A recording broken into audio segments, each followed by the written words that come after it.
finna get ready to blow this price at. Biatch. In the mind, especially when we get up here. In the Millie sizzle can just pirate body temperature. Iced out. In the mind, especially when we get up here. In the Millie sizzle can just pirate body temperature. How to get you hype, get you hype, get you hype, get you hype. How to get you hype, get you hype, get you hype, get you hype.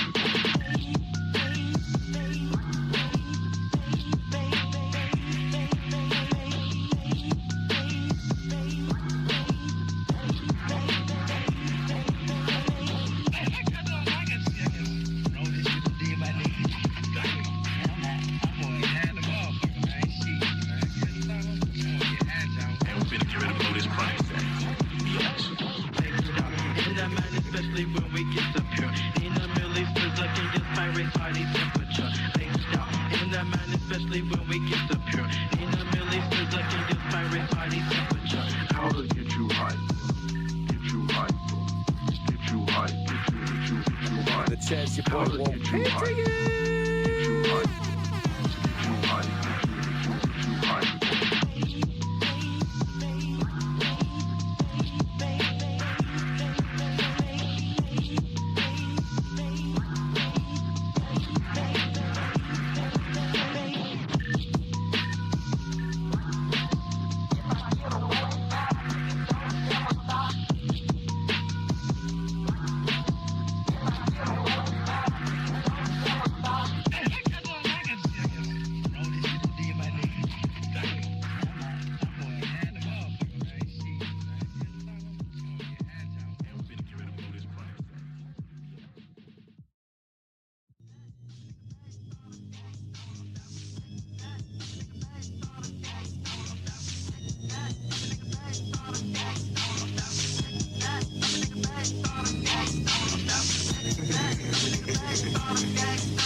Please don't use my real name, Mother. Hope you're doing well. I'll call you tomorrow.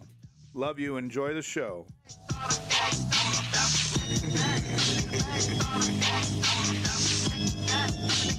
Welcome back in this Seneca Athena.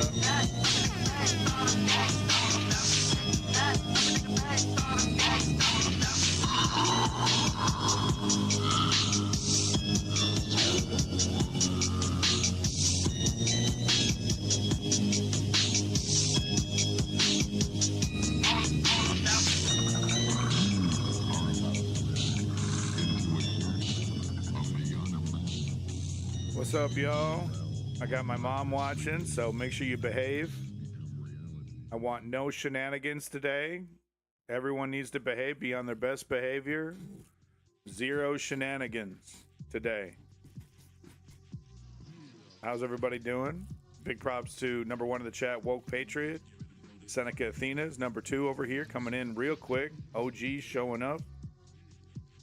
Big props to Woke Patriot for all the help in the Discord. Thank you so much. We were enjoying some 3DV computer animated short film from 1983.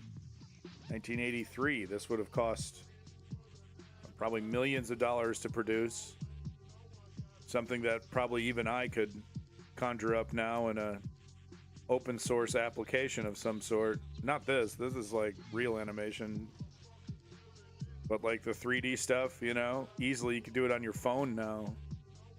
But back in the day, you needed a whole room filled with computers just to do something like this. Like you needed damn near supercomputers to render all this, and it would take days and days and days to render frame by frame. Really cool stuff. Hope you enjoyed that. Some days I'm Jesus, some days I'm a doctor. You never know. You never know with Trump. What? How could anyone see that? It's just so dumb. You know? I mean, it's like, any good news? Hold on. Hold on. Any good news? Huh. There's some video game news that's pretty cool. We got Ross Scott over here kicking butt. I am the founder of the Stop Killing Games. Your boy Ross Scott doing a great job. That's some good news. Props to your boy. What's his name? What's his damn name on Accursed Farms? Right? He does really great video game reviews, and he does Freeman's Mind series. So he's kicking butt. That's some good news. Estonian. Doom Deluxe came out. Doom Deluxe is kick-ass. Have you ever seen this? You know, it's like vanilla Doom, but with a bunch of like modern enhancements. I was playing it for a little bit. Loved it. Absolutely fucking loved it. Thought it was great. You know, adds a bunch of new animations, adds a bunch of, you know, quality of life stuff that we expect in the modern era. Just butt rockin' Doom. That's pretty good. Some good news. I discovered, check this out. This is kind of neat in terms of good news. There's someone's making a side-scroller version of Tomb Raider. You know, using the original software, using the original game, because it's been totally open sourced. Tomb Raider. You can play it on your browser. It's been completely, you know, decompiled and all that. So you can actually just play the full Tomb Raider on your browser, but someone's turning it into a side-scroller. But I discovered something very interesting, that there's a whole community. Check this out. This is pretty wild. There's a whole community called trccustoms.org where, I mean, the fan community is unbelievable for Tomb Raider. If you are a Tomb Raider fan, you are eating well. I mean, this reminds me of the, you know, of like Doom or Duke Nukem, you know? Welcome back, Toast, over there at D Live with the cute Asian girl gif. That's your favorite. Wink, snap. Boy, they've perfected cute, haven't they? They've really nailed the cute aesthetic over there in Asia country, whichever one that one's from. Join D Live. You're the only one left. It's you and me, dude. We're literally the only people left on the service, okay? But no, this is some good news. If you're a Tomb Raider fan, I mean, you can't go wrong over here.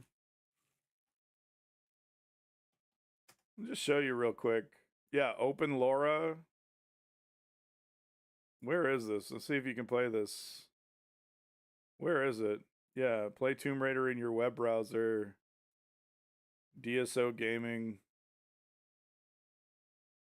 Yeah, where the hell is it? Yeah, here it is. Open LoRa. Yeah. D-Live's the future of lunar doom scrolling. It's got to be the future of something. I mean, check this shit out, dude. Full on. I mean, just loads right up. This used to cost $60 in a store. And now you just click it. Look at this. Boom. I'm in the game. I'm in the game, dude. How sick is this, huh?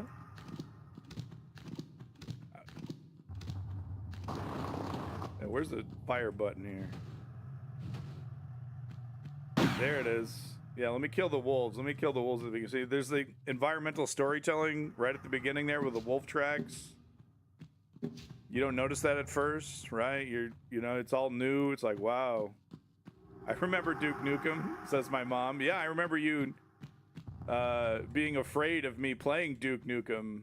I also remember you telling me about the nail gun in Quake.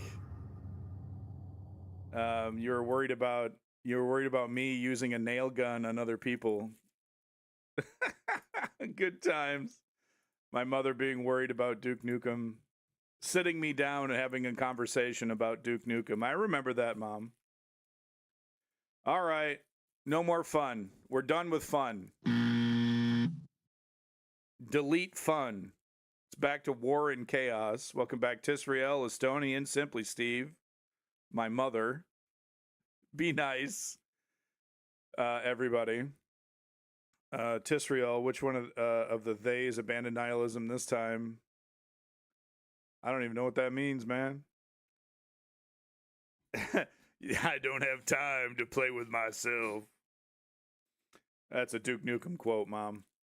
But no, we're actually going to get started. We're just literally going to steal most of this Kyle Kalinske video. He does. Oh, a caption. The oligarchy, really. But the oligarchy, the right wing, the neoliberals. Less so with the neoliberals, but they don't seem to care. They like to pretend to care sometimes when it benefits their politics, but, you know, you fill in the blank. You fill in the blank. But no, we're just going to go ahead and steal this Kyle Kalinske video. It's kind of a long one, but he does a great job, as usual. He's back from vacation, recapping the events of the last couple days, not even the week, just the last couple days.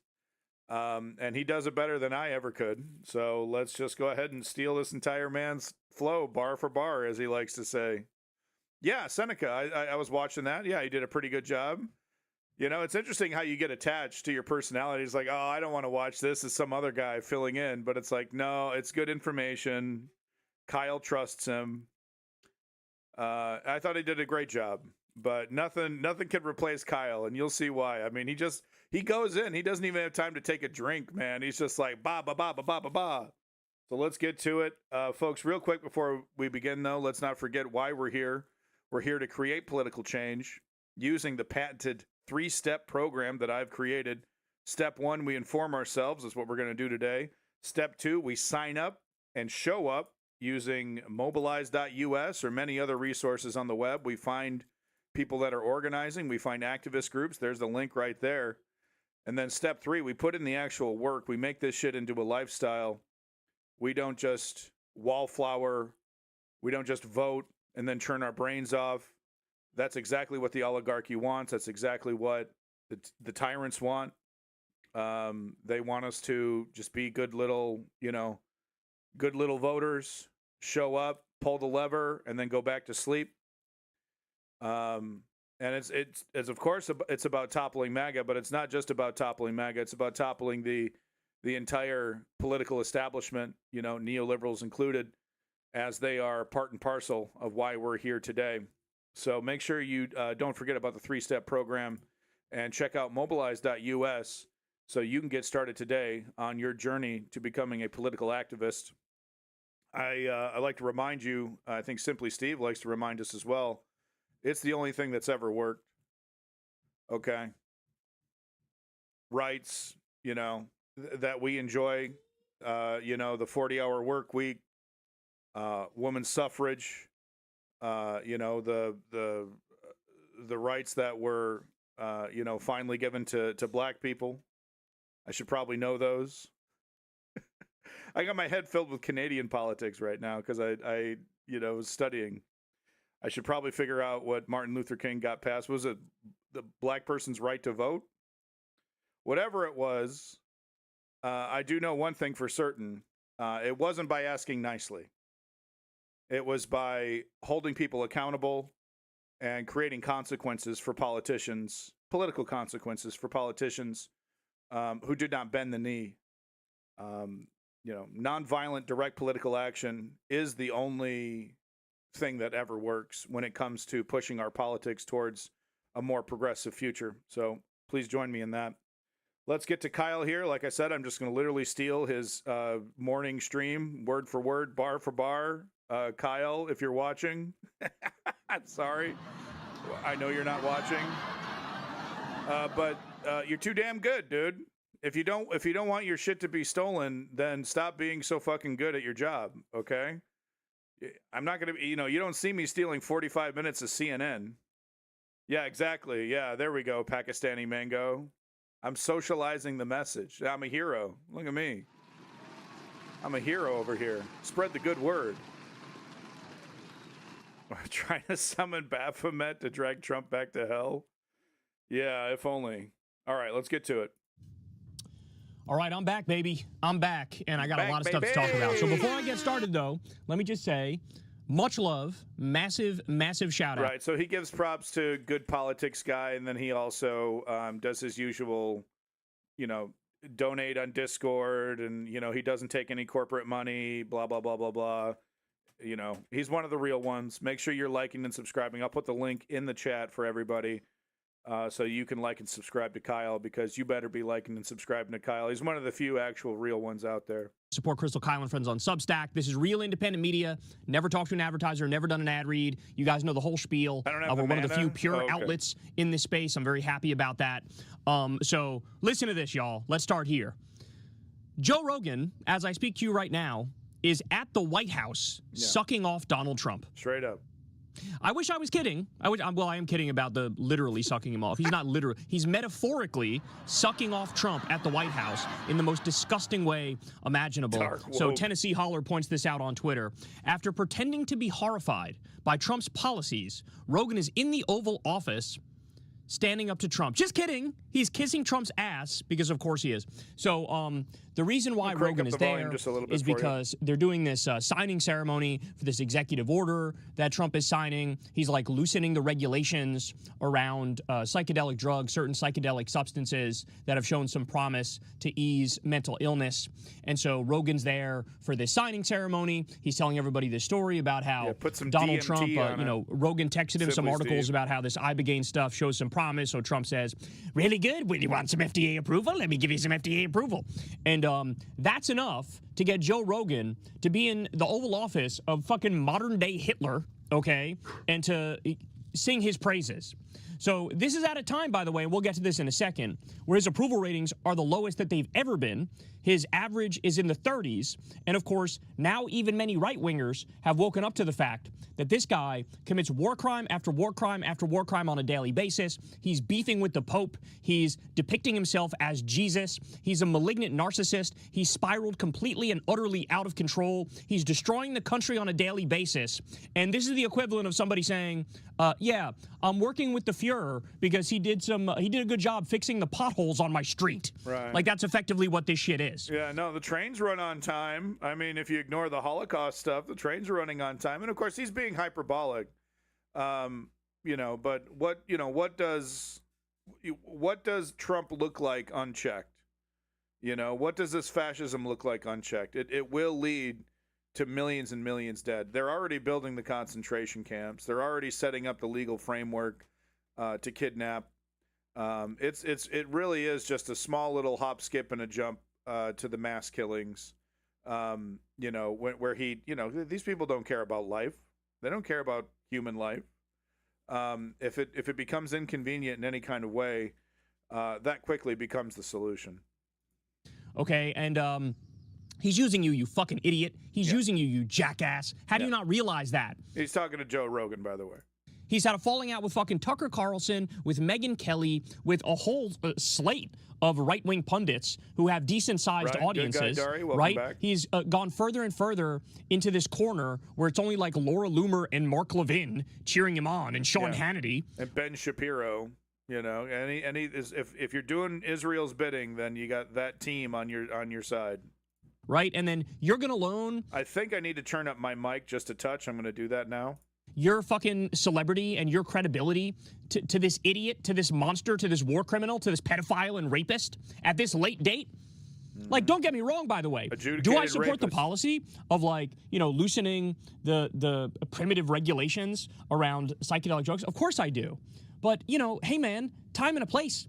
You also could have said, oh, sorry, I can't make it that day. So Trump signs executive order, and you're not there. No, and look at the image, too. I got the image here. We're going to talk about this a little bit more. But look at this dumbass. I mean, he's, like, right behind Donald Trump. He's like, I got your back.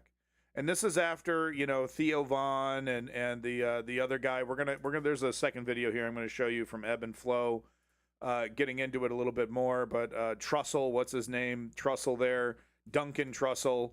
You know, oh, this is so bad, and I can't believe this is happening, and blah blah blah. I'm above the propaganda. I'm above. Look at this idiot, this loser. And I'm sorry we have to be talking about this fucking dumbass. But he's one of the most popular people in media right now. And he does, unfortunately, carry a lot of weight. So we do have to talk about his hypocrisy. We do have to talk about his willingness to be a useful idiot. We have to.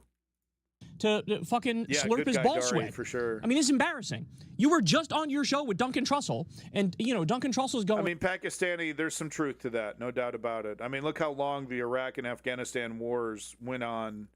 You know, after the initial shock, they just kind of kept going.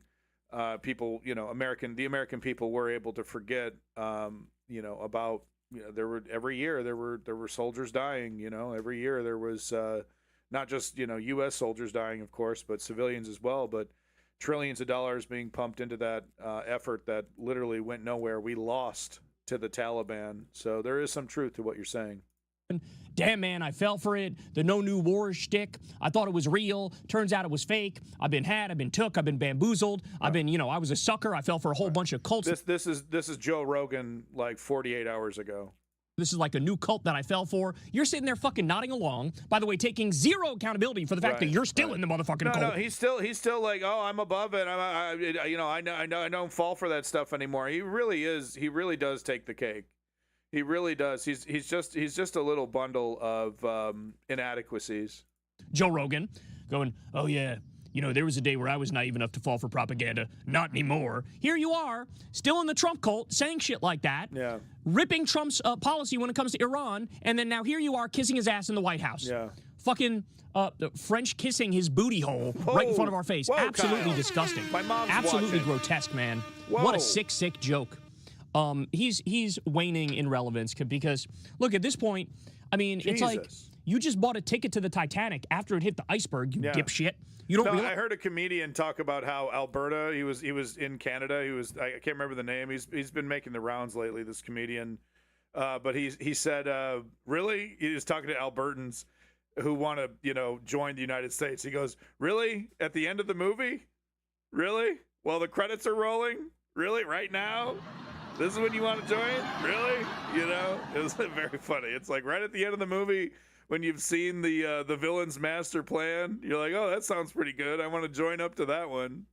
That you don't realize what you're doing here. Oh, it's so gross. It's so gross. And by the way, this is the thing. Rogan will never fully break with Trump.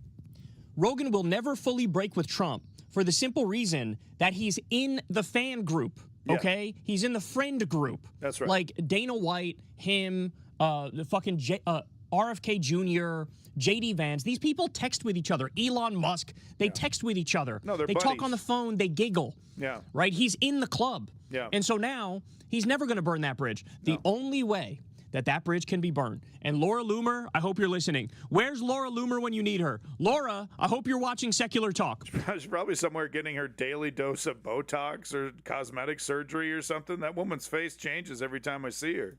Laura, you know the mission. You know the mission. What you need to do now is get Donald Trump alone in the White House and work your magic. Okay? You need to show him all of the videos of Joe Rogan and his guests.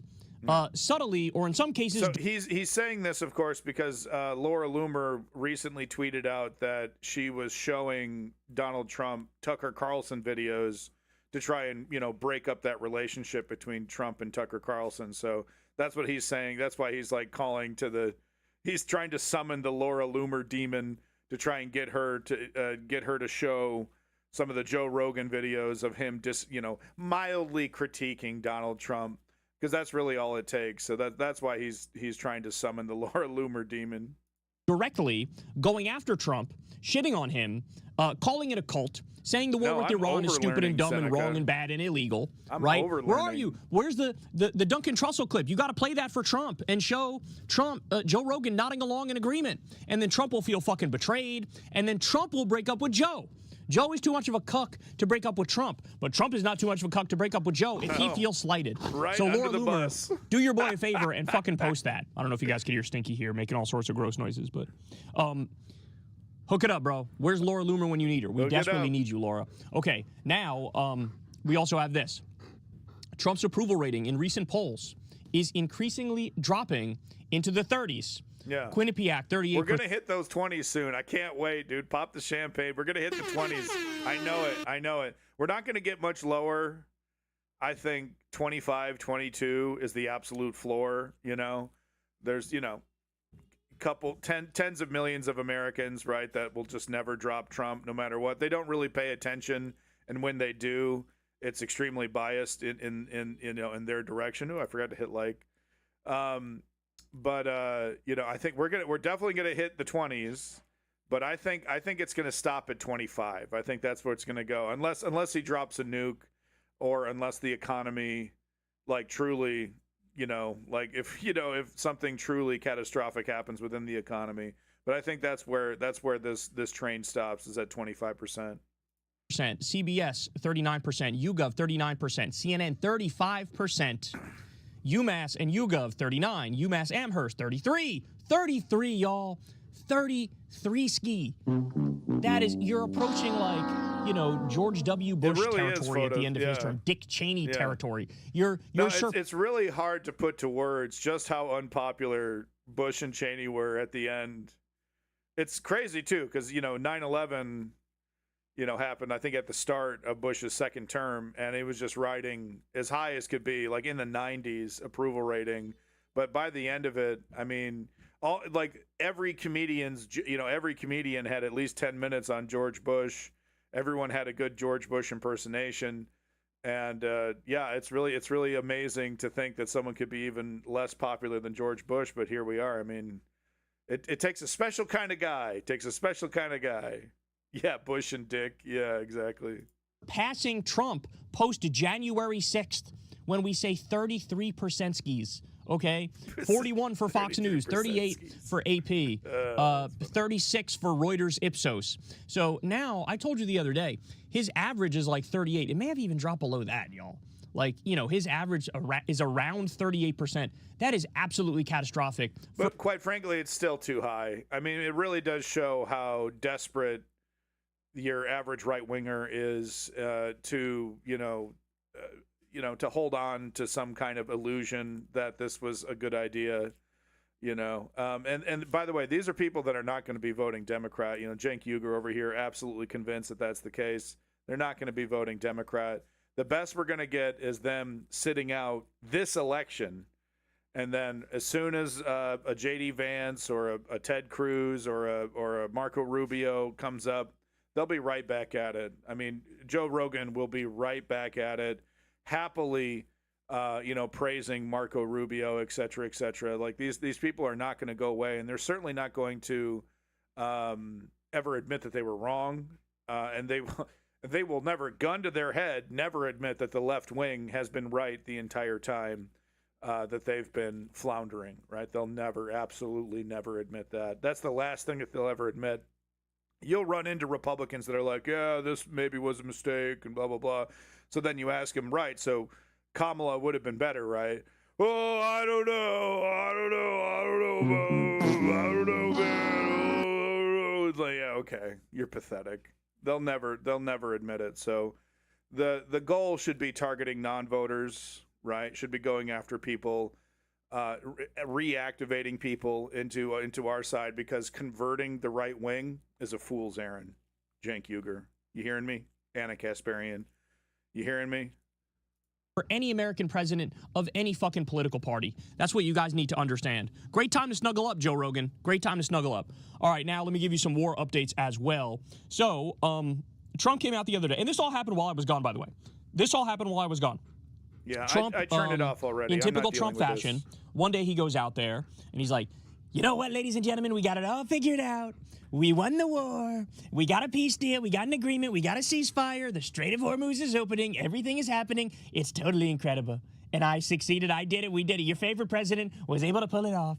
So he goes out there. He says all that shit. The market reacts. Yippee, skippy. Oh, we did it. Oh, the gas prices plunge. Yeah. You got all this, massive reaction among the moneyed interests. It's his fourth week in a row where he's done this now.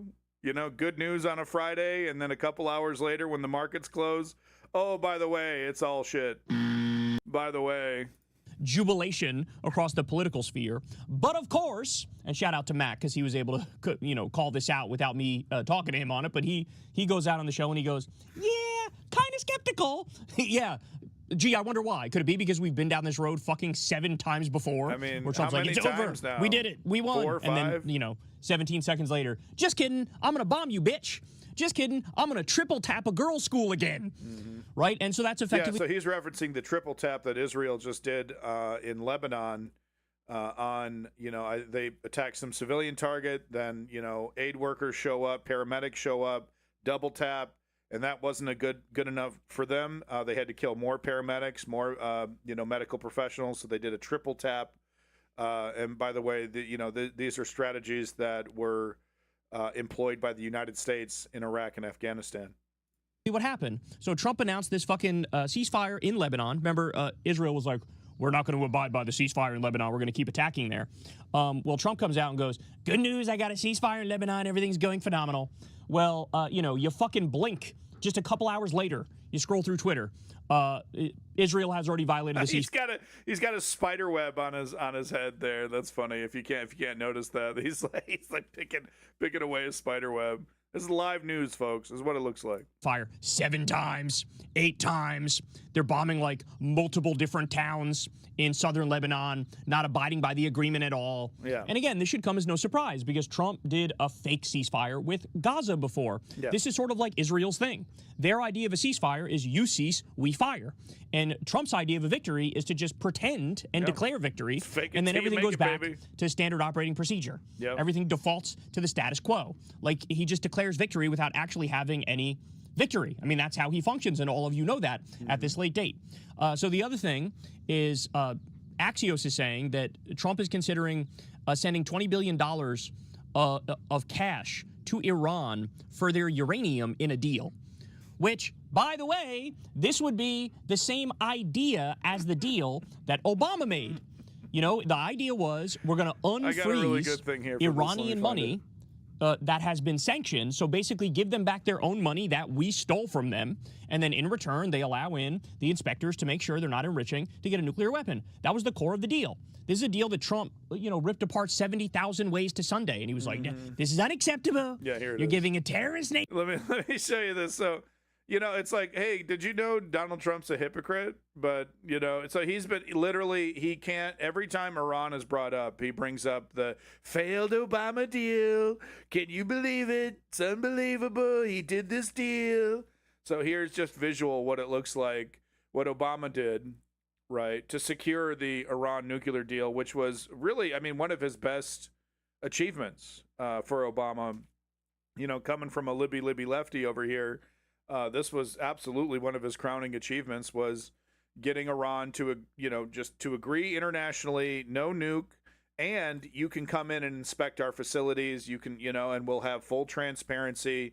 Of course, it was never going to be enough for Israel. Oh, they were always, they're doing it anyway, and blah, blah, blah, But this was the exactly what we needed to quell this. And of course, Israel was trying to push Obama into an invasion.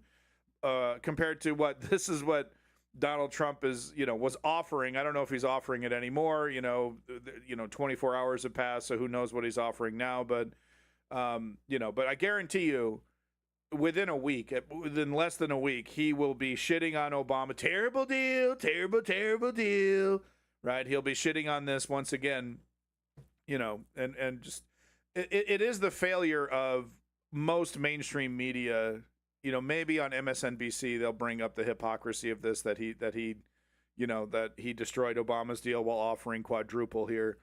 But most mainstream media just reports, will just report on him shitting on Obama without pointing out that he's being incredibly hypocritical about the whole situation, right? Yeah, that's American measurement units strike again. Well, we just measure everything with in pallets of dollars now, because soon the dollar will be like the Zimbabwe dollar. Nation the ability to do terrorism. You're giving them what does he say? Pallets full of cash. You give them pallets full of cash. Well, he never told you that's literally Iran's own money that we stole, right? Yeah. Well, now he's considering the same motherfucking thing. Okay.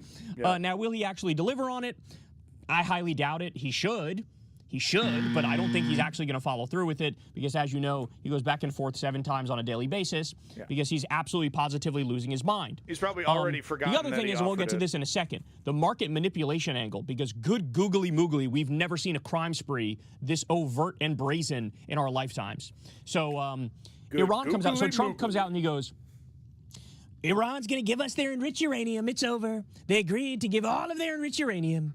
And then Trump comes out, then Iran comes out and they... Okay, I can't say no to Sabercat. We're not going to interrupt Kyle here, but... Man. Oh, okay, hell yeah. We'll do this after the Kyle Kulinski thing to reward everybody. Thank you for that. You know me, I love a good sketch. We'll get back to that one. Thank you, Sabercat. Say, no, our enriched uranium is as sacred to us as the soil of Iran and will not be transferred anywhere under any circumstances. So, yet again, Trump just comes out and fucking shamelessly lies. He's already declared victory on this deal, and Iran comes out and is like, no, we're not going to do that. Not even we didn't agree to any of this. And Trump's already like, we've totally agreed, and it's all good, and here you go. We're sending them money. They're like, no, of course we're not going to give up our uranium. Like, the nuclear thing is one of the final, things preventing Israel from turning Iran into Gaza. They, quite frankly, and I hate to say this as a Libby lefty who wants to denuclearize the entire planet, if I was running Iran, I would be running as fast as I could towards a nuclear weapon. Compare Iran, Iraq, Afghanistan to North Korea. Okay, what's the difference there? Okay, I'm simplifying things, really, really badly here, but it's that nuclear weapon. It changes the geopolitical. Look at Ukraine. That's a better example, right? It changes the geopolitical configuration, right? It changes the stratagem, right, that you have to use against them. Nice. There was another point where Trump came out and said, Sabercat, Iran has just announced the Strait of Iran is fully open and ready for full passage. Thank you. So he called it the Strait of Iran, which you guys know his thing. The actual name is the Strait of Hormuz. Trump says half the time, I'm going to call it the Strait of Trump. We're going to call it the Strait of Trump. And then now he says, it's the Strait of Iran. Which leads me to believe, and I'm not kidding about this, I think part of the back forth thing is that he's a drug addict, and he's going through phases of, like, being high on an upper and feeling good and feeling like, kind. And when he goes through the crash, he flips and he becomes a fucking monster. So when he's crashing, he said, "Gonna bump it to 125. Try to get through this as quickly as I can." I'm gonna call it the Strait of Trump or the Strait of America. That's what we're gonna do. When he's on the upswing, he goes, we'll call it the Strait of Iran. It's closer to you. Why not do that? That's part of what's happening here. It almost reminds me of Clavicular. He was telling Bartiromo, he was like, I don't know if they'll let me get away with it. I got away with the Gulf of United States of America. I got away with that. I don't know if they'll let me get away with this. Clavicular just OD'd the other day. He's been giving all these interviews to these outlets, and, like, they'll ask a reasonable question and he'll crash out on them like, you shouldn't be asking that question. That's the dumbest question I've ever heard. Well, he's flipping out like that because he takes, like, fucking meth on a daily basis, and he's on the downswing. He's crashing from the meth, and so he's incredibly irritable. Yeah. And that's what that is. And it was like GHB or something. It was like the roofie drug. He, like, roofied himself. If you saw that footage of, I call him clavicular, but, Calvicular, right? He, like, roofied himself, and then he had to get taken to the hospital. Look, it's sad. It's funny, but it's also really sad because dude is not going to last till he's 30. He's going to have, the first wrinkle, that he gets, once his 20-year-old youth is dried up, and he's with the drugs and all the other stuff, he's actually drying up his youth even faster. He thinks he's preserving it. But I mean, he's going to be an emotional wreck, and seriously, it's going to be like a suicide kind of thing. It's going to be really sad with clavicular. Trump is going through a similar thing as clavicular, where when he says some things like this, he's he's either on the way up or on the way down of his high. He's either crashing or he's flying high as a kite. So then we also have, as I pointed out before, the market manipulation angle is crazy. So there was a trader or a group that made a $760 million bet that oil prices would drop. That's funny. Just 10 minutes before. I didn't know about that. Not even 10 minutes. It just has minutes here. So maybe less than 10 minutes before news broke that the Strait of Hormuz was reopening. Yeah, so they made $1 billion. So once again, they set up some bets, some puts or something, or whatever, some poly market bets within minutes of the announcement. And then, of course, cashed in to like $1 billion. I mean, it's very obvious that this is all coming from people close to the Trump administration. It couldn't be more obvious. They've made this kind of, scamming, scheming legal. They made this kind of like gray market gambling, totally legal. It's also legal here in Canada, and I'm seeing ads for it on TV. It's fucking insane. So, but they've made it legal, and now they're taking full advantage of that. Yeah, exactly, Lee. Yeah, OG Lee over here. Welcome back. It's good to see you. Yeah, I mean, you might as well take advantage of it, while you can. You're kind of foolish not to. I don't do that shit because I'm not a market guy, right? I probably should, but I don't. But yeah, if you're not following Nancy Pelosi, if you're not following, these Trump administration bets, you're not playing the market right. So somebody places the bet. Trump immediately goes out there and goes, Saber great cat? news, everybody. The Strait of Hormuz is opening. Everybody should be very excited about this. And then what happens? Oil prices fell sharply around 10 to 12%, meaning that position made a massive profit. Right. So the timing looks suspicious because the timing fucking is suspicious because there's no doubt whatsoever that they're playing this game endlessly, y'all. Endlessly. So we have, who could this person be or who could these people be? I mean, the obvious ones are, you got Steve Witkoff, you got Jared Kushner, you got, Don and Eric, or as I call them, Uday and Kusei Trump. You got Don himself. You got Barron as well. He might be getting in on the fun for all we know. Basically, all of these insiders.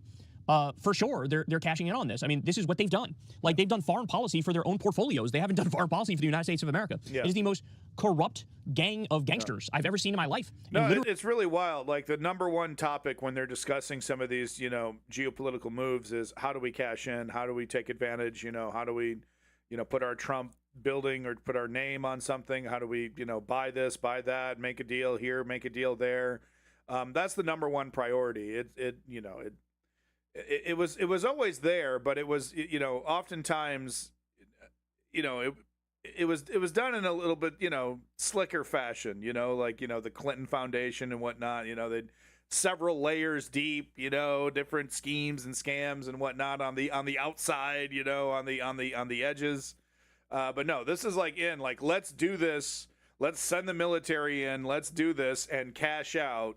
And who cares about the ramifications? Who cares about anything else, right? Are we cashing out? Number one priority. Are we making money for us first? And then consequences. Well, whatever. Who cares? We'll just send Sean Hannity out there to sing us another whopper to cover our asses. Really, all of them should be in prison for this shit. And people keep falling for it. It's kind of crazy how the market keeps reacting. No, well, they're sociopaths. They don't fucking care. They absolutely don't fucking care. Yeah, I mean, send Jared, absolutely. But no, the market, they're along for the ride. They love this. They love fascism. They love tyrants. They love dictators.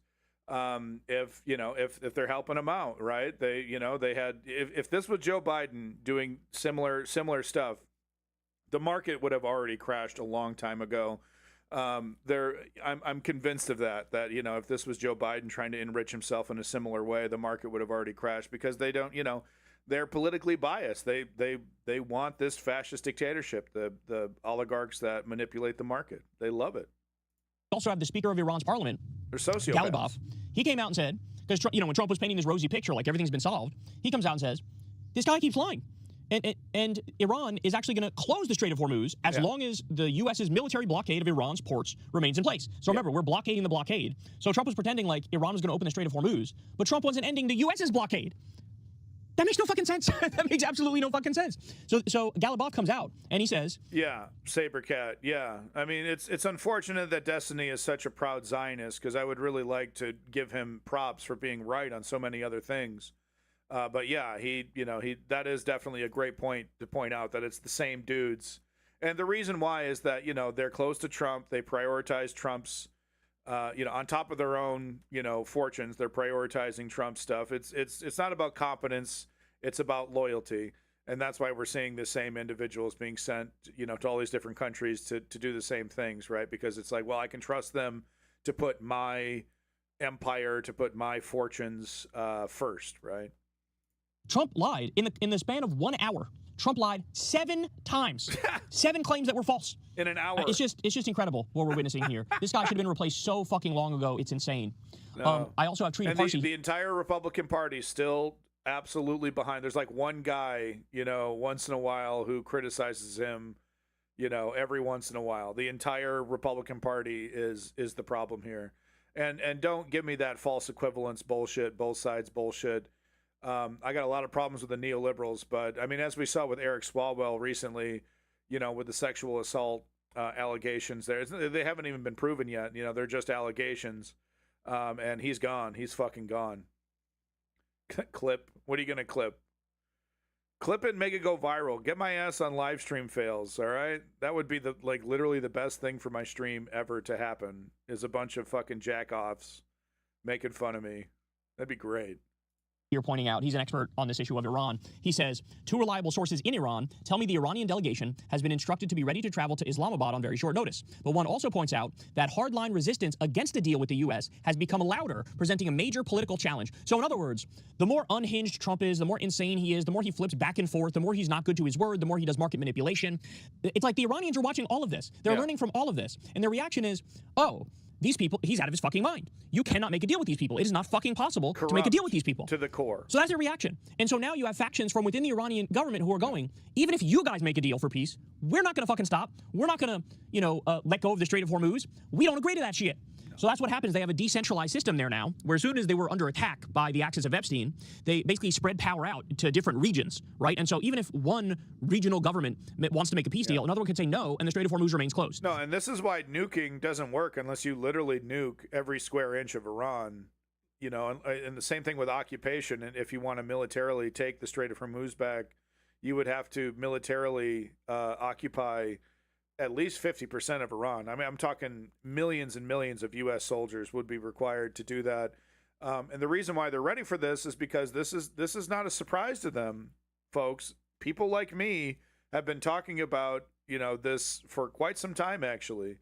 And Iran they're not stupid. They've been preparing for this eventuality, trying to avoid it as best they can. I don't know about as best they can. I should take that back. Because the fuckery with Hezbollah and Hamas and whatnot, it hasn't strategically worked out for them. If anything, it's given Bibi Netanyahu, more propaganda fuel for his effort here, and hasn't created. I mean, well, Hezbollah has been effective at pushing back Israel's aggression in Lebanon. That's it's a little bit more complicated than that, but Iran, we won't get into it, but basically Iran has been ready for this for quite some time. They've seen it coming. And this is why I say Trump is fucked so far beyond what he realizes. Hey, James, I'm doing right? well. Like, it's Thank over. The you for Strait of Hormuz is now permanently going to be in control of Iran. The best case scenario is they open it, but they agree to massive, steep fines that everybody has to pay to use it, which is why Professor Pape says Iran is now a fourth center of global power because, basically they played their cards right in this war, and now they're in an incredible position. All right, so we also have Trump was giving a speech at Turning Point USA, which, by the way, Sabercat, I'm not quite sure what you're talking about there with this comedian guy, whatnot. Are you, which one are you talking about? There's been a couple comedians with sexual assault allegations. I'm not exactly sure what you're talking about. Let me just say, it is fucking astonishing how much they've fallen off. I mean, obviously, you got Charlie Kirk, who's no longer with us. Erica Kirk jumped at the opportunity. So he's talking about TPUSA. Yeah, the crowd size. If you've seen the recent event that they did that JD Vance was at. pathetic. He said, Kyle Kalinske says about 30%. I would say it's even less. I mean, it was just really, really something else. Even Erica Kirk is coming out and saying she's going to stop targeting college students and try to now target high school students, right? Because they're more naive and even less informed than college students are, right? So it really is, the cratering right now, TPUSA. And, with Charlie Kirk in charge, but I mean, it's not fair, though, because even if Charlie Kirk was still in charge, I believe this would still be happening. But, having him gone doesn't help things for sure. Opportunity to lead TPUSA. But when I tell you that stadium was motherfucking empty, son. Empty. I mean, Empty. Good googly moogly. This shit was crazy how empty it was. Yeah. There was like 30% of the seats maybe that were taken. Maybe. I mean, it was just widespread nothingness. You could see a motherfucking tumbleweed going down the aisles. Yeah. That's how empty this shit was. No, it was so empty that that JD Vance was actually able to get heckled, and there wasn't a lot of crowd and security to shut the guy down right away. He was actually able to have a call out and response back and forth several times before he was probably dragged out of there. But I mean, it was just, it was really just a good portion of people that were just kind of there hate watching. Al Franken, yeah, okay, that's what you're talking about, yeah. There's really no comparison with the sex stuff when it comes to the neoliberal Democrats and the the Republicans. If Eric Swalwell was a member of the Republican Party, he would be proudly running, saying it's all fake news, and even convicted in court, he would, and even if he did lose and had to step down, he'd be right back a couple years later, and doing Tim Pool interviews the entire time. But no, in the Democratic Party, it's the kiss of death. You're gone, boy. Even in Chuck Schumer, even if you're taking millions of dollars from Israel, even if you're a proud Israel backing soldier, right? You're out. So Trump goes and I guess he gives a speech here, and he says that very soon the great strength of the American military will create a new dawn for Cuba. James Clown, I mean, look, man, I don't fucking bet on it. When it comes to, are the Democrats going to be holding the Republicans accountable? They're too afraid to even talk about pretending to hold them accountable now, when it would be massive political slam dunks for them to do so, right? They don't even want to lie to us. They're still doing the Hillary Clinton style, setting expectations that, hey, don't expect us to go above and beyond here. We're going to look, forward, not behind. I think a couple lower rung people, will be thrown under the bus, maybe. But, I mean, James, they're not even bothering to lie to us right now. How could we expect them to all of a sudden turn into litigious lions if they somehow do secure victory from Donald Trump, from the Republican Party, who are going to cheat and steal? And January 6th, you thought January 6th was bad. They're going to double down on January 6th, during the, in the next election. So the only way that it will happen, James, is with the 3-step program. Nonviolent direct political action is with a massive amount of political leverage. And, what we saw recently with AOC is a great example of how that can work out, with her trying to lie and say that she hasn't supported Israel. And then, people calling her out, the Progressive Party calling her out and saying, well, no, you actually did. You don't just get to vote present. You don't get to, vote for defensive weapons. You don't get to, capitulate in that way and still get away with it and still say that you don't support Israel. So she's had to come out and double down and say, okay, no, for real, I don't support it. I'm not another dollar. She basically made that pledge. That's the only thing that works. The Tea Party is another great example against the GOP there. They got what they wanted by applying a massive amount of political pressure. If you don't do what we want, we don't vote for you. We don't support you, and that's what we need to do, the Democratic Party. But there's a lot of MSNBC wine moms. There's a lot of partisans that will be voting for their favorite Democratic candidate, regardless of what the reality is. They're too afraid to vote progressive. So it's even harder for the left wing to do this, because not only are we fighting against the Republican Party, we're actually fighting against our own party at the same time. And they have the backing of Israel. It's quite a toxic mix there. So like always on the left wing, the job is actually harder for us than it is on the right wing. Yeah, I mean, I do agree somewhat with that with what Sabercat says. You should be preparing for a situation where you have to defend yourself and your family. We're very close to a massive economic catastrophe. There's no denying that. So one should be ready for that. And, if it was a little bit too difficult to understand, he goes on to stress pretty clearly, yeah, we're going to militarily topple Cuba and do the exact same thing to them that we did to Maduro in Venezuela. We're going to steal their natural resources. We're going to overthrow. Well, I think, James, it needs to be a basket of issues, and Israel, Gaza needs to be part of that. They're not stopping. The Gaza genocide hasn't stopped. It's still continuing. They're pushing into the West Bank to finish that. They're pushing into Lebanon. They're pushing into Syria.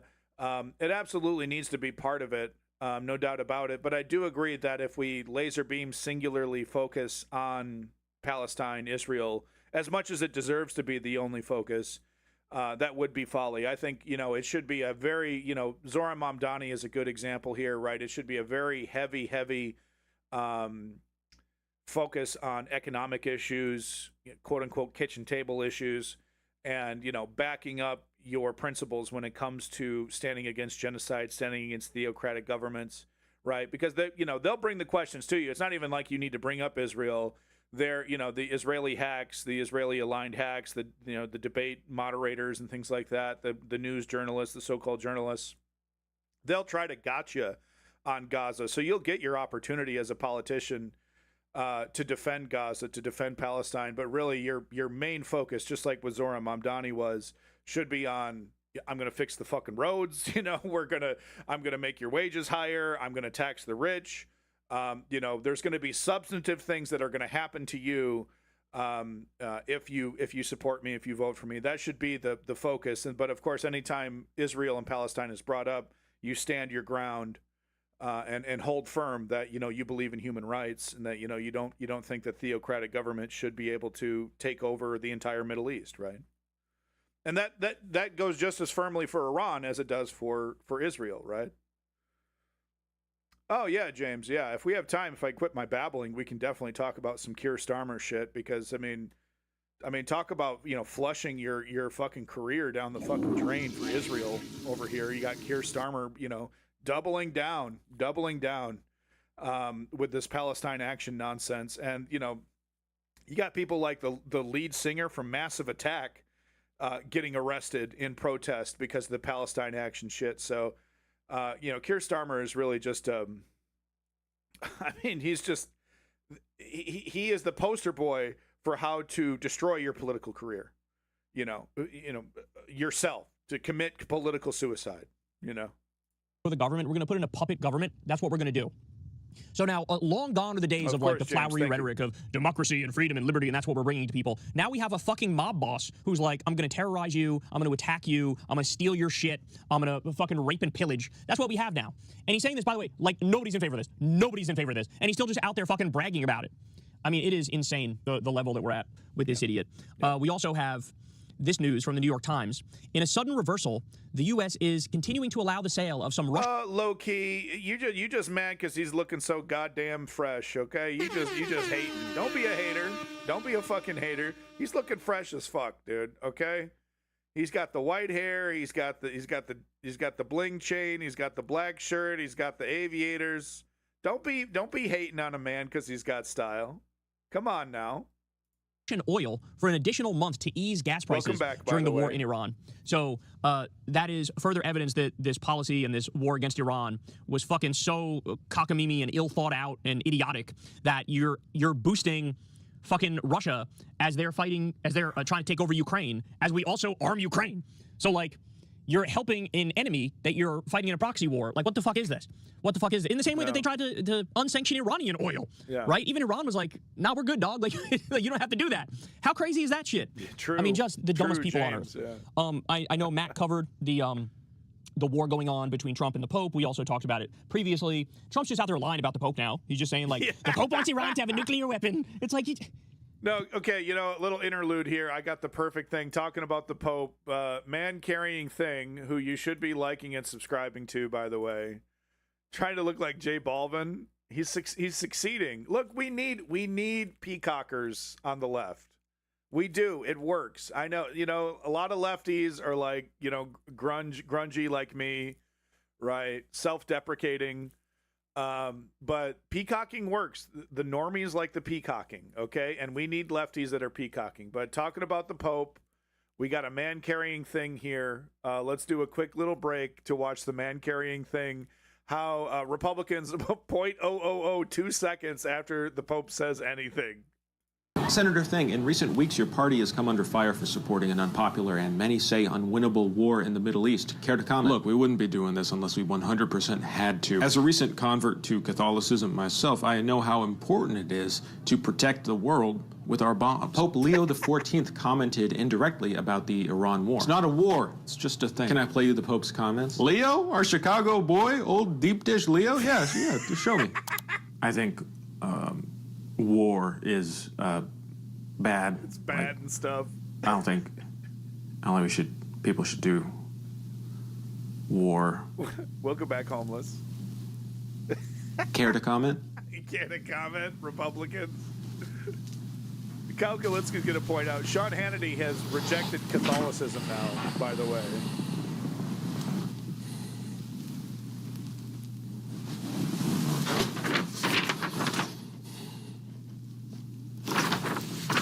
I've never struggled with my faith as much as I have today. Didn't you hit someone with your car once? To process my rage, I wrote some complaints I'd like to address to the Pope. 1. No more wokeness. No more.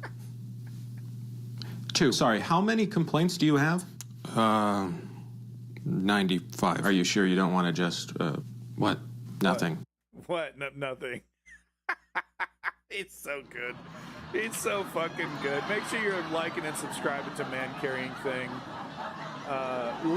Good old Leo Deep Dish. What do you have to say? What do you have to say about us bombing and killing people? Huh? Come on.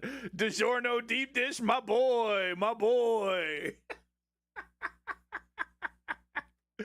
So anyway, so Kyle's going to get into it here, but the big thing is that Sean Hannity literally, saying that he's gonna throw away his religion and replace it with Trump, basically. I mean, it shouldn't surprise anybody that's watched Sean Hannity, but you got the main thing you need to remember here is that they're nihilists. These Republicans, they don't believe in anything. It's power over anything else. They howl and claim they have principles, right? Remember Charlie Kirk, right? Oh, how dare you? How dare you? How dare you? They don't actually believe it. Everything they do and say is weaponized, with the goal of obtaining more power and more control over society on a macro level and a micro level, right? You'll see them do this just in a conversation you're trying to have with them, right? They'll try to dominate the conversation. You said this thing 5 minutes ago. No, I didn't. I didn't say that. I didn't say that. I didn't say that. It's literally impossible. They don't hold themselves to any standards, and they're mercurial when it comes to their quote unquote principles, right? They don't actually believe in anything, and they treat it like it's a superpower. They treat it like it's some kind of like, aha, gotcha, I'm more powerful than you, but really, ultimately, it's a weakness. They don't have firm foundation, so it's actually easy to topple them once you get past the bluster and the intimidation, right? Yeah, exactly. Homeless. Yeah. You can't just say shit. You have to stop just saying shit. It's just so crazy that he does that. Nah. Well, now we got somebody else who jumped in. One of Trump's biggest taint ticklers, Sean Hannity. So he goes on his show and he says, where are the pointed words from the Pope against Iran? Trump is correct and the Pope is wrong on so many levels. As of today, I no longer consider myself a Catholic. So Sean Hannity leaves his religion, leaves the Catholic Church, because the Pope was disagreeing with Trump. And the Pope said, war crimes are bad. Peace is good. This is why. This is why he's leaving the church. So if you're following along here, when the Catholic Church was caught raping children, when there was that massive scandal about how it was like systemic abuse of children, he had nothing to say. He didn't leave. So like mass child rape, totally fine with it. But disagreeing with Trump, unacceptable. Oh, okay. Which, by the way, get him out of here. It's in a weird way, it's kind of the same thing, right? Because Hannity also greenlit sexual crimes against children by continuing to back Trump after it was clearly revealed that he's in the Epstein class. No, and I'm old enough to remember Trump first term, where the text messages and stuff leaked with Sean Hannity, who was being heavily, highly critical of Donald Trump, being like, this guy's going to destroy our party, and that's all water under the bridge. It's all in. It's all in. And I truly believe that a good portion of these people that are all in, they are aware of what Trump is trying to do, what the Republican Party is trying to do, right? In terms of destroying electoral politics, they think that they are going to be, that this is going to be a dictatorship, that this is going to be, never ending, that, the Liberal Party will basically be deemed illegal, that, anyone who disagrees with Republicans will be deemed a terrorist. And they're kind of staking their claim. It's kind of a gamble, right? But they're taking this gamble, knowing that if the neoliberals win, it's kind of a gamble. It's like a win-win kind of situation, because if they're right, they get a esteemed position in the new dictatorship. But if they're wrong, well, they continue on with their media career, and they just kick into the old, Democrats bad, woke bad, trans bad. And without any, punishment, right? Is Gavin Newsom gonna take Sean Hannity's broadcasting license away? Is Sean Hannity gonna is Gavin Newsom gonna send ICE, to kidnap Sean Hannity and, destroy Sean Hannity's media career, sue him for defamation, or, is there gonna be any consequences whatsoever for fomenting a coup, for supporting fascist dictatorship if the Democrats, somehow, some way win this, right? So it's kind of an easy gamble to make, right? You just go all in on Trump. If it doesn't work out, then you still get to keep your media career, you still get to keep your quote unquote credibility, and then you just keep the grift going, Yeah, wow, Sabercat. I mean, there's like I said, it's like they think the calculation is that there's going to be no ramifications, no consequences whatsoever. If somehow the Democrats are able to defeat Donald Trump and defeat the Republican Party, right? But if the gamble is that if they continue to be Trump backers, then they get coveted seats, coveted positions in the new dictatorship, right? So it's kind of a no-brainer if you're a nihilistic grifter, right? And he's in the Epstein files 1 million times, by the way, and he rapes children. So apparently Hannity, he has no moral red line for the sexual abuse of children. Good stuff. Good stuff. It's great that boomers listen to the show and have his propaganda pumped into their brain fucking 5 days a week, and it's been like that for decades on end. That's awesome stuff here. Love them. So we also have, to show you how insane the Republican Party has gotten and how much they've lost their mind, there's a congressman by the name of Troy Nehls, and this is the guy who you always see, he's like the only congressman who walks around with a fucking cigar like he's a 1920s robber baron, okay? He comes out and says, effectively he says, Donald Trump is basically the second coming of Jesus Christ. I'm not kidding. There's a clip of him saying he's basically the second coming of Jesus Christ. He says he's better than sliced bread, and he's basically like the second coming of Christ. Right. I wish I was kidding. And this is why when we call it a fascist, terrorist, imperialist death cult, there can be no disagreement. There can be no wiggle room. I'm not saying this as like, oh, it's a gray issue and there's middle ground. No, this is a black and white issue, and they are making very clear who they are every single step of the way. We also have this to show you how much the U.S. empire is crumbling right in front of our eyes here. There's a new poll that came out. People in every single one of the top U.S. allied countries now believe it's better to depend on China than the U.S.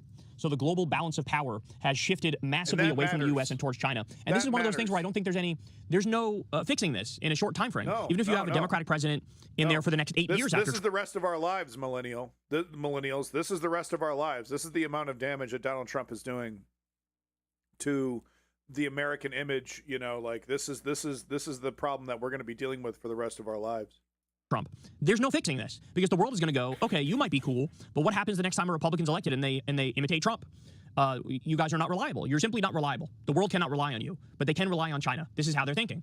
And we did it to ourselves. We shot ourselves in the dick. That's what we did. There's a big story floating around now about Kash Patel. Sabercat. Yeah. Kash Patel has apparently alarmed his colleagues with excessive drinking and unexplained absences. Okay, so there's this piece in The Atlantic, and they say that his drinking has been an ongoing concern across the government. He's known to drink to the point of obvious intoxication, like blackout drunk, and sometimes around White House staff he does that too. And morning meetings are oftentimes pushed later in the day because he's out drinking throughout the night. And this falls in line perfectly with what we saw when he went to the fucking Olympic game, and he's, behind the scenes with all the U.S. Olympic hockey players, and he's acting like a fucking frat boy, and he's chugging beer, and he's going, yeah, woo, woo, as if he fucking did anything, to win the game, to win the medal. This is fucking embarrassing. This is fucking embarrassing. And they say, there were times where they had to break into his house because he was fucking unresponsive. No, and it's like, it's a big deal because, if you're a foreign government or if a criminal in the United States, it means you can get away with more shit, right? Because the hen house is no longer being guarded. That's what they say in this piece. So he's out there now and immediately pulling a classic like Trump era move, which is like, I'm going to sue you. I'm going to sue you for saying things I don't like. And they're like, hey, asshole, we got like 1,000 sources. You want to sue us? By all means, we stand by our reporting. So he's just a total fucking humiliation. Instead of being out there and trying to solve the Charlie Kirk case, he's getting drunk and blackout drunk and passing out and fucking unconscious to the point where he needs medical attention. Yeah, and he doesn't mention here Kyle this time, but he does other times. But the FBI has already declared that they're going to deprioritize human trafficking, deprioritize white-collar crime, deprioritize fraud, and prioritizing going after terrorists, which, you know, by their new classification means liberals, going after, immigrants, ICE-related stuff. So they're actually deprioritizing real crime and ignoring corruption, and replacing it with police state, going after anybody, dissenters, basically, anyone that disagrees. This guy's unfit, bro. This guy's unfit. The reason he's in this position as the head of the FBI is because he wrote a children's book sucking off Donald Trump, saying that he should be king. Trump. That's the only reason why he is where he is. I'm not kidding about that. This guy's such a scam artist. He was selling a supplement that reversed the COVID vaccine. Yeah. Like, we literally have a government full of con men and grifters and liars and idiots and evil, sadistic motherfuckers. And addicts, too, apparently. Right? Secretary of War Crimes, Pete Kegsbreath. That guy looks like he's never sober. Right? And then you get this idiot doing the same thing. These people are in over their head. It's embarrassing. It's beyond embarrassing. All right, we also have Scott Bessent, the Treasury Secretary, absolutely making an ass of himself. So he was asked. He barely doesn't even take a break.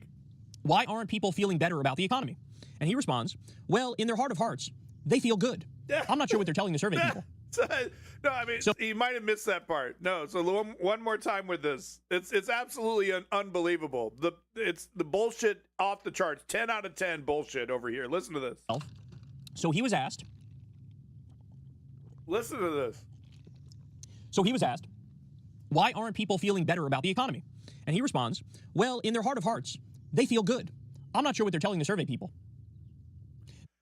Does a fucking Obi-Wan Kenobi, droid, these are not the droids you're looking for over here. Hey, people are, not very happy about this economy. I don't know why they're telling survey people that. They're actually super stoked about the economy. You can't make this shit up. You really can't. I mean, it's not even a lie. It's like a lie that it is a lie, of course, but it's like, it's not even like, there's just no attempt whatsoever. It's like you're at the end of the abusive relationship, and the gaslighting attempts are just pathetic at this point.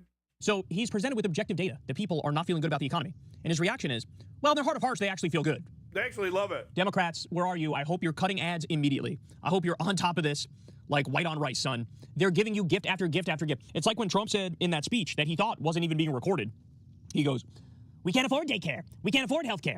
We can't afford these things because we're at war. We have a wartime economy. So he wants $1.5 trillion. Homeless bag. That's a complicated question, but I think in general, they're not going to disband ICE. They're probably going to continue to fund ICE. They'll put someone else in charge of ICE who will, probably run ICE in a very similar way that Joe Biden did. It's good to note that Barack Obama and Joe Biden deported more people, than Donald Trump has so far. If you were to time it correctly with Trump, just being 2 years into his second term here, it's very, very likely that if a Gavin Newsom gets in there, that ICE will just be, will turn into what it was when Joe Biden was in charge. There won't be any real reform. Links, exactly. Yeah, they won't. But I mean, it's good to note that the child separation stuff started under Joe Biden.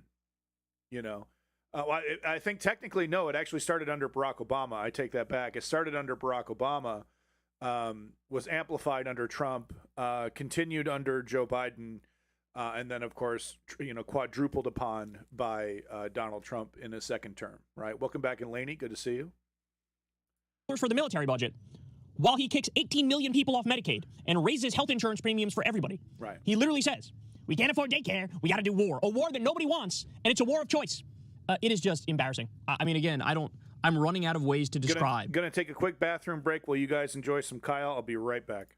the depravity that we're witnessing on a daily basis. I truly am.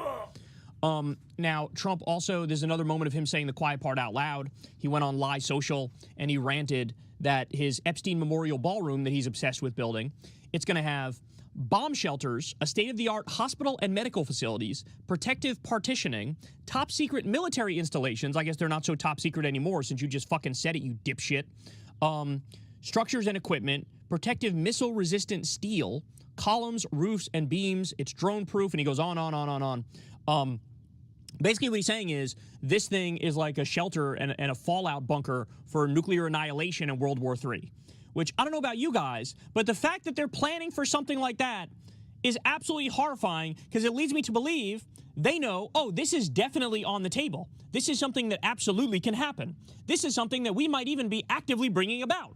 Fucking nuclear annihilation in World War III. This is astonishing, bro. Like, he's just saying it. He's just saying it out loud. As if people are going to read this like, oh, good for them. They have a bunker for when we fucking nuke somebody and they nuke us back. Isn't that glorious? No, we're all looking at this like, hey, asshole, how about you work towards peace? How about you do the no new wars thing instead of the starting 12 new wars thing? Oh, my God, dude. What the fuck? And this is why I say he's got to have Alzheimer's or dementia. Like, he has to. Because this is stuff that he's smart enough to fucking, in the past, he's smart enough to not say this shit out loud. You know what I'm saying? But here he is, and he's blurting it out on Lie Social. It's crazy. We also have Trump's EPA hitting brand new disgusting levels of evil. So they added six chemical fertilizer and oil executives to their new science advisory board. Okay, I'm talking people from Dow Chemical and ExxonMobil and a bunch of others. And remember, these are like the industries that evade safety regulations, and then those decisions pollute the environment and make people sick. Okay, these are the people who know the regulations because they're used to evading them. Okay, so adding these people to a science advisory board is just it's a fucking crime against humanity. So as Heather Thomas points out, all the culture war victories will ring hollow when you and your loved ones develop hideous cancers and birth defects, when the only wildlife left on the corpse of America are cockroaches and rats. Trump has removed all life-saving pollution regulations, folks. Now he's busy killing science, so you won't know what's killing you. Fight back. And that's exactly right. As you all know, they cut pediatric cancer research. They cut Meals on Wheels. There's massive brain drain happening in this country now where the best and the brightest don't come here to study anymore. Forget medical research, forget scientific research, forget breakthroughs, forget clean air regulations and clean water regulations. They got rid of them bitches like immediately as soon as Trump got in there. They are actively destroying this country as we know it, and it's not particularly close. And I get the sense they know that's what they're doing, but Trump is literally governing for himself and the Epstein class. That's it. That's all he cares about, right? The billionaires, the 1%, the country club crowd, okay? This is who he relates to. It's just absolutely out of this world. So we also have this. Back to the Turning Point USA speech, Trump says, "We will begin releasing government files relating to UFOs and unexplained aerial phenomena. And you're really into that. I don't know if I am. I thought I'd save it for this crowd because you're a little bit out there. The first releases will begin very soon, very, very soon. So you can go out and see if that phenomenon is correct. You'll figure it out. Let me know. Let me know." So this is literally one of those moments of like, he knows his followers are idiots. Nobody despises MAGA more than Donald Trump because he thinks you're idiots and he plays you like a fucking fiddle. And so here he is just saying that out loud. Again, Alzheimer's, early Alzheimer's here, right? Just no filter whatsoever. He went from a low filter guy to a no filter guy. And what's he saying? He's saying, this stuff is stupid, but you idiots will eat it up, so I'm throwing it out there to try to juice my numbers and make you like me more. That's basically what he's saying. Incredible. There's an article in the New Republic that is talking about how MAGA is increasingly of the belief that the Trump assassination attempt was fake in Butler, okay? They say, quote, "Since the attempt on his life, Trump has shown no interest in investigating what really happened. He never mentions it. It's as if it never happened, except when he tells us he took a bullet for us." So, and this is a point I made 1,000 times. Trump will still bring up a beef he had with like fucking Rosie O'Donnell from the 1990s, okay? He'll shit on Whoopi Goldberg and Bette Midler because of some shit that happened in like 2002. But he never brings up the person who tried to literally murder him in front of a crowd while he was giving a rally speech. He never fucking brings that up. And then look, you get into the conversation, the broader conversation. There's some weird shit around that event. There is no denying that. Anybody who denies that is flat out lying to you. They are lying to you. We all saw the clip of like the photographers being ushered into the proper position right after Trump got hit, and then they lower the flag, the American flag, into the right position to get those photos. We all saw the Secret Service kind of let Trump pop his head back up and put his fist in the air and say, fight, fight, fight. We all saw one of the pictures of him being put into the Suburban or the Tahoe, and he's got, you can't see any wound on his ear, right? We've all seen it. We've all seen all this. And now you look at it, and his fucking ear. People do the comparison. Here's Evander Holyfield, who got his ear bitten by Mike Tyson. Still, here we are, however many decades later. You could see the chunk out of his ear. Donald Trump's ear looks like nothing motherfucking happened. Nothing at all. Okay? Ooh. So people are beginning to talk, and you know what? I don't fucking blame them. I don't fucking blame them, because they lie to us about absolutely everything, so why the fuck wouldn't they lie to us about that as well? And it helped build this mythos of like him as a legendary, iconic figure. Oh, he survived an assassination attempt. What a badass, putting his fist in the air saying fight, fight, fight. And they started selling merch with that on it fucking immediately. We're supposed to say that's not creepy? That's not weird? That's not strange? That's not bizarre? Spare me. Absolutely spare me. Okay. Look, I still don't know where I stand on this conspiracy theory, but there is definitely some inconsistencies. I think it could just as easily be ricochet, a portion of the bullet or something else that caused him to bleed and react that way. He's not that good of an actor, folks. And that reaction was genuine. Someone was shot in the face because of it. Now, it doesn't mean that they're above that kind of stuff. But I don't know. I just keep going back to his seemingly extremely genuine reaction.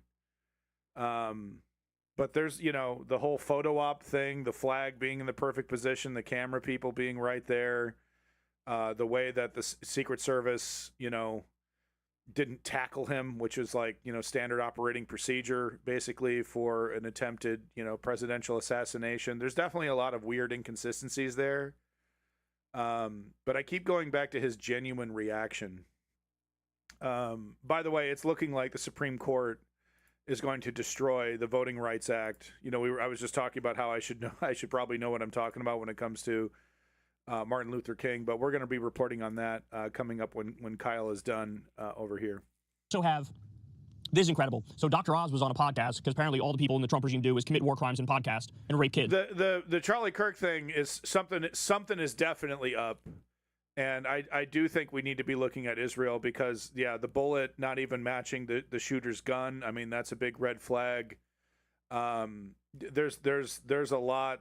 We're not, and of course, Kash Patel over here getting drunk. We're not getting an actual investigation of what's happened there.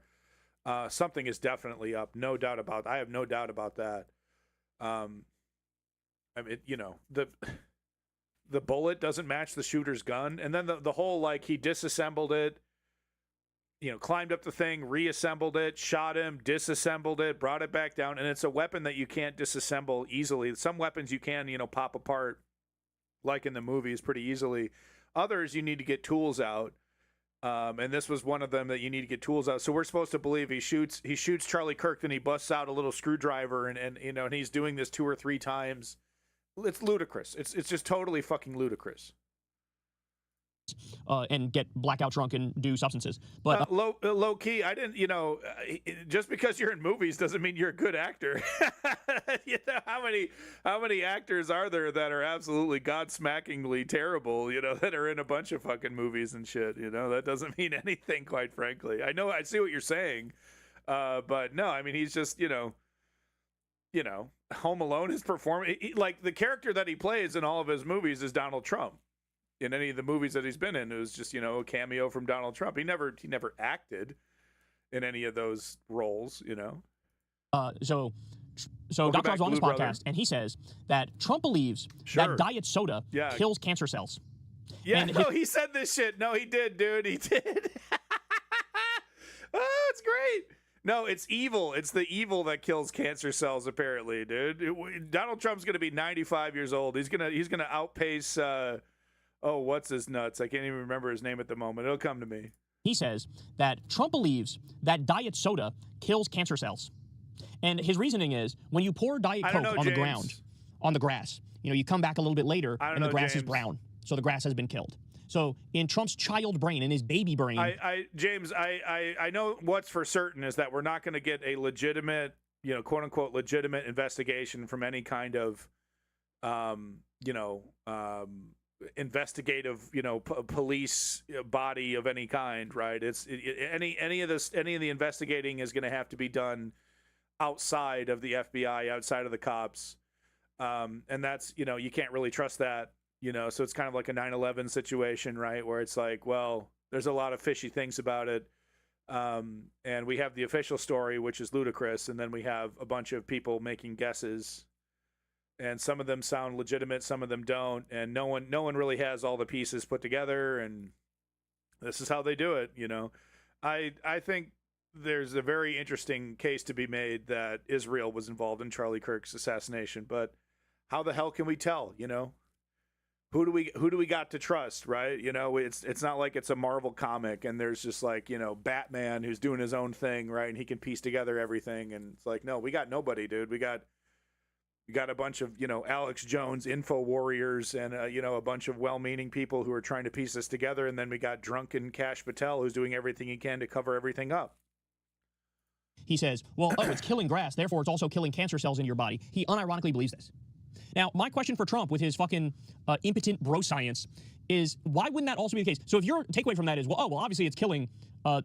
And Eleni, I see your comments there. I like Chris Hedges. I have to bring this up, but I like Chris Hedges, but his association with Russia also can't be ignored. But his academic work also can't be ignored. So it's a complicated thing with Chris Hedges. Right? Why wouldn't it also kill your healthy cells, you idiot? If you're going to do bro science, take the bro science to its logical conclusion. It would also kill healthy cells, not just fucking cancer cells. But by the way, it's like soda pop is it's fizzy. So it kills cancer, I pour it on the ground. It kills plants. It's very fizzy, and it kills the bad parts in my body. So make sure you get me another one. I'm gonna push my button. There we go. Diet Coke slave. Oh, I'm sorry. Diet Coke intern. None of that is true at all, right? Like, none of this is true. If anything, there's some evidence and some reason to believe, it's not conclusive yet, but there's some reason to believe that the aspartame that's in many diet sodas, including Diet Coke, that leads to cancer. No. Avoid aspartame like the fucking plague. I've seen so many studies now. There's something going on with aspartame. Don't do it. If you want to get sugar-free alternatives, something like this, look at the ingredients. Make sure you're getting one that doesn't have aspartame. And there's some sugar replacers that are really fucking nasty, stevia, stuff like that. Like, it's hard to find a good one. Basically, you need to find one that's using like fruit juice to flavor it, but stay the hell away from aspartame. I've seen way too many studies now. I'm hammering on the wife, because she likes Diet Coke as well. It's like, you got to stay away from this stuff. She's been doing better with it, but habits are hard to break. But it's like, no, stay the hell away from aspartame. It was actually approved by Donald Rumsfeld. There's too many connections there. Look up the studies; it'll freak you out. And don't think for a second that the United States isn't above poisoning people. Red dye number 5 or whatever the hell. There's so many things in the United States, chemicals that are allowed. Companies that are allowed to use certain chemicals in the United States that straight up poison people. Don't bring him up. Sorry. Don't bring him up. Wait, there we go. This is the right one. There we go. Donald Rumsfeld, right? Some studies that indicate that. In fact, I do believe throughout most of Europe, if not all of Europe, they've banned aspartame, that artificial sweetener. Yeah, not in fucking Canada. Not in fucking Canada. You go down the soda aisle, and it's 90% of the sugar-free alternatives are aspartame. Concerns that it might lead to cancer. So, of course, he flips it exactly on its head. But this is what he does. This is the same guy who believes that if you exercise, it's bad for you. And I'm not kidding about this. He actually believes that because he views it that your body is like a battery. You have a limited amount of charge for your life. And so the more energy you use, the more you blow through that battery and the quicker you'll die. Yeah. Right? And so, like, by that logic... Yeah, this is using, like, orange juice and some other shit, some other natural flavors, citrus acid, but no aspartame. The most healthy people are the ones who literally never move. They're sedentary forever. This is what he thinks. And this is the same guy that's making fucking life and death decisions for all of us, for every aspect of our lives. And he's destroying the world, right? I mean, they literally did a triple tap on a fucking girls' elementary school in Iran. Originally, we thought it was one bomb, then it became a double tap. Now it's a fucking triple tap. It's incredible. It's incredible. Wait, we also have the girls' school was a triple tap, not just a double tap? Jesus Christ. They wanted to make sure every kid was dead. Remember, Trump is waging a $10 billion lawsuit against his own IRS, in which he's seeking taxpayer funds. I saw the headline on this one. This is great. This is the new grift, right? You do some fake little lawsuit, and then you get the government to settle because you're in charge of the government, and it's like a massive payday. So now Donald Trump is going to literally steal $10 billion from the government. Bing, bang, boom. You know, not only does he get a big payday, but he also gets a propaganda win because he gets to say, see, I'm the victim. I'm the victim here. Found innocent once again. The damages for the fact that his tax records were released, okay? Well, guess what? Exactly like I told you would happen. I predicted this. Trump's legal filing now says he's in, quote, discussions with his own IRS to avoid protracted litigation. So what does that mean in layman's terms? So Trump goes, oh, I'm suing you for $10 billion, IRS. King You're of going to the give me $10 billion. man. What'll happen is Trump will come out of this and go, we settled. You almost have to admire it. You really, I mean, like the creativity is really top notch. It's like, wow. I mean, they're putting all of their mental effort behind stealing our money, stealing our fucking treasure. But it's okay. I'm not going to get $10 billion from them. I agreed to just getting $100 million from them, or $10 million from them, or $50 million from them. Yeah. And so this is him robbing the American taxpayer of whatever it ends up being, literally. 10 million, 50 million, 100 million, and stealing that money. And then he says, oh, I'll give it to charity. No, he fucking won't. No, he won't. He's keeping all that shit. He's the greediest motherfucker on the planet, okay? So it's incredible. I gave it to my favorite charity, the Trump Bitcoin Foundation. You wouldn't believe it. We're gonna invest so much. You're gonna get so much benefit from this, folks. Literally shaking down the American taxpayer. He did the same shit. Remember with his Board of Peace, this bullshit thing he created, which is supposed to be above the UN? He stole like $10 billion from American taxpayers for this thing and put it in a private account that only he controls. Just like with Venezuela, they do the same shit. He stole their oil, sold it, and he put all that money in a private account in Qatar that only he controls. So now I get to the comedy portion of today's show. Because what we just learned is that Vice President J.D. Vance is currently leveraging his role as finance chair of the RNC to deepen relationships with numerous billionaires. Because his plan is to run for president in 2028. Laugh along with me, y'all. Laugh along with me. So he's now buddy-buddy with pro-Israel megadonor Miriam Adelson. And let me tell you, you're going to see Joe Rogan. You're going to see Tim Pool. You're going to see Dave Smith. You're going to see all these, no more Trumper Republicans that Cenk Uygur likes to talk about. Dave Smith, he doesn't really give kudos to Tim Pool and whatnot, but Tucker Carlson and Joe Rogan and all these people, right, that Cenk Uygur is trying to reach across the aisle and give credit to, and see, they're coming along, common sense, and he likes to say, take the wins where you can get them. They're all going to be running back to the Republican Party, cheerleading once again. Oh, look, he's presidential. Oh, it's going to be It's going to be shameless and shameful. And what is Cenk Uygur going to say at that point, right? Is he really going to try to continue this? When Tucker Carlson, cheerleads for the next fascist in line at CPAC or at TPUSA conference, You got Anna Kasparian over here going on Megyn Kelly's, doing an interview with Megyn Kelly's show. Meanwhile, on her own show, saying she's not political, she doesn't have a political home, she's politically homeless. It really is just pathetic at this point. What's happening at TYT? It makes me sad. It makes me really sad.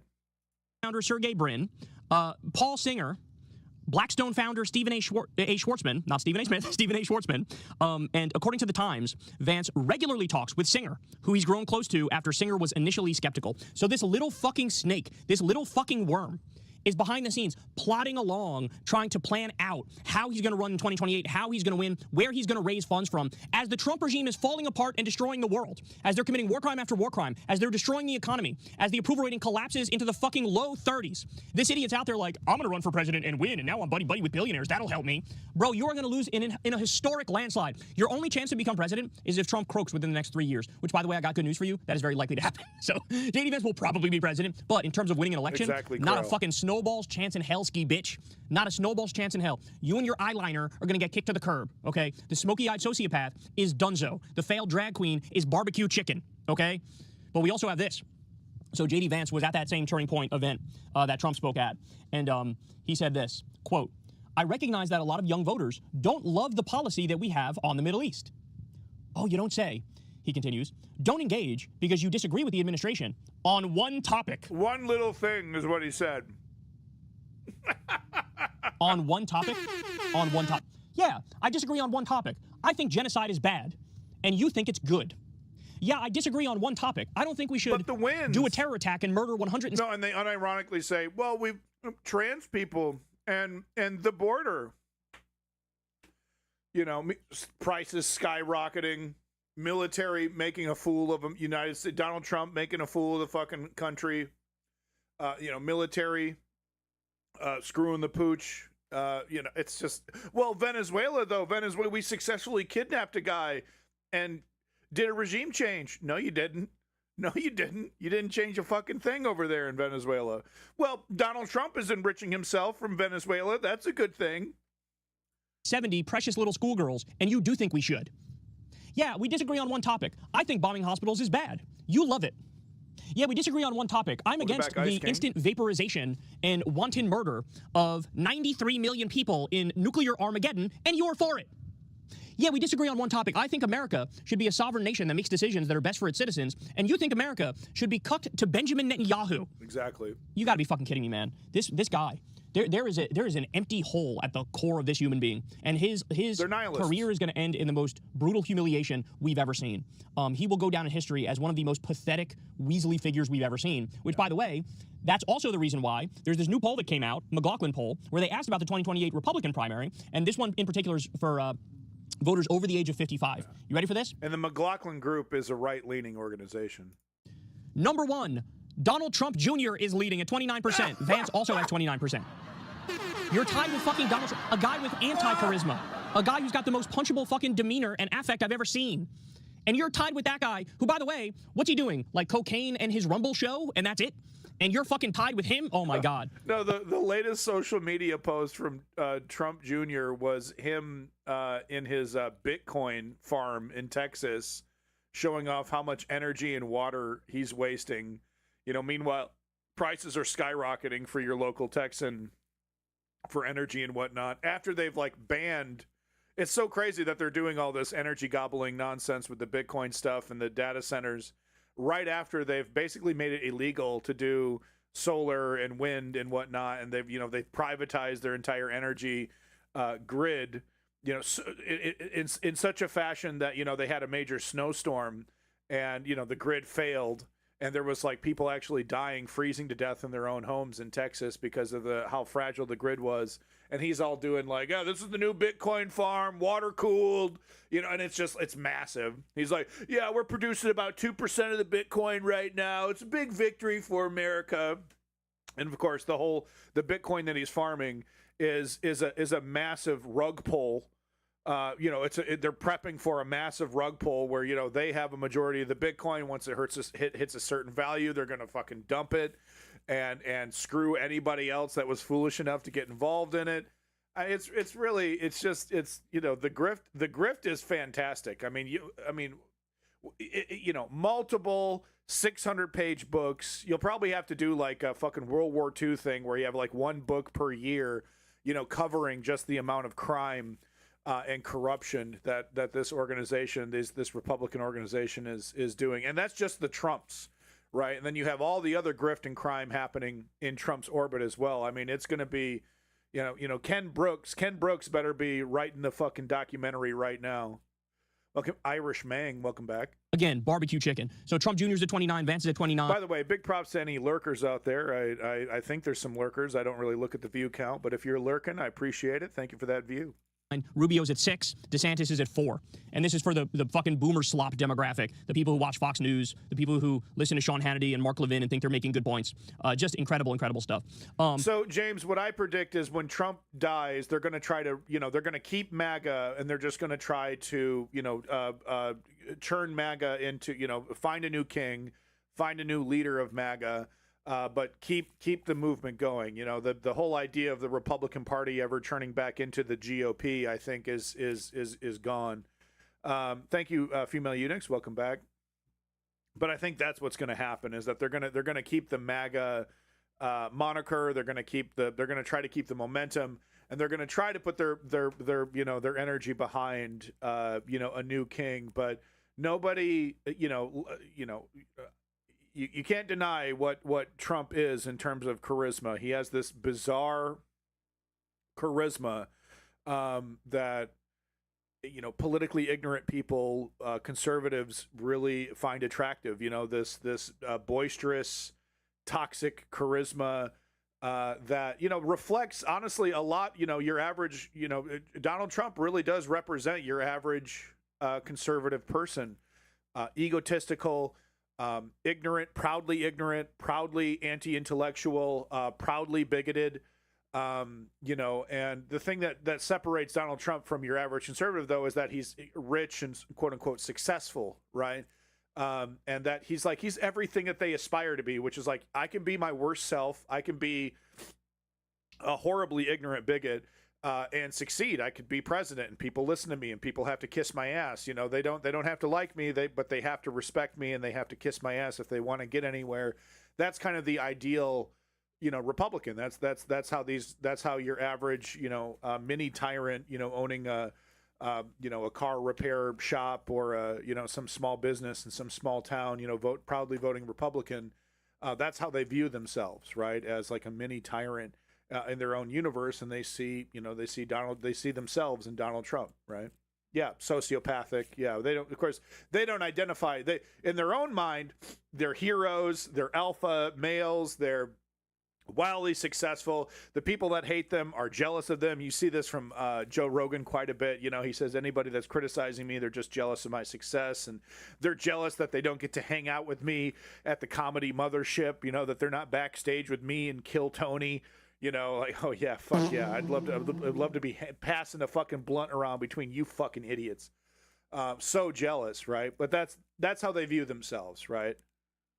We have a great example of voting for the leopards eating people's faces party. Erica Kirk is saying she's going to run for president. Oh, please, baby. Please. Is that true? Give me the link. Is that true? Oh, I'd love to see it. And then the leopard ate those people's faces. Oh, Sabercat already with a link. Rumors Erica Kirk is considering. Okay, so she hasn't said it. Okay, this is just some social media thing that they're running with. She hasn't actually said anything. Are we in hell? Too busy arguing about war. I know it sounds a little wild, but if you pay attention to how presidential campaigns usually start, there's an actual pattern. People rarely wake up one day and suddenly announce that they're running for president. Okay, well, thank you so much. I am Lauren P. I don't know who that is. Okay, so she hasn't actually announced anything. Okay. No, she hasn't announced anything. It's just social media going crazy. It's not working when I try to get my mail passport. Yeah, that's the vibe I was getting from her. I've never seen her before, but good for her. If she's she's a liberal commentator, young and pretty, go for it. We need more of them. We need 100 more Lauren P's. Good for her. To go somewhere, and apparently this is impacting trans people all across the fucking country now. And so she voted for Republicans. No, James, no. So there are some commentators that are temporarily drifting away from MAGA because because it's hard for them to cover Donald Trump's ass every single day.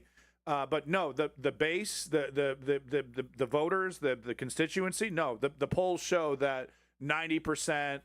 They're still with Trump. They're still down with this shit. I mean, Kyle was reporting earlier in this segment, 40%, are still on board. But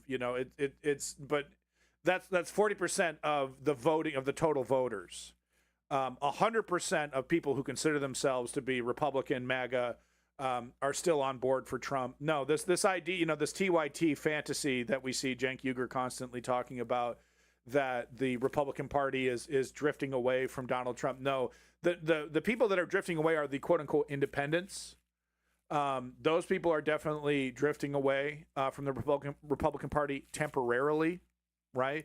And not because of ICE, not because of the bigotry towards gay people, not because of the massive corruption, not even because of situations like Venezuela. It really is just the embarrassing Iran war that is causing these people to drift away temporarily. Like I said, the moment Trump dies, or the moment Trump even has a win, right? So say he's able to successfully steal the midterms, and and everyone thinks it's going to be a blue wave, but he's actually steals it, and he makes it look like it's a red wave.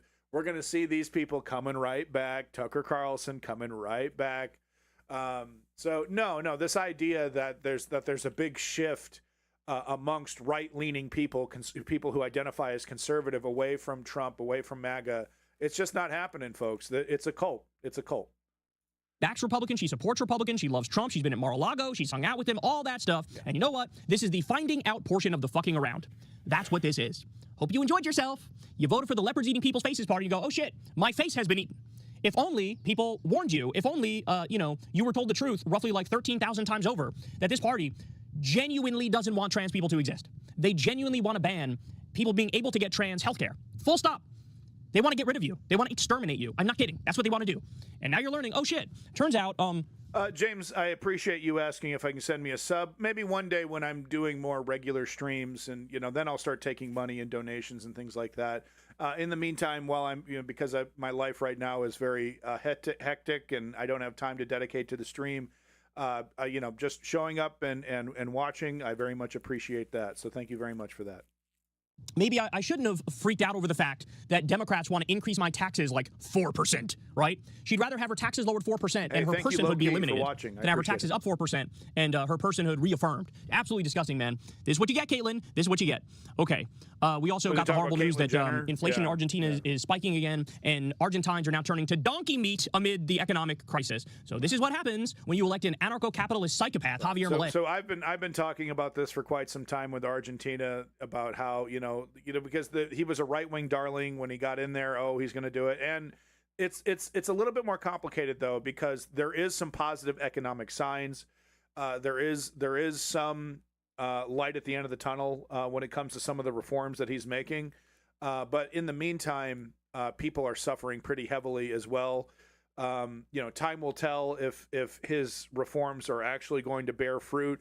Like I said, though, there is some early signs that some of his economic reforms are actually substantively lowering inflation and whatnot. But he's, he warned people. He said, you're going to suffer. You're going to be in a lot of pain for a little while. He said just a little bit. But the reality is that, for these economic reforms to happen as quickly as he wants them to happen, most of the poor people in this country are suffering right now. Yeah, no problem, James. It's, as long as you're an honest actor, that's all I care about, is that you're an honest actor, right? Don't, the people that come here and they're just asking questions, but they just so happen to ask questions that are basically right-wing propaganda, and then they don't want to listen to the answers, and they don't want to change any of their conclusions. They get the fucking boot, Who's also, by the way, a crypto scammer in his own right. The guy's a total jackass and deeply unstable. So I'm having flashbacks to when Elon Musk was on Twitter after Milei won, and he said, prosperity is ahead for Argentina. Here we are. Argentines are fucking dumpster diving and eating donkey meat. I hope you guys are proud. But then which funny video? Are you talking about the comedy skit that we're going to watch after this one, the one that you gave me, or is there a different video that you linked? I haven't seen many trolls. Yeah. Well, the trolls, they don't pull themselves away from masturbating in video games only during heavy news, cycles. Normal news cycles, they disconnect from the news, and they just, like I said, masturbate and play video games. Yo, from the south of Boston, it's your motherfucking boy, Lenny! Hashtag more Lenny. Make sure you're subscribing and liking and following that Accident's Waiting to Happen if you want that consumer rights news Lenny does a great job covering that realm, very important realm. Make sure you're checking out that Lenny stream, folks. It's not like Elon Musk will correct himself because he actually doesn't give a fuck about those people. He thinks poor people are not human. Or just a great hang, absolutely. He thinks they're not human. And so he's totally fine with this. As long as the fucking oligarchs are doing well, then he's happy. We also have this nightmare story. The Associated Press is reporting that Ohio's nursing homes are dumping patients at homeless shelters. That's great. It's awesome that that's happening, and it's awesome that as this is happening, Trump wants $400 billion for this illegal war to continue and a $1.5 trillion military budget. Yeah. It's great. And doing speeches about how folks, it's just common sense. We can't afford daycare anymore. You know, that's a state problem, and fuck the kids. We got the main problem. The main thing that we have to worry about is the war. Come on, folks. It's about the military. Aren't you patriotic? Come on, fuck the kids. I do it all the time. What are you talking about? I do it all the time. That we're kicking people out of fucking nursing homes as we start another 7 new wars. That's fucking phenomenal stuff there, man. Love that. The good news for you is this, that in less than 100 days, the new Democratic governor of Virginia, Abigail Spanberger, who, by the way, ran as a centrist, she pulled one of the dopest fucking about faces I've ever seen, and she gets in there and she goes, psych, bitch, I'm going to govern as a leftist. And so what did she give us in less than 100 days? Paid family leave, paid medical leave, $15 minimum wage, codified the right to an abortion. No, she's been fucking killing it. No doubt about it. She's been killing it. And I have no doubt whatsoever that political pressure from the left is one of the driving forces behind this kind of bait and switch, where she's like, well, corporate centrist, a little bit running corporate centrist, but then governing. The fact is that these policies that she's implementing are incredibly popular, and they keep you in charge for a very long time. Just ask Bernie Sanders. Free tax filing, strong gun safety legislation, building more houses. They also made it so it's like one click to cancel a subscription because, they try to make it impossible to cancel a subscription because they want to keep robbing you. They did that as well. So in less than 100 days, win after win after win after win. And the good news I have for you guys is this, and this is really important. It's going to be a new phenomenon that we're seeing now, and Abigail Spanberger is part of this. Somebody a Democrat who might run as a moderate, thinking like that's the path to power and that's what people want to hear. And then they win anyway because in this era, everybody just hates Republicans and they'll vote against Republicans no matter what, right? But then they get in there and it's like, psych, bitch, I'm not moderate. I'm actually going to govern as a far leftist, which is wonderful, which is awesome, okay? I don't care. If you want to run as a moderate and then get in there and govern as a leftist, God bless you. More power to you. That's better than running as a moderate and governing as a moderate, right? So this is a new phenomenon. We never would have seen this 10 years ago, 20 years ago. The new phenomenon is you still have some Democrats who think the path to power is to sound more moderate. It's not. You could run as a leftist and win by even bigger margins. But they think it's okay. Look at Graham Plattner. Look at Zoran Mamdani. And there's many other examples as well. Progressive policies are popular. Standing by your principles is popular. Messaging is still important. You can't be going out there, saying defund the police. You can't be going out there, saying I love Antifa, right? You can't be doing that kind of shit.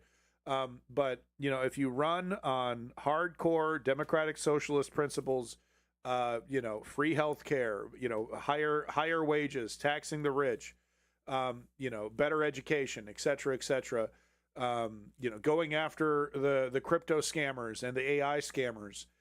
These are popular things that will absolutely get you into office. You don't need to run away from it. You don't need to listen to Nancy Pelosi anymore. If I sound moderate, I'll win.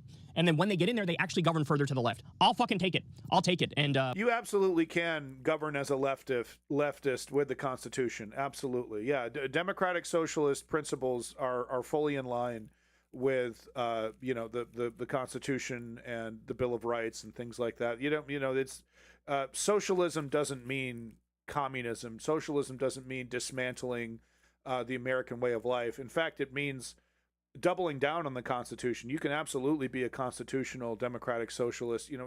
Once again, I'm going to bring up Zoran Mamdani here, right? You can say, these are some of the principles that are actually enshrined in the Constitution. Human rights is a great example. Free speech is a good example, right? You can double down on these things. You can absolutely defend America, from the angle of a democratic socialist. Absolutely. Yeah. We need anybody who's running as a moderate. If you're Lenny got busted stealing a movie. Burr, burr, burr. That's you could be a multi-million-dollar streamer and steal fucking Netflix. You just literally stream Netflix for hours and hours and hours, no problem. But you're a smaller time streamer like Lenny over here, and they bust your ass immediately. Isn't that cute? Yeah, Crail. Iran. We've been covering that. Iran closed the strait. Hours later, We did it. Peace in the Middle East. War number 10. And then Iran is like, no, you didn't. We're closing the strait again. You're fucking Israel's still bombing Lebanon. You know, yeah. Democrat, I hope in your heart of hearts you're more like Abigail Spanberger when it comes to governing, okay? All right, and then finally, we have this. So a journalist who shared a CNN video of a U.S. jet being downed in Kuwait has disappeared in Kuwait.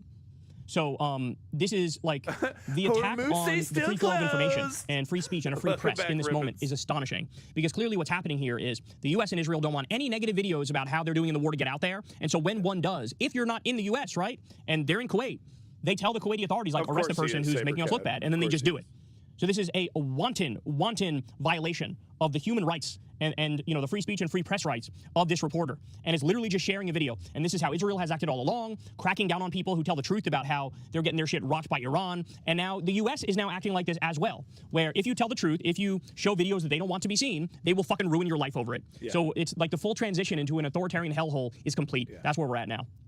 All right, guys. I love y'all very much. You guys know the drill. Everybody click like, click subscribe. It's your motherfucking boy, Kyle motherfucking Kulinski.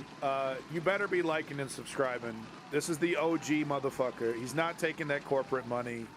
He's keeping it real. He's calling people out. Make sure you're liking and subscribing on that, Kyle, folks. Can't stress that enough. Make sure you're liking and subscribing. We're not totally done with Kyle Kulinski, but we're not going to hear from Kyle Kulinski anymore. But we are going to hear from a whiny piss baby libertarian and this pretend moderate right winger over here who giggles next to Megyn Kelly while she talks about how she'll still vote Republican even if they nuke a country. She's a total wolf in sheep's clothing. She has this appearance of being like a common sense Republican sitting next to Sagar Antonetti. She's a total hardcore MAGA freak, nodding her head to every fascistic MAGA impulse over here. Emily, what's her fucking nuts? But we have Dave Smith over here. Oh, where? People don't like me still. Oh, they don't try. They're saying that, well, I should have. You'll see what I'm saying. You'll see what I'm saying here. So we're going to get into it. Here's another channel, by the way, you should be checking out. Ebb and Flow. Oh, that's right. Sorry, Sabercat. Okay, real quick before we do this, before we do Ebb and Flow, here's the link. I'll post it twice. Sabercat is right. I promise I would show this. From Smith and Jones. I think this is some British comedy sketch, classic sketch from the 1980s show Atlas Smith and Jones, which starred Mel Smith and Griff Rhys Jones. The Grave sketch. I have actually never seen this, so I don't know what this is. So let's go ahead and watch it. I promised I would show it. Thank you, Sabercat, for the link. You're thinking of me. Hopefully this is a good one. We'll see. Man that is born of a woman hath but a short time to live. Oh, I have seen this one, actually. I have seen this. I think this is a good one, yeah. He cometh up and is cut down like a flower. He fleeth as it were a shadow and never continueth in one step. Not the 9 o'clock news.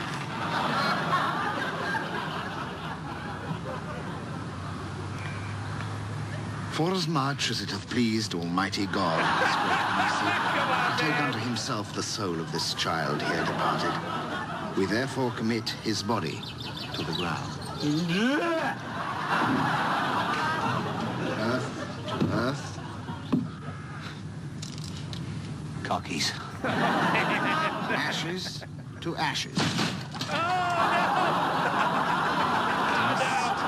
to dust. Okay, put the pause on it. They're too British. Sure and they're too British to stop. Resurrection to eternal life. Jesus Christ. Shall change the body of our low state, that it may be like unto his glorious body, according to the mighty work, whereby he is able to subdue all things. Yeah, the Blackadder's great. They shall hunger no more, neither thirst any more, neither shall the sun light on them, nor any heat. For the the Lamb which is in the midst of the throne shall feed them, and shall lead them unto living fountains of waters. And God shall wipe away all tears from their eyes. Now unto the King, eternal, immortal, invisible. Oh my God.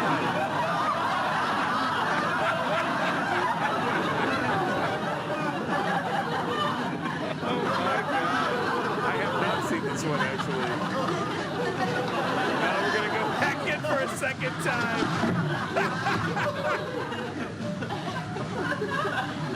Why is there a mirror, by the way? They're just silently watching it now. Why is there a mirror on the casket? Is that the thing that British caskets have, a mirror? Or no, okay, no, that's the plaque. That's the plaque with the brass kind of name that has the name of the person on there. That's what that is. Okay, sorry.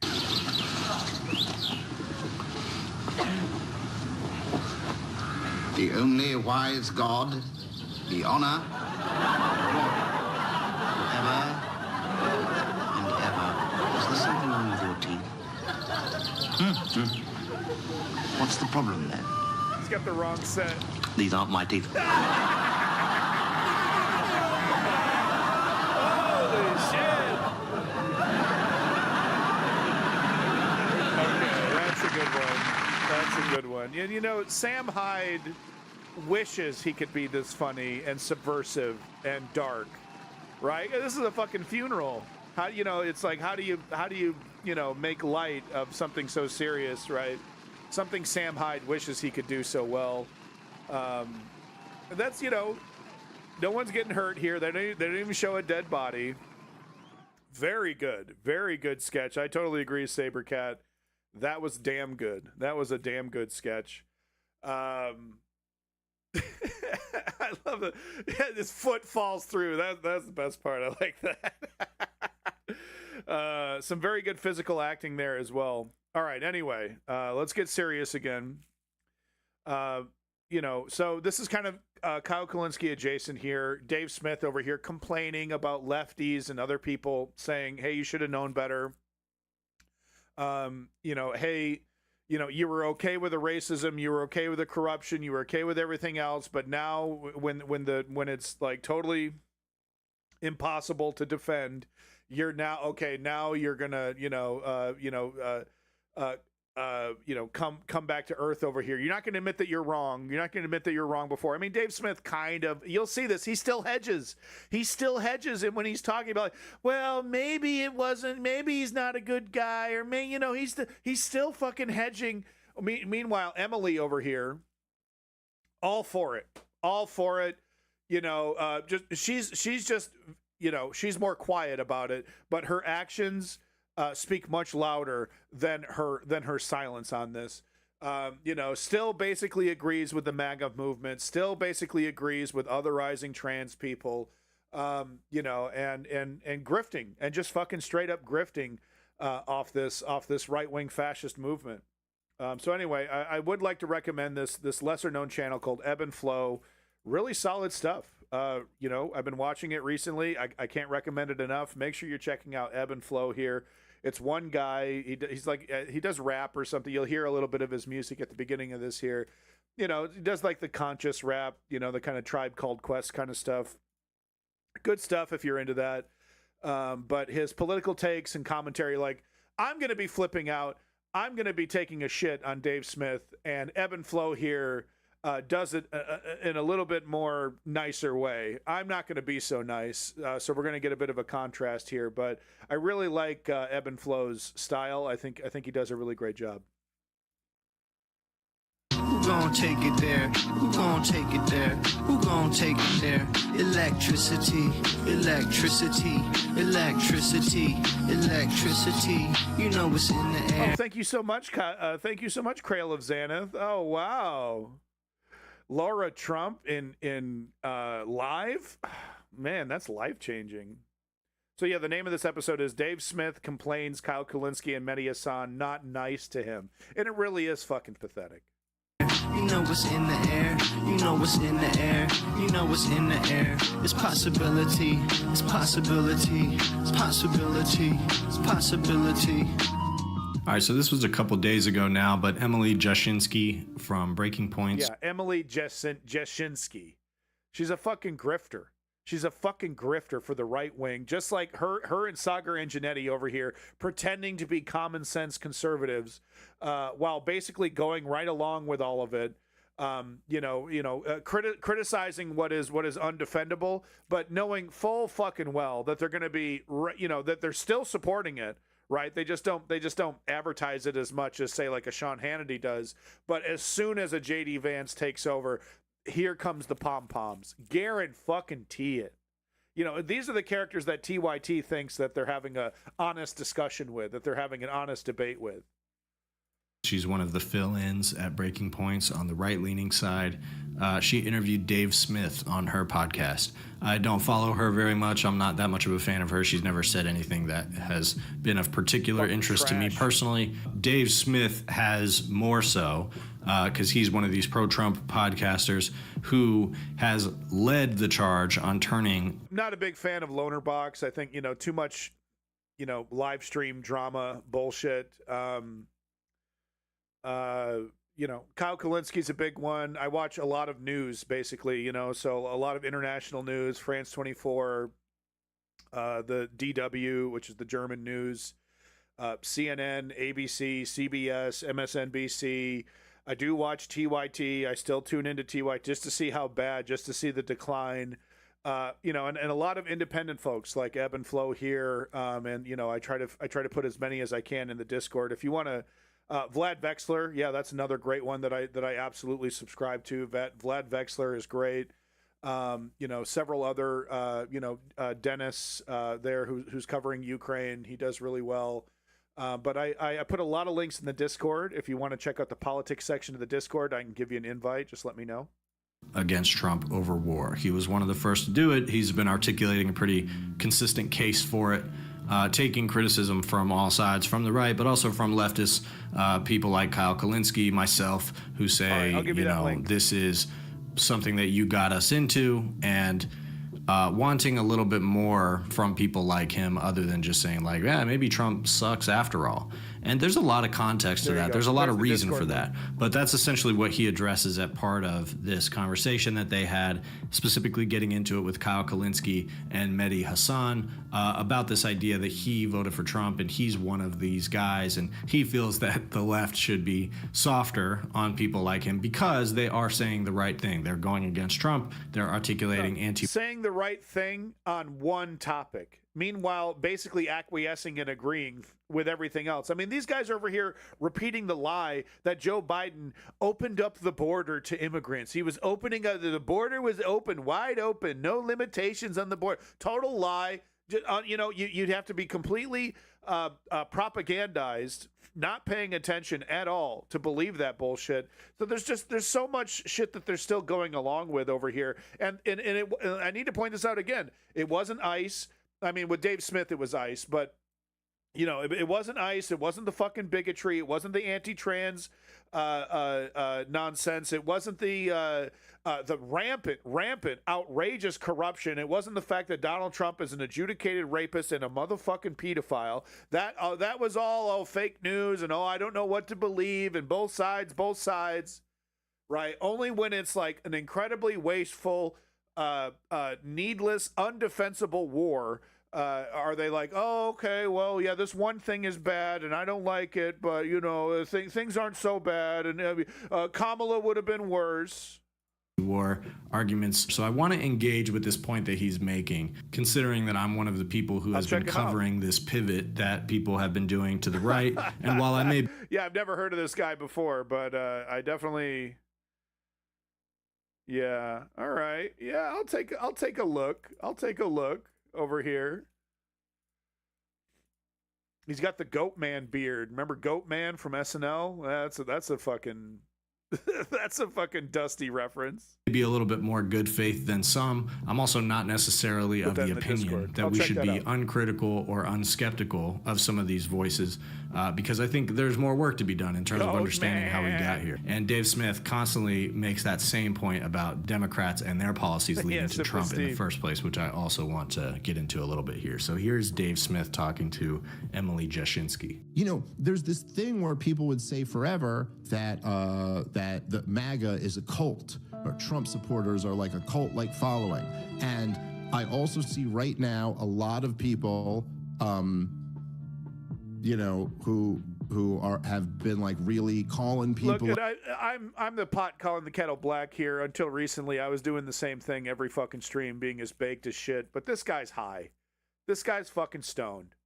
All right? Just pointing it out. I know I probably should. I'm being hypocritical over here, but, you know, take that for what it is. The guy's fucking stoned. Anyway. Out who voted for Donald Trump or something like that. And, you know, so I say this again from the position, which I understand is a weak position to argue from, where I'm already admitting that, like, yes, probably it was wrong to vote. You hear that hedging? Yeah, probably it was wrong. Probably. Smoke another, you fucking idiot. Sorry, I'm a total hypocrite because I'd love to smoke some weed right now. Told myself I was going to reward myself for getting my citizenship and haven't even done that yet because I'm too afraid I'll get re-addicted to Mary Jane again. So I haven't even rewarded myself yet. I'm a total hypocrite here, but I don't know. It's just like it is. You know, I can see why people were turned off by the weed smoking because I don't know there's just something about it. It's like it's hard to take your political opinion serious when you're over here. Yeah, well, maybe. Oh, maybe. I don't know. Maybe Trump is bad. I don't know. Stop being mean to me. Welcome to fucking politics, bitch. Position to argue from, where I'm already admitting that, like, yes, probably it was wrong to vote for Donald Trump. But yeah, probably. Yeah, Kamala would have been better. Oh, I don't know. Oh, gee, I don't know, guys. Also, I'll just say some names here. Yeah, that I've gotten into some public arguments with Kyle Kulinski and Mehdi Hassan and others like that. Right. You know, people who are way more informed, way better, well-read than you, especially with Mehdi Hassan, who's fucking, leaping over you in terms of intellectualism. Maybe you should listen to some of the people that were right from the beginning.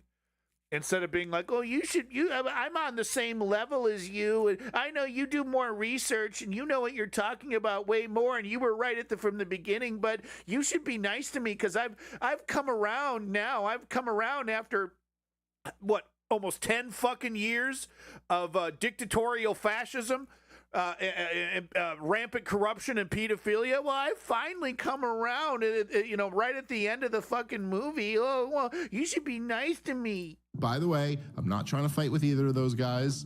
Yeah, no, you don't want that fucking smoke. You absolutely don't want that fucking smoke. But you put Kyle Kulinski's name in your mouth, bitch, you're gonna get the fucking smoke. Guarantee it. Guarantee you Kyle Kulinski's gonna bring this up and talk some motherfucking shit. Guarantee you. And you might be lucky if Mehdi Hassan doesn't want to lower himself to your level to even bother responding to you. But I guarantee you Kyle Kulinski isn't gonna let that shit sit. I guarantee you. I don't agree with them on everything, but we sure do agree on some really important stuff. Yeah, you don't agree. You know, what you want to list those off, by the way? You fucking nutless wonder. You want to list those off? No, I don't want to be put into a corner. I don't know. I want to have the ability to come back into this realm. I want the ability to come back into the Republican Party when it's convenient for me. I'm too audience captured.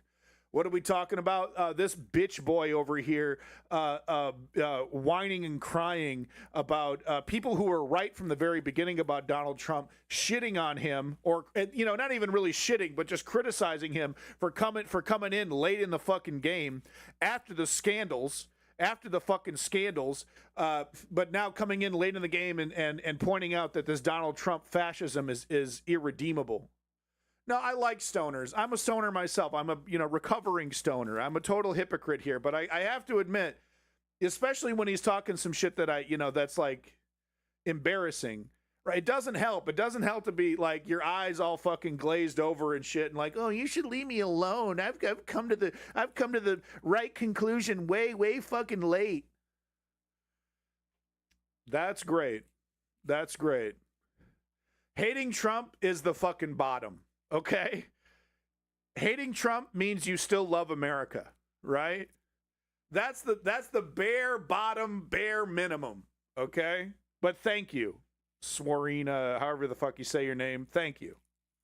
I'm not, but they're going around like constantly going like, hey, you voted for Donald Trump. Well, look at you, Joe Rogan. You're criticizing him now, but what do you think Leave you my voted friend for? Joe And just alone. Literally Joe Rogan blowing Donald Trump. Like what? Like the next day, Joe Rogan showing up at the fucking White House to give Donald Trump a fucking stone foot massage over here. Leave Joe Rogan alone. He's coming around. No, the fuck he isn't. He's Rush Limbaugh 2.0, bitch. Leave him alone. Oh, my Joey Joe. He created me. I'm part of the Joe Rogan verse. Oh, he's my buddy. Everyone who's and this is just infuriating me. And I'm no fan of Destiny, but he's 10 times more informed than your average Dave Smith or Joe Rogan. As much as I disagree with his overt Zionism and neoliberalism, Destiny is 10 times more informed than these fucking boneheads. I publicly went back and forth with Mehdi a little bit, and then we messaged privately a little bit, and like, we're cool and everything, but I just there's something about this where, like, I said this publicly, and I'll say this again, that when I remember, I was so anti-war, so hardcore anti-war, and you were so hardcore anti-war, you voted for Trump in his second term, even though we saw exactly who he was in his first term. People, these assholes like to pretend that that Donald Trump was the anti-war president in his first term. Absolutely not fucking true. He dropped the fucking Moab, first of all, wanted to get into a bunch of other military adventures, but the people that surrounded him didn't let it happen. It got so bad that, the military brass, the military leadership was just straight up ignoring the commander-in-chief's requests and whatnot because they knew he would forget about it, the next day watching CNN, getting pissed off about this or that. So this fucking dumbass over here talking about how, I miss the old Trump. I miss the anti-war Trump like Alex Jones is. He's a fucking fool. And in terms of rank, Hassan ranks much higher in my book than Destiny. But, I got my own problems with Hassan. But honestly, Hassan, Vosh, or Destiny, I'm taking Hassan any day of the week. But he's got to stop with his fucking glazing of the Chinese dictatorship. He's got to knock that shit off. He's got to stop with the fucking America bad no matter what rhetoric. There's a lot I criticize Hassan for. I'm about like 75-80% on Hassan's side though. Give me a Hassan over a Vosh or a Destiny, and Vosh is a close second. But the thing is that Vosh is a misanthrope. He's a defeatist, right? Where's the activism? Where's the fucking activism? I see a lot of, just defeatism and negativity coming from Vosh. And I'm not saying you have to be smoking that hopium, but I just see a lot of ooh, why bother? Ooh, give up. Ooh, R word this, R word that. I'm so educated, but I drop the R word every other time describing something. I don't know. He undermines himself so fucking much, right? With Vosh, So it's it's a close second, 75% Vosh, 80% Hassan, and Destiny is fucking 40%, 50% because of his fucking rampant Zionism. Voted for anyone. My big problem with Hassan, that you bring it up, is that he can never admit that he's wrong. He never his motherfucking ego supersedes everything else, including the leftist movement.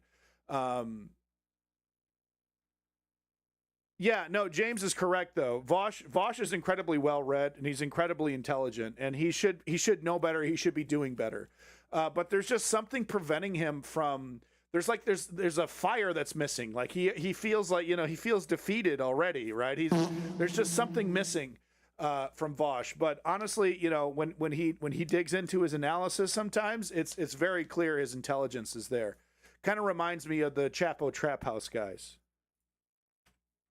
Anti-war, so hardcore anti-war, and I never voted for anyone. The only presidential candidate I ever voted for was Ron Paul. Like I have complete clean hands in terms of voting before 2024, and I remember just mourning the death of the anti-war strategy. left.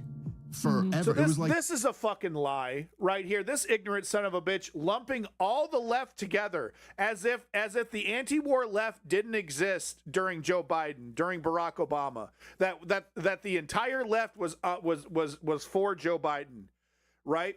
Surface level analysis over here, surface level bullshit that he takes as gospel over here. Like the entire left was in lockstep, right? Maybe if you're on right-wing Twitter, that's what it feels like.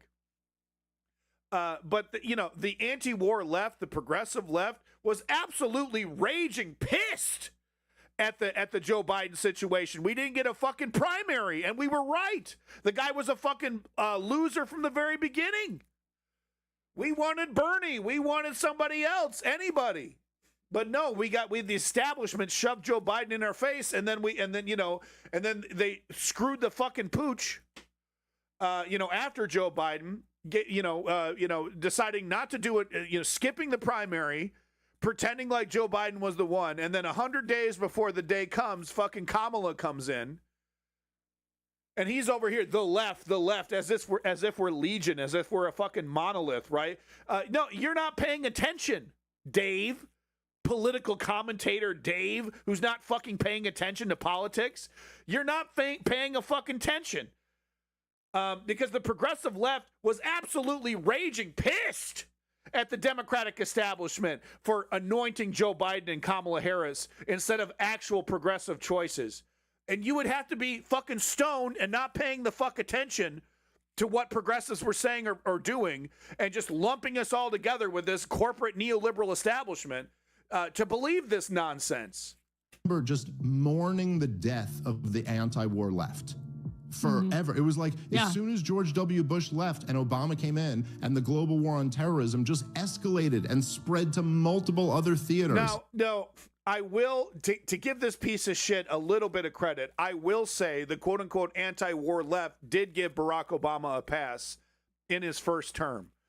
A lot of us went silent. I fucking didn't. But a lot of us did. A lot of the, socialists, a lot of the progressives, we were riding high on the race thing. They were riding high, on the Nobel Peace Prize winner and all that shit. But it didn't take long, 1 or 2 years into Obama's first term, and we're like, dude is deporting people at a record pace. Dude is filling his cabinet with Jamie Dimon and a bunch of other Goldman Sachs oligarchs. Dude is dropping bombs at a historic pace. He's talking about surges in the Middle East, talking about, more troops in Iraq and Afghanistan. He broke his promise on Abu Ghraib. Right? Occupy, great example, female eunuchs. Occupy Wall Street happened under Obama. That was the entire anti-war left over there rising up. And this motherfucker over here smoking his way through. He's probably hanging out in a bar with Joe Rogan, paying zero attention, thinking that the entire 8 years of Barack Obama was the fucking anti-war left, whatever his definition of that is, slept through the whole fucking thing.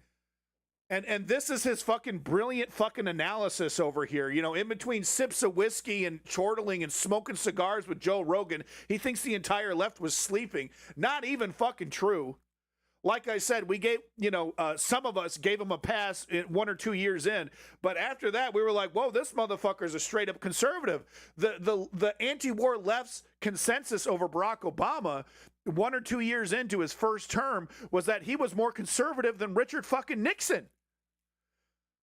And you would have to be completely not paying attention to not see that, because we were fucking screaming at it. One of the reasons why Bernie was such a breath of fresh air, like he came out of nowhere, is because the progressive left was absolutely sick of neoliberal Barack Obama and his fucking drone bomb campaign. I mean, fuck this guy. Fuck this guy. Right? He gets a little extra cheddar from the fucking Joe Rogan bump, and all of a sudden he knows what the fuck he's talking about. When this motherfucker was paying zero fucking attention at what the political zeitgeist was. This guy was partying and having fun while we were doing activism, while we were criticizing the neoliberal establishment. And now this motherfucker comes in at the end of the race, at the end of the motherfucking movie, comes in and pretends like he's a fucking expert, like he's done the analysis. Fuck this piece of shit. Escalated in the theaters they were already in. He surged like tens of thousands of troops to Afghanistan. Took out, Libya, Syria, Somalia, Yemen, like all of this. Yeah, and he's pretending like the entire monolithic left was rah-rah cheering on Barack Obama during this time, paying zero the fuck attention. It was just gone. And then when the destruction of Gaza started, they kind of all came back. And I was like, great. I never thought for one second that this would be the time to start lecturing everybody about how you voted for Joe Biden. And you should have known that Joe Biden was a lifelong Zionist. And Joe Biden was obviously going to do this. And then, the people... Nobody is more fractured and divided than the fucking left. And this guy over here basing his entire political analysis on this fake fucking idea that we were supporting Joe Biden, we were legion, that we were all in one voice supporting Joe Biden. Get some fucking nuance into your analysis, motherfucker. Pay the fuck attention a little bit better. I mean, this is a fucking joke. People who voted for Joe Biden, who admit that he committed a genocide, are shaming everybody else for voting for Donald Trump. Kyle Kulinski wasn't down with Obama. Even TYT wasn't down with Obama, totally getting behind Occupy Wall Street. This guy wasn't paying attention. He was partying and having fun. And now he's coming in at the end of the fucking movie with his half-hearted, farted out political analysis. Well, Emily over here, nodding her head the whole fucking time. I thought she was supposed to be the intelligent one. She was supposed to be the political one, right? She's supposed to be the one paying attention to this stuff. Yeah. That's a good analysis, Dave. Yeah, sure is. Let's just take a look at what actually happened here.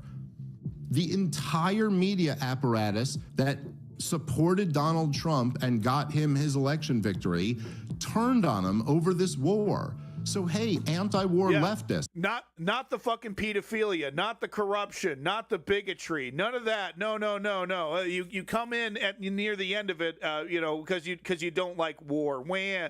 Oh, I don't want to get drafted. Wah. Take the win. You know what I mean? Take the win. Take the win. Reach across the aisle while we slap you in the face. You motherfucker, you're going to be voting Republican as soon as you get a chance to, you motherfucking liar. Hey, that's awesome. That's awesome that they're not going along with this. You called us all, or you called them all cultists for so long. They're not cultists.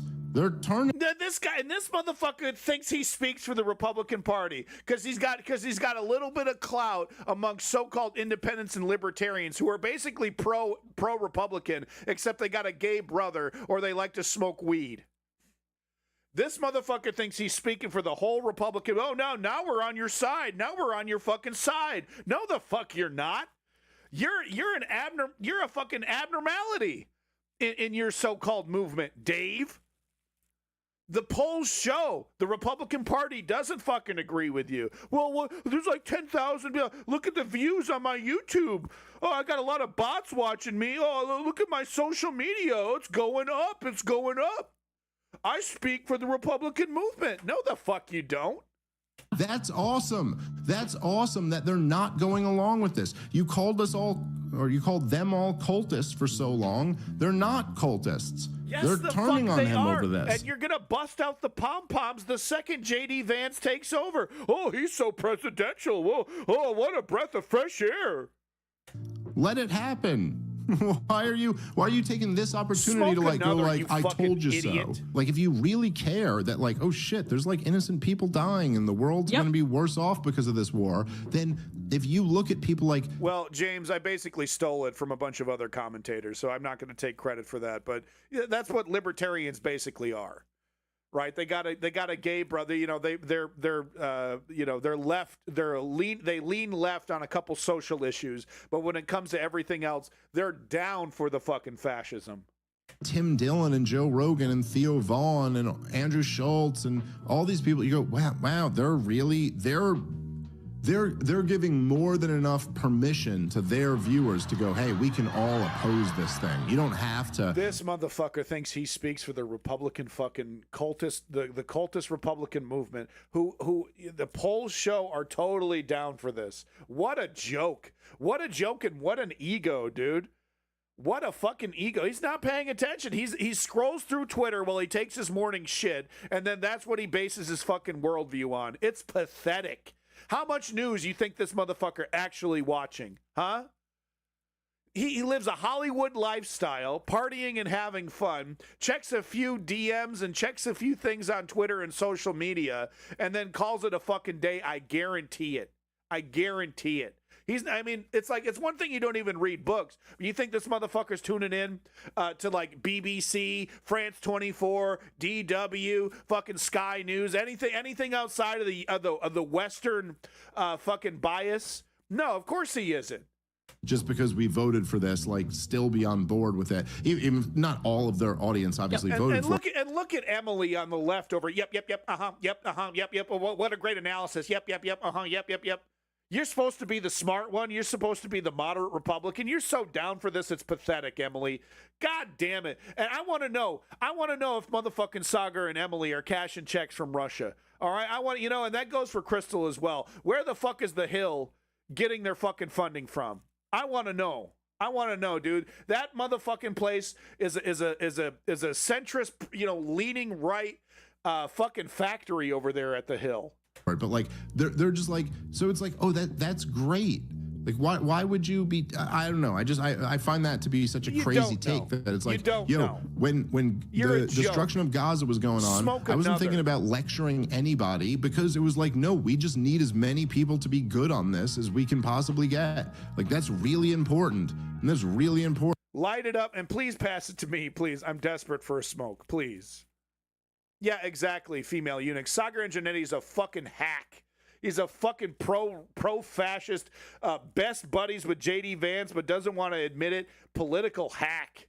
That, like, left-wingers are good on war again. And, like... Left-wingers, by the way, once again, clumped together with the neoliberal establishment like there isn't a massive fucking divide. You have to be paying zero attention to not see that. I don't see why anyone wouldn't make the simple calculation that, like, that's more important than me. Like, this motherfucker over here thinking that we're nodding our head to Nancy Pelosi, Chuck Schumer, and fucking Hakeem Jeffries over here. Shut the fuck up.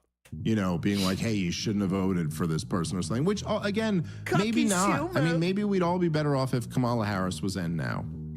Maybe. Oh, maybe. Oh, go. Oh, I'm gonna hedge just in case I have to run back to the right when Donald Trump dies. Oh, maybe. Oh, what a pussy. Yeah, she might, and God help us all. God help us all. The woman should write a book, okay, and live in her fucking mansion and never touch politics ever again. She should do a Hillary Clinton, right? Peek her head out.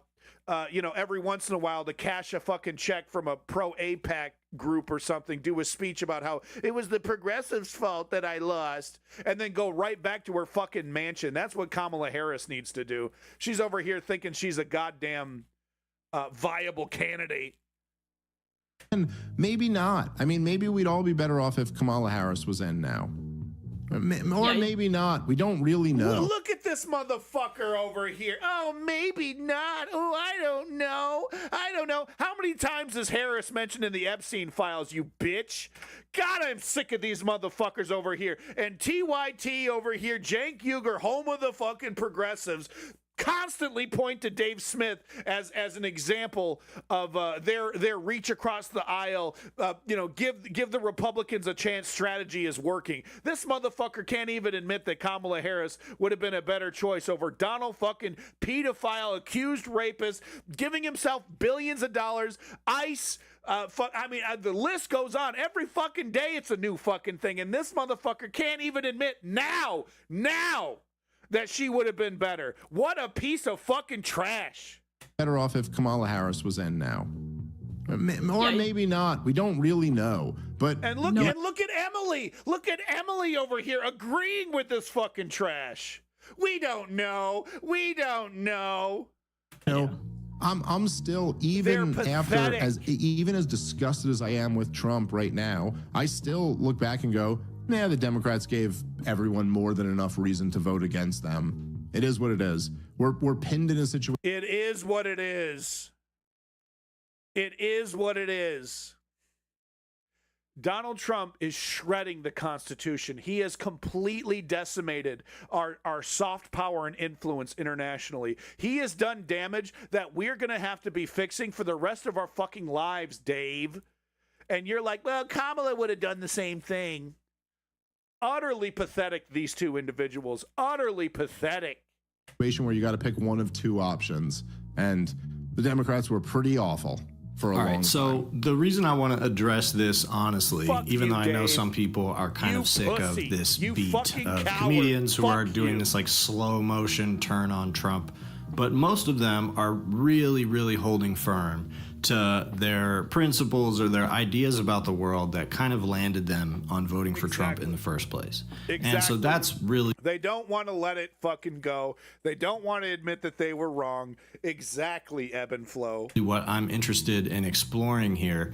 And when it comes to Dave Smith, he is at the forefront of this current trend of people finding more ways to criticize Trump. So in the way that he's saying that this group of podcasters communicating to their audience that it's okay to be opposed to this and introducing them to different rhetoric or reasons or points that they might, it is a good thing. And that's why I amplify it from time to time and try to give them... Technically, yes, it's a good thing, but it shouldn't be seen as them agree, like we're on the same level here. You know what I mean? It shouldn't be seen as that on the left. It should be like, yeah, okay, they're broken clocks.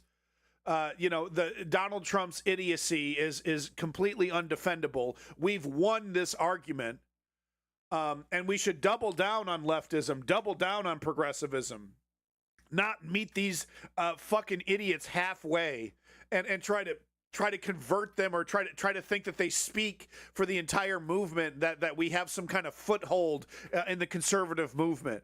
These people will never fucking admit that they're wrong. The best that we can get from your average conservative or Republican is them sitting out the next election, them not voting. They will never, gun to their head, they will never vote for leftism, left or progressivism, or even corporate neoliberalism, fucking moderate centrism. They will never do that. Oh, the trans, oh no, kitty litters in my school.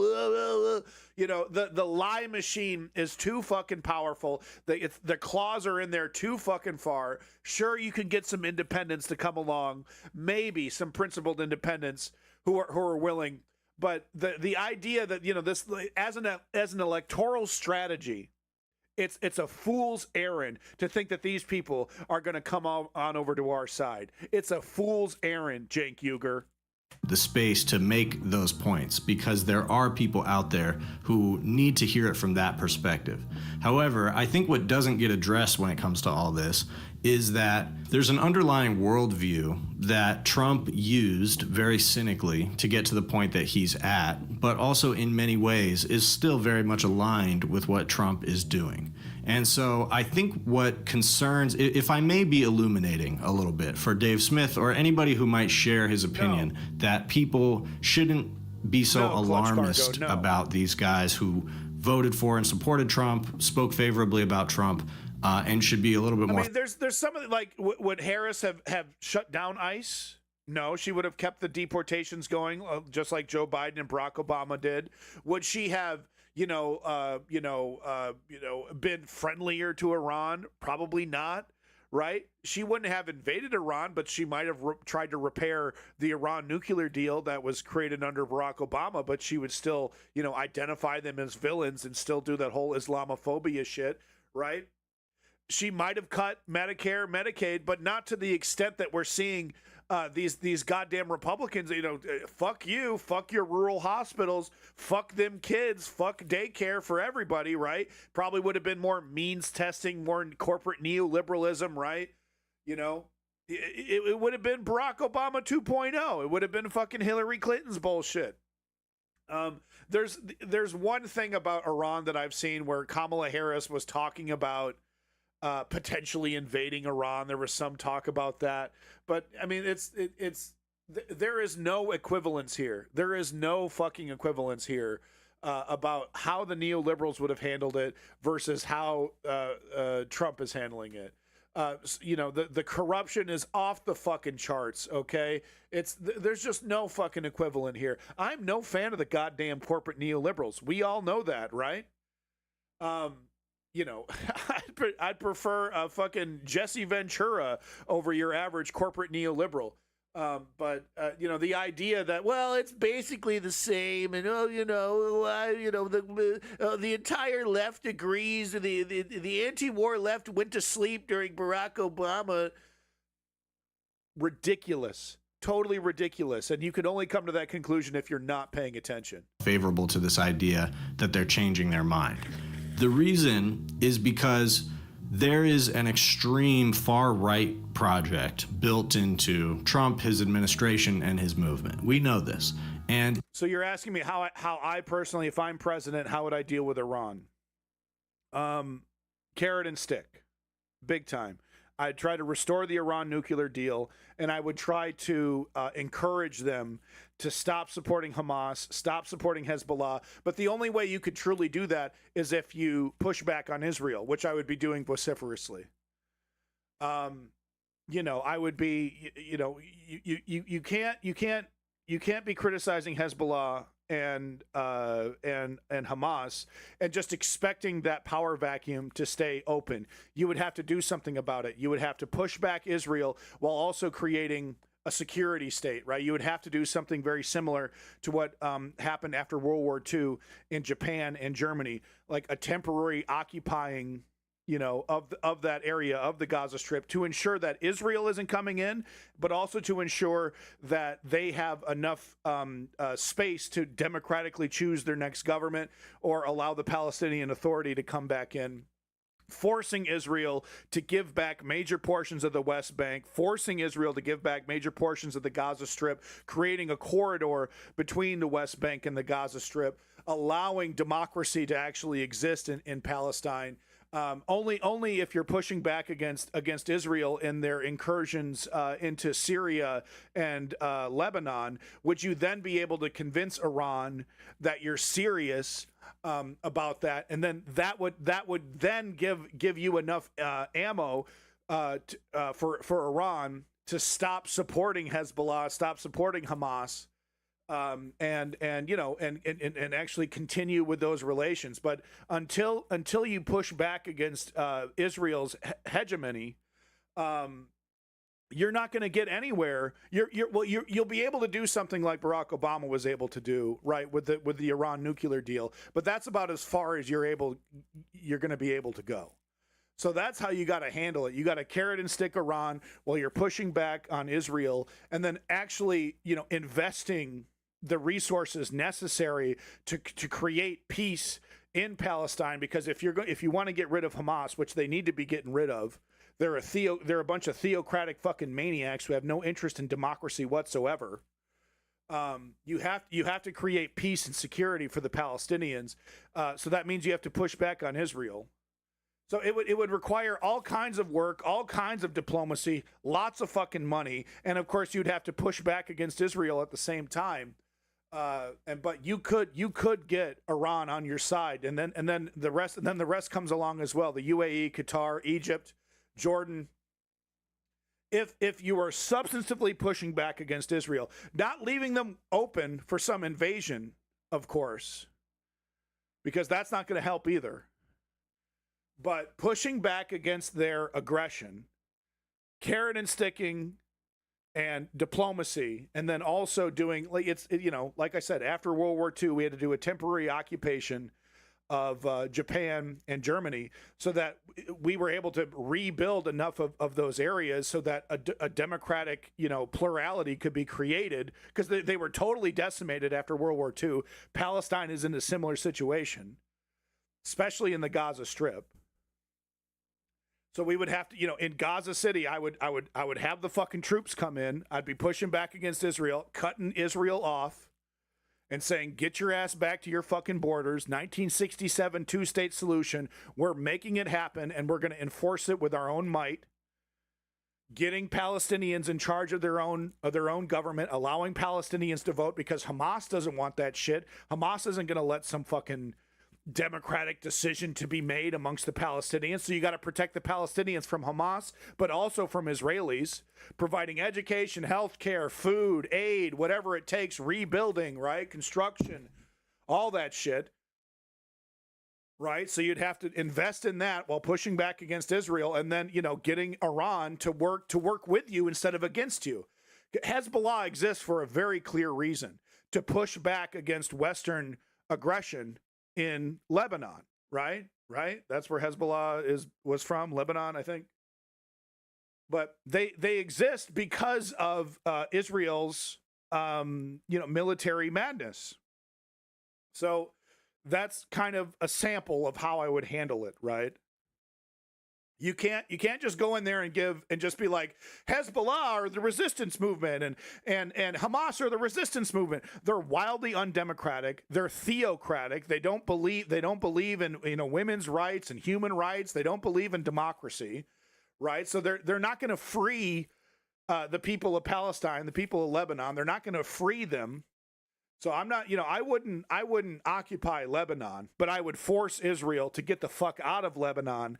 But you would have to do something concrete and physical in Palestine, because it's completely destroyed. It's completely decimated. And the Palestinian people wouldn't be able to do it alone, fighting up against fucking Hamas at the same time fighting against Israel. You would have to have a physical presence there to create security and peace and security, so that rebuilding can happen, but then also so that peace and negotiations can happen, because you don't want to be investing in Palestine and then Hamas over here undermining what you're trying to do every fucking step of the way, right? You have to protect the Palestinians in Gaza from Hamas, because they're going to be undermining any attempt to create peace in that area. So it's incredibly complicated, but the X factor is Israel. The X factor is Israel, because who wants chaos in that region? Who wants to create the greater Israel project? Who wants to destroy these countries? It's Israel. So that's part of it. But that's how I would deal with Iran. Carrot and stick Iran, but also put up and shut up when it comes to pushing back against Israel and saying enough is enough. You're doing a two-state solution, whether you like it or not. And if you don't like a two-state solution, you're not getting weapons. You're not getting the support. Good luck, maintaining the IDF without the help of the United States government. And of course, pressuring your European allies to follow suit. It would be complicated. It would be messy. It would be expensive, but it would put us on the road to returning, human rights to that region, but there's a lot that we would still disagree with, even in a perfect world. They would try, but we got to be kicking Russia's ass by helping Ukraine. But you're totally right, MC. They'd be going right to Russia, right to China, help us out. But Russia doesn't have it would be interesting, right? Because Russia's big, pro-Palestine. But if that switch were to happen geopolitically, all of a sudden, the Kremlin loves Israel. All of a sudden, China loves Israel. It would be fucking fascinating to actually witness, right?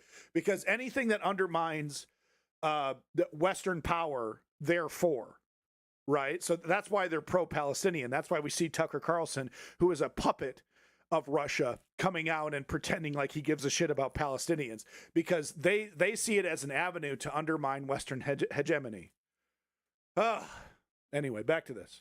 It is fair to say that in the second time around, no, Clutch Cargo, Trump is not. No, absolutely not. Trump. They have tapes on Trump fucking children. Okay, Donald Trump is Israel till he dies, and Joe Biden. They didn't even need tapes on Joe Biden. Joe Biden's just a fucking moron, and and the corporate neoliberal establishment has totally occupied and captured the entire corporate neoliberal Democrats. It's like 85%, 90% taking AIPAC money, taking Israel money one way or the other.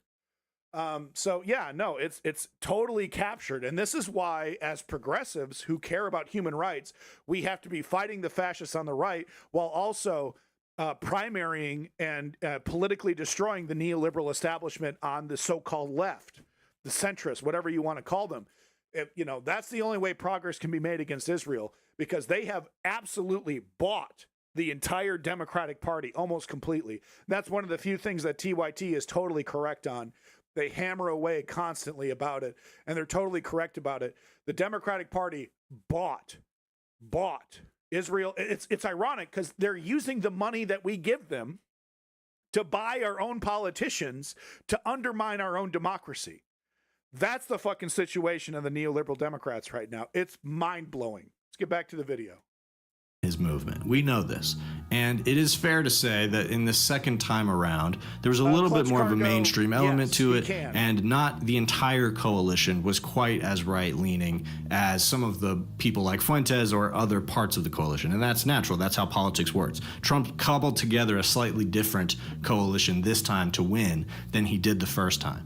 And so that's what Dave Smith points to when he says this is not a cult. People are not behaving the way that you guys said they would, and people are willing to turn on Trump. But when it comes to the base, we're not seeing that yet.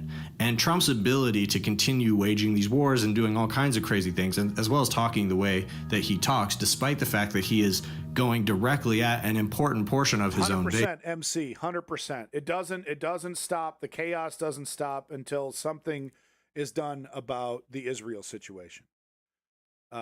This goes all the way back to the 40s. This was, I think history will show that the Zionist political project has been extremely effective at subverting Western democracies and politics in general. Like the entire goal has been, the entire political project, Zionism, has been a wild success so far.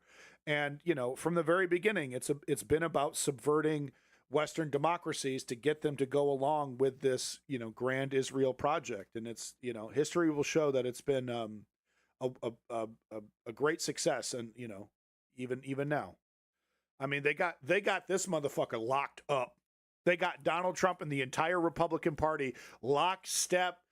Sieg Heil for fucking genocide in Gaza over here. These motherfuckers don't flinch. They don't give a fuck about dead kids.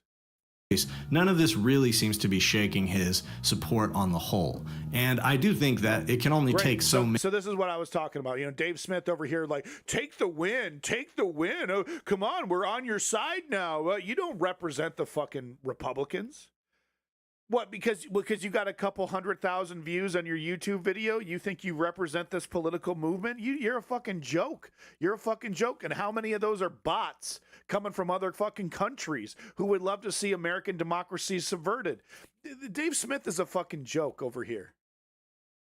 To be shaking his support on the whole. And I do think that it can only take so many impacts, so eventually his support will be weakened. We may be in the process of that. But it is way too self-centered of guys like Dave Smith, specifically Dave Smith, to think that Swaria, you should be very careful about conflating Judaism with Zionism, because there's a big difference there. There are hundreds of millions of Jews, tens of millions of Jews at the least, who totally disagree with the political project in Israel called Zionism.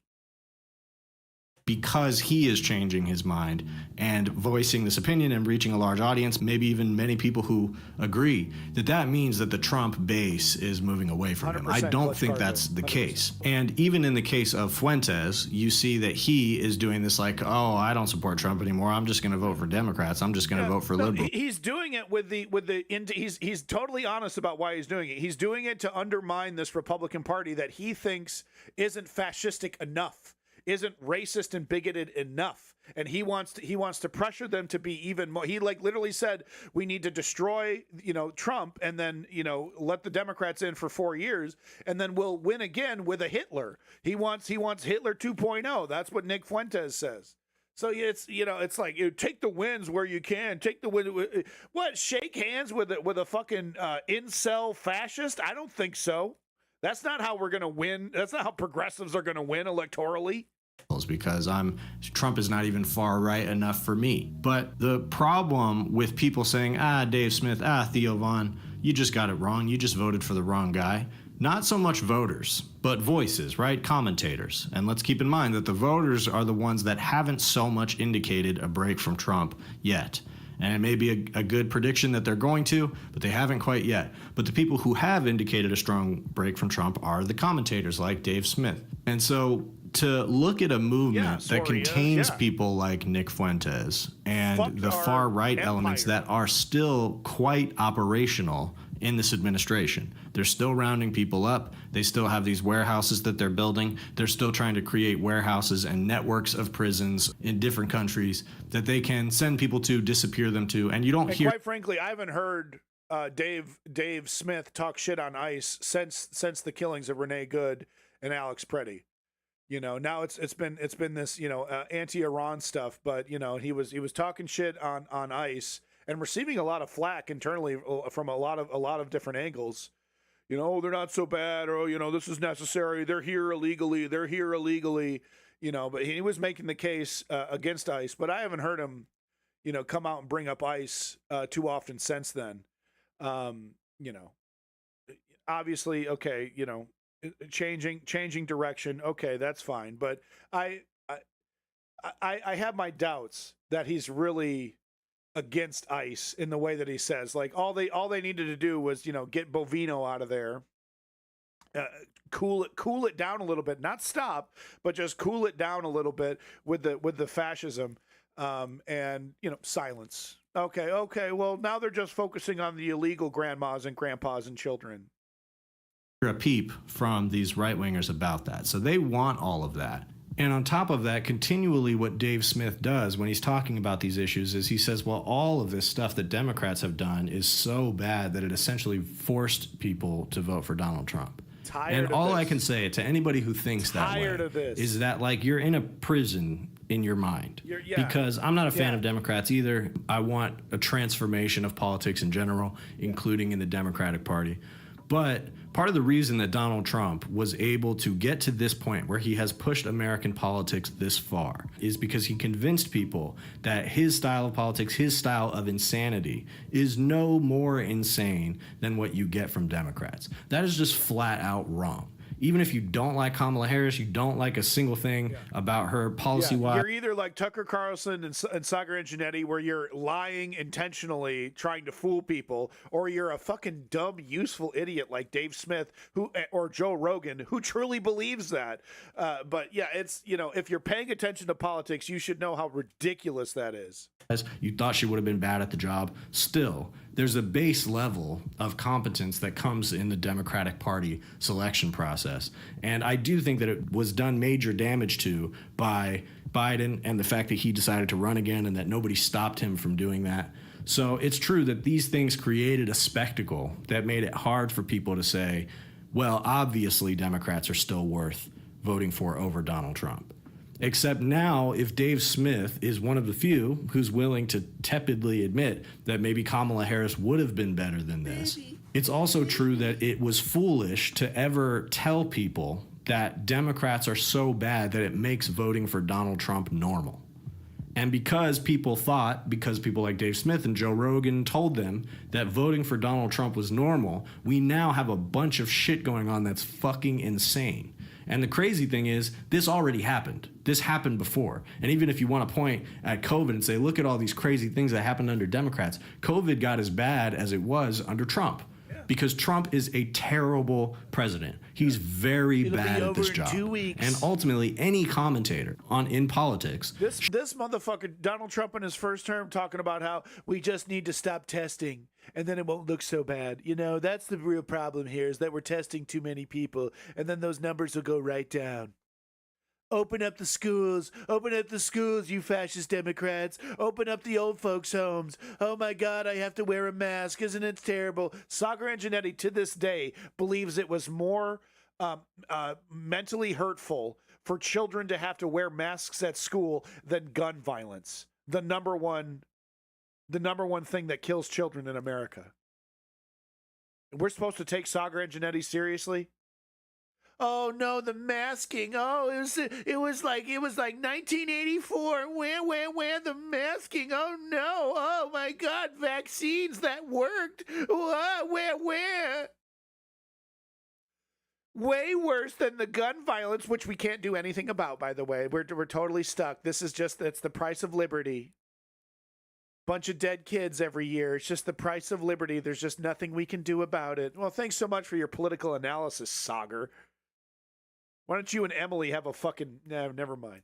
Should be able to very clearly identify that and say this is a unstable and not worthy of public leadership type of person. We've had this already. We've been there. We've done that. Just let the prosecutors get him.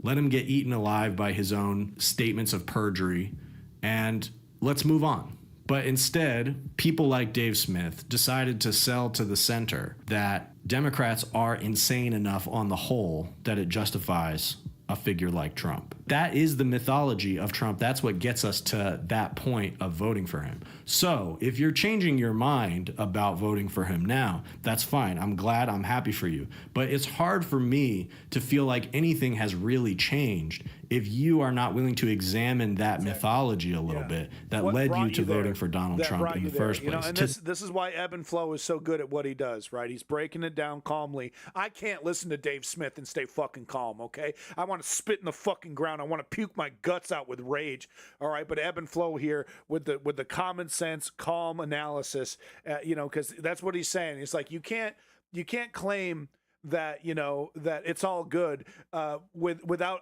analyzing how you got there in the first place.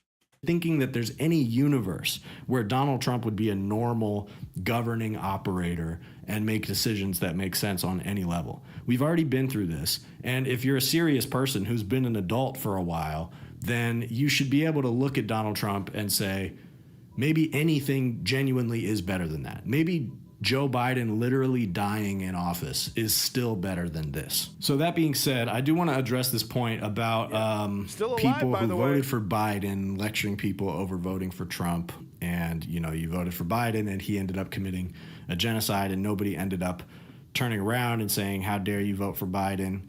And also talking about this. You're 100% correct, Clutch Cargo, because the escalation ladder, there's only a few more steps to nukes. Either nukes or a full-blown multi-million troop occupation of Iran, the entire coast of Iran there across the Hormuz Strait. It's you know, it's one or the other, and you know, and that's exactly what the Iranian IRGC it's exactly what the Iranian military wants. Lots of fresh, juicy targets to be blowing up, right? It's mass death and chaos that's going to cost us trillions. You know how I know? Cost us trillions to do Iraq and Afghanistan. By the way, we're still in Iraq. How much that costing us? By the way, fucking last year, Donald Trump talking about how he wants to reopen the base in Afghanistan, wants to go back to Afghanistan. The Taliban, I can't believe the Taliban won, or we could defeat the Taliban. We just reopen our bases. Thing about the evaporation of the anti-war left, which is weird because there's no anti-war right. You're seeing it a little bit now, and that's really Dave Smith's project right now, is trying to carve out the anti-war right within the Trump coalition, and that's good. I'm glad he's doing that. My thing is, the reason I'm not that enthusiastic about it, I don't think it's going to lead to that great of an outcome. I don't think that there being an anti-right flank is really that useful in anything other than stopping war, maybe. But I also don't think that it's that powerful of a coalition on the right, and I think that's a problem for Dave Smith to solve, not leftists. Because I don't think they have as much power in this coalition. And when the bill comes home and everything is more expensive and they got they're cutting and cutting and cutting to pay for the military, they make excuses. They don't care. Coalition as they think they have.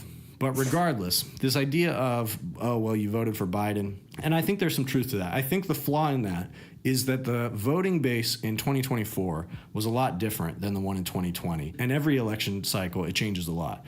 And I think when you're talking about specifically the anti-Biden and pro-Gaza movement, a lot of that was fueled by young people. A big wave of that was fueled by people that were not old enough to vote in 2020 and came of age to vote in 2024. And so I think that that is a big portion of what you saw, and also might have affected some of those Gen Zers moving to the right as well, growing up during COVID, and not having the same type of political context that people of the millennial generation or on the sort of edge of the Zoomer generation might have.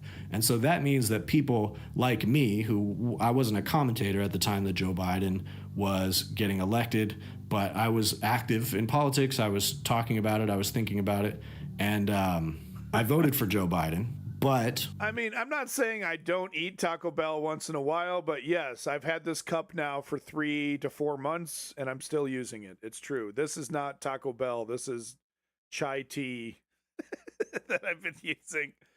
I claim to hate microplastic. I need to replace this because it's like microplastic heaven. I got to get off the fucking, but it's so gulpable. It's such a good cup. It was scientifically designed to make me gulp liquids, and it works. I got to get a better cup. Again, this was in the midst of a crisis that was partially created or exacerbated by Donald Trump.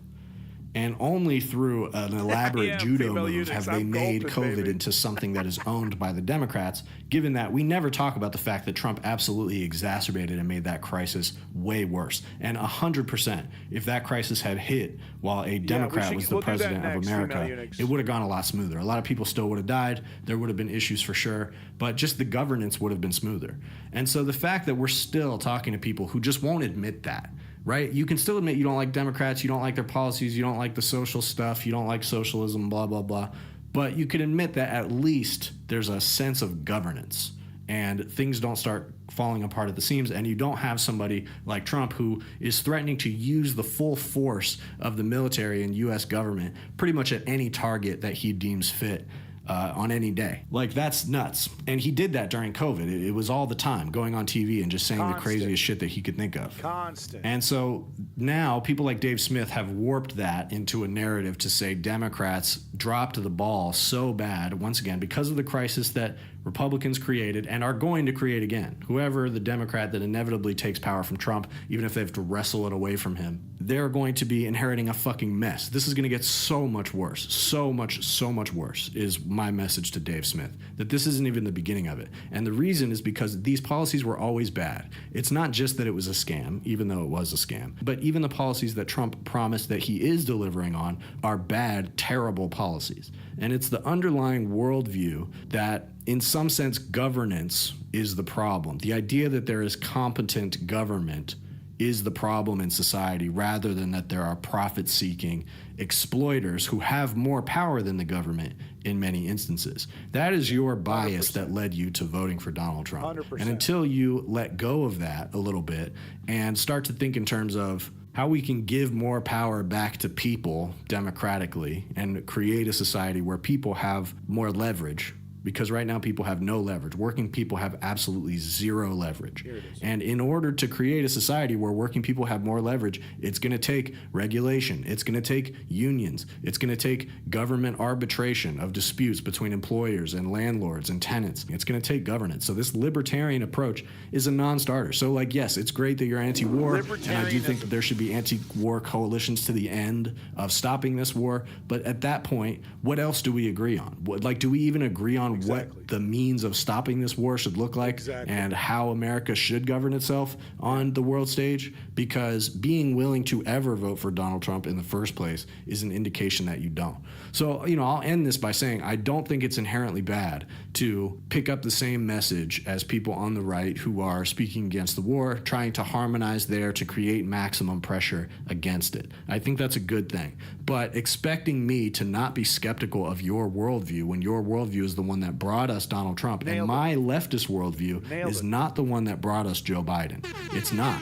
Leftists wanted something other than Joe Biden. We wanted something other than Kamala Harris. We've been right from the very fucking beginning. So many leftists might have voted for them or said this is a better option than Donald Trump. And guess what? Even you admit at this point that they were right. So there's a fundamental imbalance in your way of looking at the politics of this situation, and expecting me to ignore that because you're right about Trump now on something that's very obvious is a little childish. So, good for you, but don't expect me to give you credit beyond that if you're not even willing to take your analysis 2 steps further. Exactly. Quit your fucking bitching and moaning, and actually start paying attention to the world around you. You fucking, stop partying in bars and stop coveting your relationship with well-known Republican propagandist Joe Rogan. Well, he's my buddy and you should be nice to him now. Fuck you, you pussy-ass bitch. Fuck Dave Smith. Well, I'm right about it now. You're not even, you're like, you're 50% right. But Ebb and Flow over here, make sure you're liking and subscribing, folks. Common sense analysis, cool, calm, collected, the exact opposite of me. Okay, I'm blowing my fucking top over here. Ebb and Flow, keeping it chill. Add this motherfucker to your algorithm. You won't be disappointed. Great videos, putting them out. I mean, almost every day, putting them out. He's putting in the work. And look at the subscriber count. Not even 20K, not even 20 fucking K. We got to bring those numbers up. Okay, so help out Ebb and Flow. Thank you so much for the analysis. Yeah, I can't help myself, Seneca. I can't help myself. Okay, I'm not that guy. I'm not that guy who's just gonna take this shit quietly. Okay, and you want to hedge. Ooh, maybe Kamala would have been worse. I don't know. Fuck you, you bitch. You're not even paying attention. You want me to hold your fucking hand through this shit? This is fucking adult time, okay? This isn't baby time frolics over here, okay? People are fucking dying. People are starving, okay? People are fucking, we're more poison and fecal matter in our fucking food every fucking day. We got RFK over here fucking our lives up. And you're over here still hedging your bets with a Republican Party that is nihilistic and sociopathic, wanting to motherfucking murder our asses? You need to pull your head out of your ass and come to terms with what you fucking supported and what you were, Dave. And pass me that motherfucking blunt, bitch. So, female eunuchs over here, nihilism mentioned. Female eunuchs over here bringing up AI. Thank you so much. That's a great, let's talk about something else for a minute that doesn't, let's talk about, our horrible future. Wanted to show. I want to show this video first. It's meant to be entertaining, but really it's actually frightening.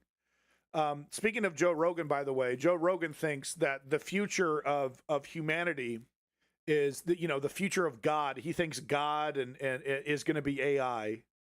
He thinks this fucking fraud machine is going to be the coming of Jesus that the religious people are talking about.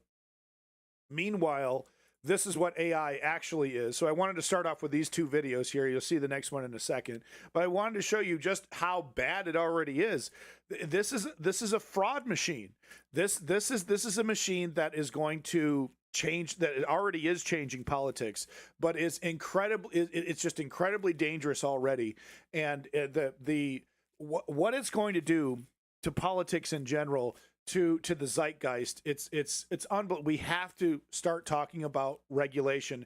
We're talking about super intelligence and whatnot, and trying to get ahead of super intelligence. We got to do something about it right fucking now. We got to do something about this right fucking now, because let me just give you an example here of how good it is. Frighteningly good. You know, there's no telling how many images you've seen. You know, because you got the obvious ones, you know, the stupid dog, you know, knocking on the door and then, you know, exploding or something, right? It's like, okay, that's obviously AI. But every single day of your life, you're looking at images, you're looking at things that aren't real. Look at this. Watch this. Is it a mango? Or is it a pine cone? And is this a bench? Or is it a rock? It's a pine cone and a bench.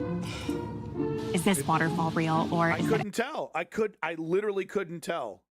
AI. It's real. So pretty. I couldn't tell. This waterfall. AI. This blanket. AI. This house. AI. Okay, now we're real. Is this bird bath real?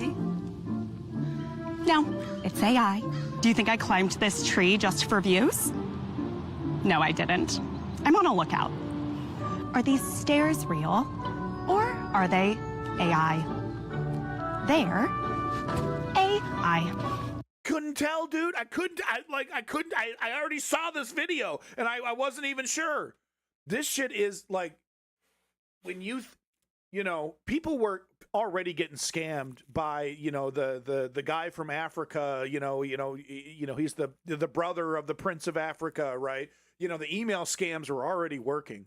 The suckers who think that they're talking to Brad Pitt in the hospital, send me your money so you can help me out. I love you so much.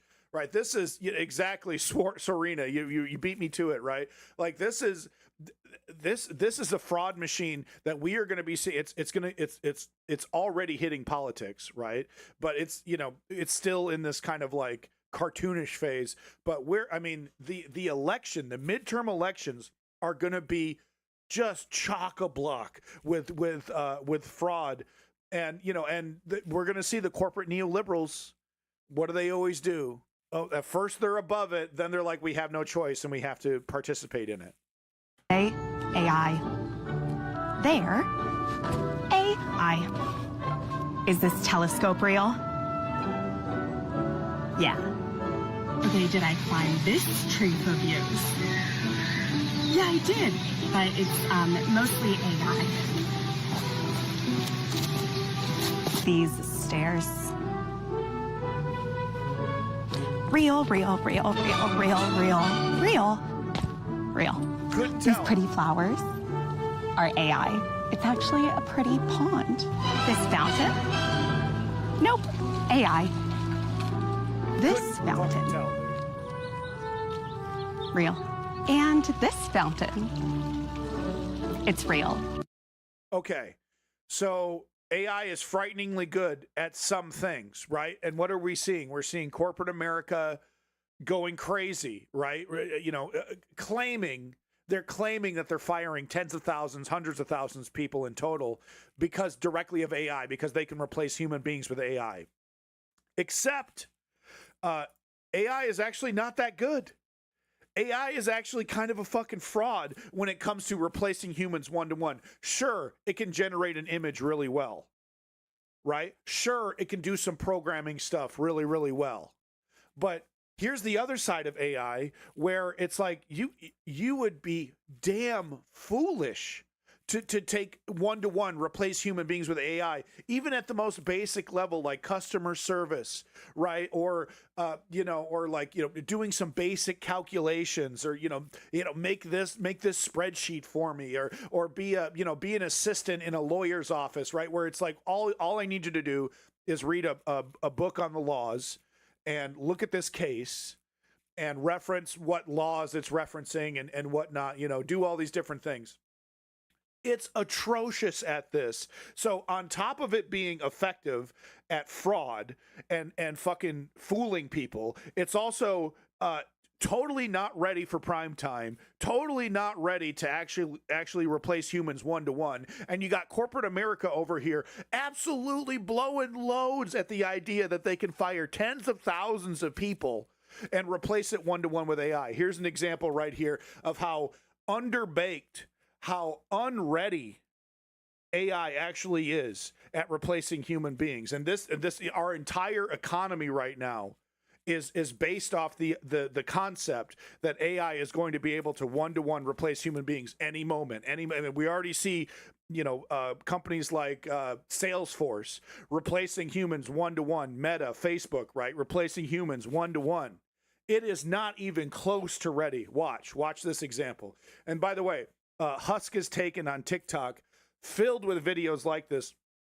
Actually did a video that an interviewer who was interviewing the ChatGPT asshole, what's this fucking nuts? It's memory holding it. But he shows, who is it? Sam Altman. Thank you, female eunuchs. You're awesome. Thank you. But they show Sam Altman a video of this guy asking AI to do a simple timer. Scam Altman to do a simple timer. He tells the AI, he goes, hey, I'm going to run a marathon. Just count how long it takes for me to run this marathon. It's like, hey, no problem. I could do that. I'm a multi-trillion-dollar supercomputer. No problem. Right. So he pretends to run a marathon, comes back like 5 seconds later and says, okay, I'm done. How long did it take me? And it was like, oh, well, that took you like 20 minutes.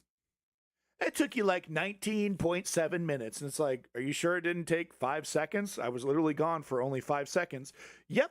20 minutes. No problem. You're welcome.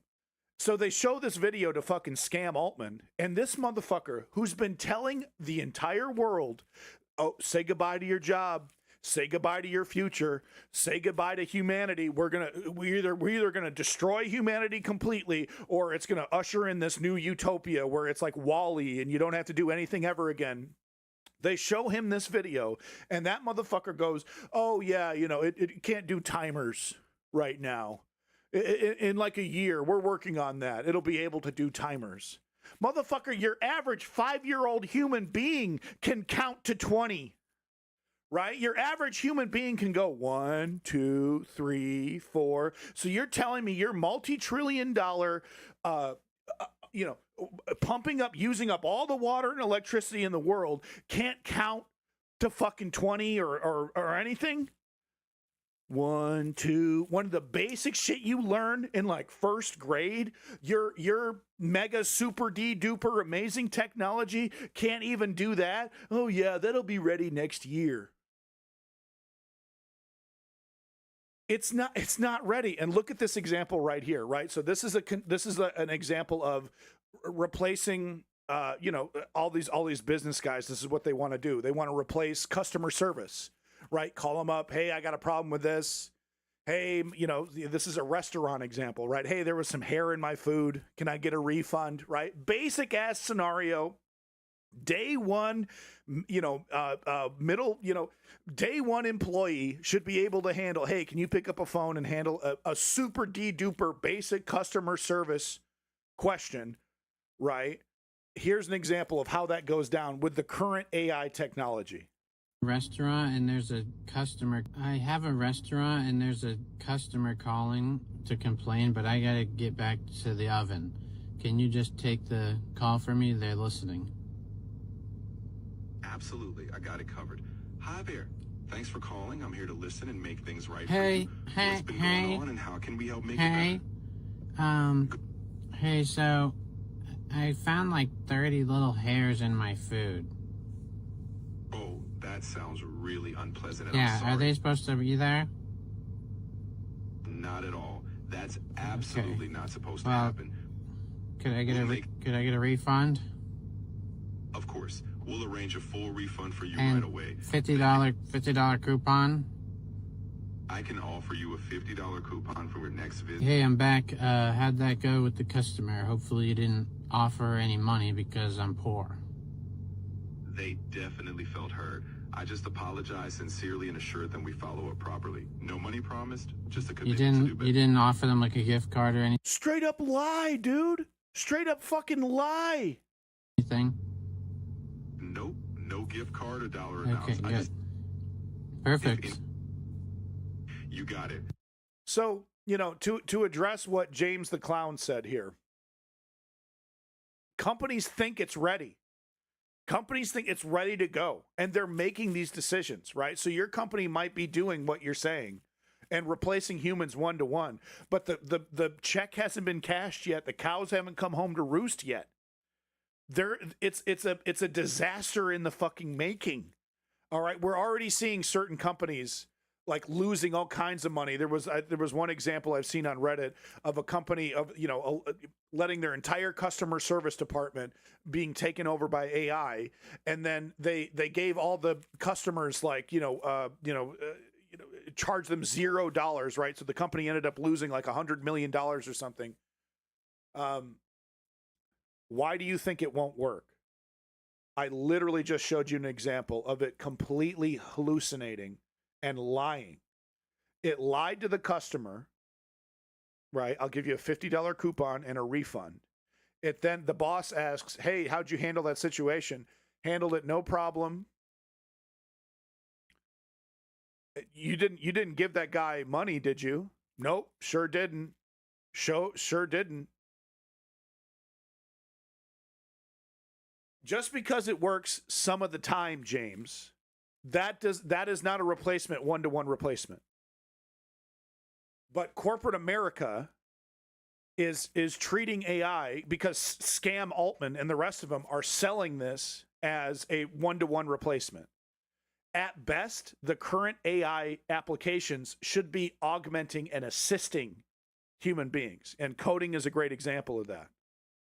But these fucking oligarchs, who our entire economy is leveraged on, they are selling this product as a direct 1-to-1 replacement for human beings. And it simply is not there yet. It can generate a pretty fountain in your video, right? It can help you with a programming task, right? Make this script, right? Troll this document and tell me how many times the word, cheese comes up in the document. Okay? But you give it a basic human task in certain scenarios, and it's hallucinating, it's lying. Okay? It doesn't even know how to pronounce queso correctly. Queso. It doesn't even know how to pronounce queso correctly. So it's this weird dichotomy, right, that I'm trying to talk about, James, where like in certain areas, in certain tasks, it's like freaky good, and oh shit, what the fuck are we gonna do? Like you even got oligarchs like Elon Musk over here talking about UBI because they think no one's gonna have a job anymore. But then you also have situations and scenarios like what we just saw here with Husk, where it is totally not even close to ready for prime time. Okay? So I'm not done with the analysis over here. Please pay attention, James, because you seem totally convinced. But here are some more examples and situations. So I want to show you this person here, Connor Leahy, was speaking to the Canadian Senate about the potential danger of super intelligence, right? We're not talking about the current language models, right, that are basically, predictive language models that are just basically, this word 90% of the time comes after this word, and then 90% of the time it comes after this word, and then 90% of the time it comes after this word, right? It's predictive language models, which we have now, but actually super intelligent AI that's able to critically think and teach itself, right? The Skynet scenario, which is what Scam Altman and the rest of them are trying to sell humanity on right now. It's going to happen, and you're all fucked. And it's been a good run, and you can't stop us, and we're making this decision for you. And you don't you dare try to regulate us. And oh, by the way, give me trillions of dollars more.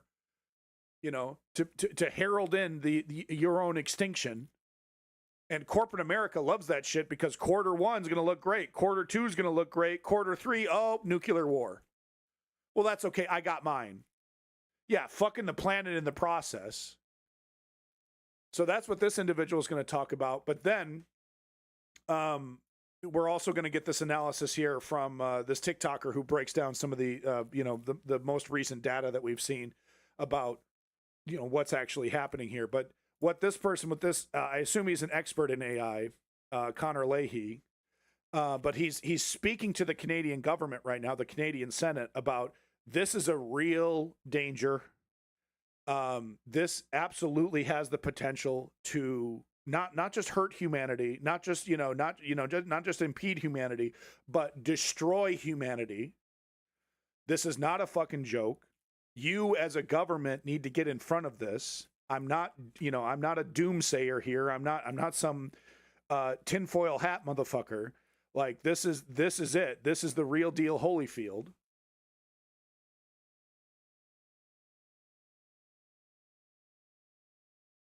Yeah, Woke Patriot. I mean, if Woke Patriot is incredibly well read, big fan of sci-fi.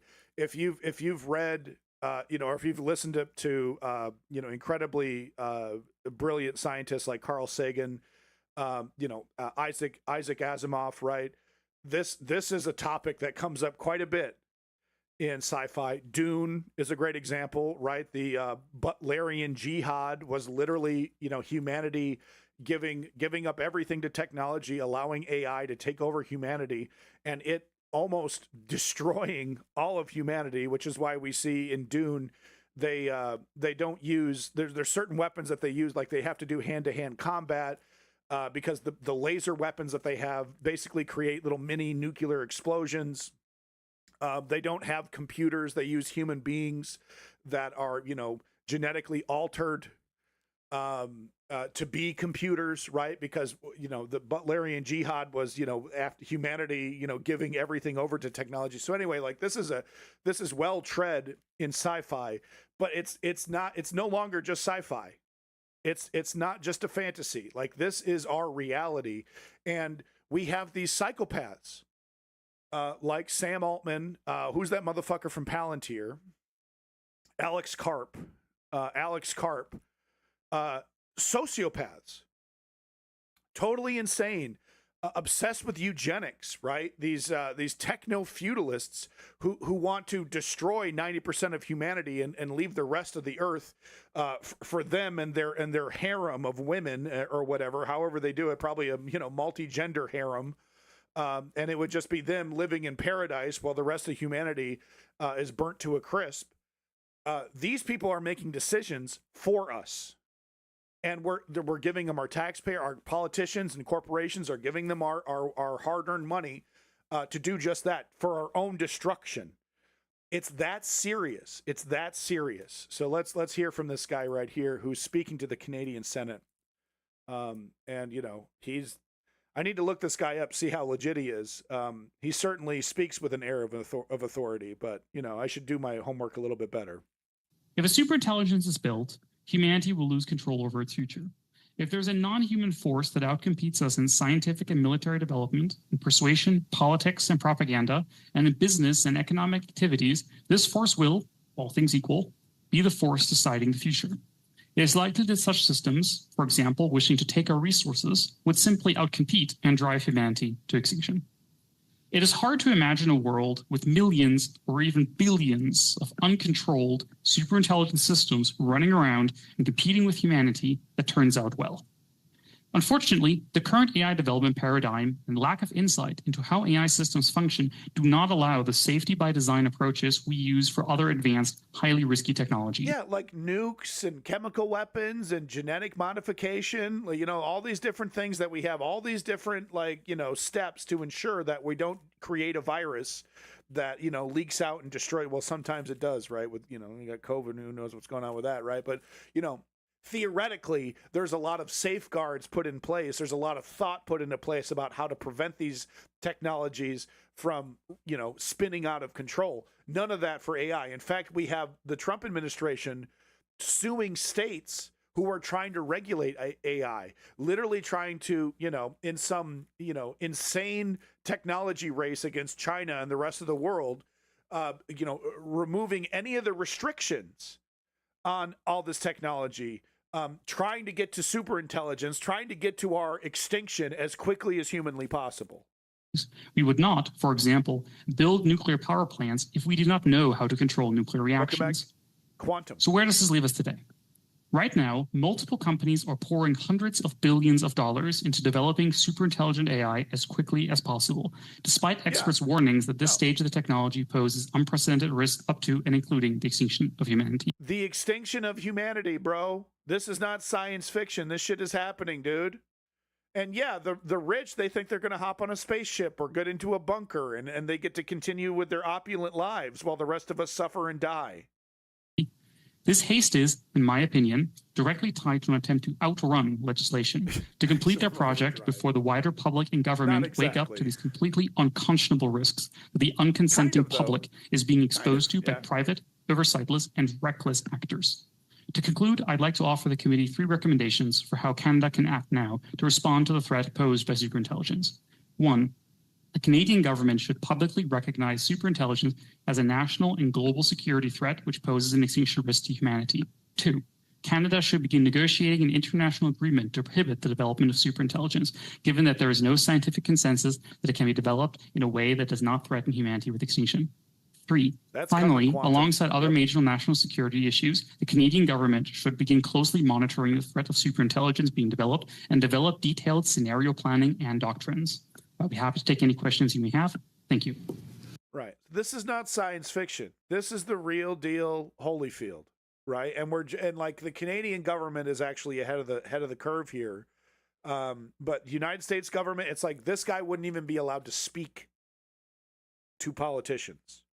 Right? You know, like the entire idea that any of this should be stopped or slowed down or regulated or looked twice at. No. Money. Go crazy. Cause China. China.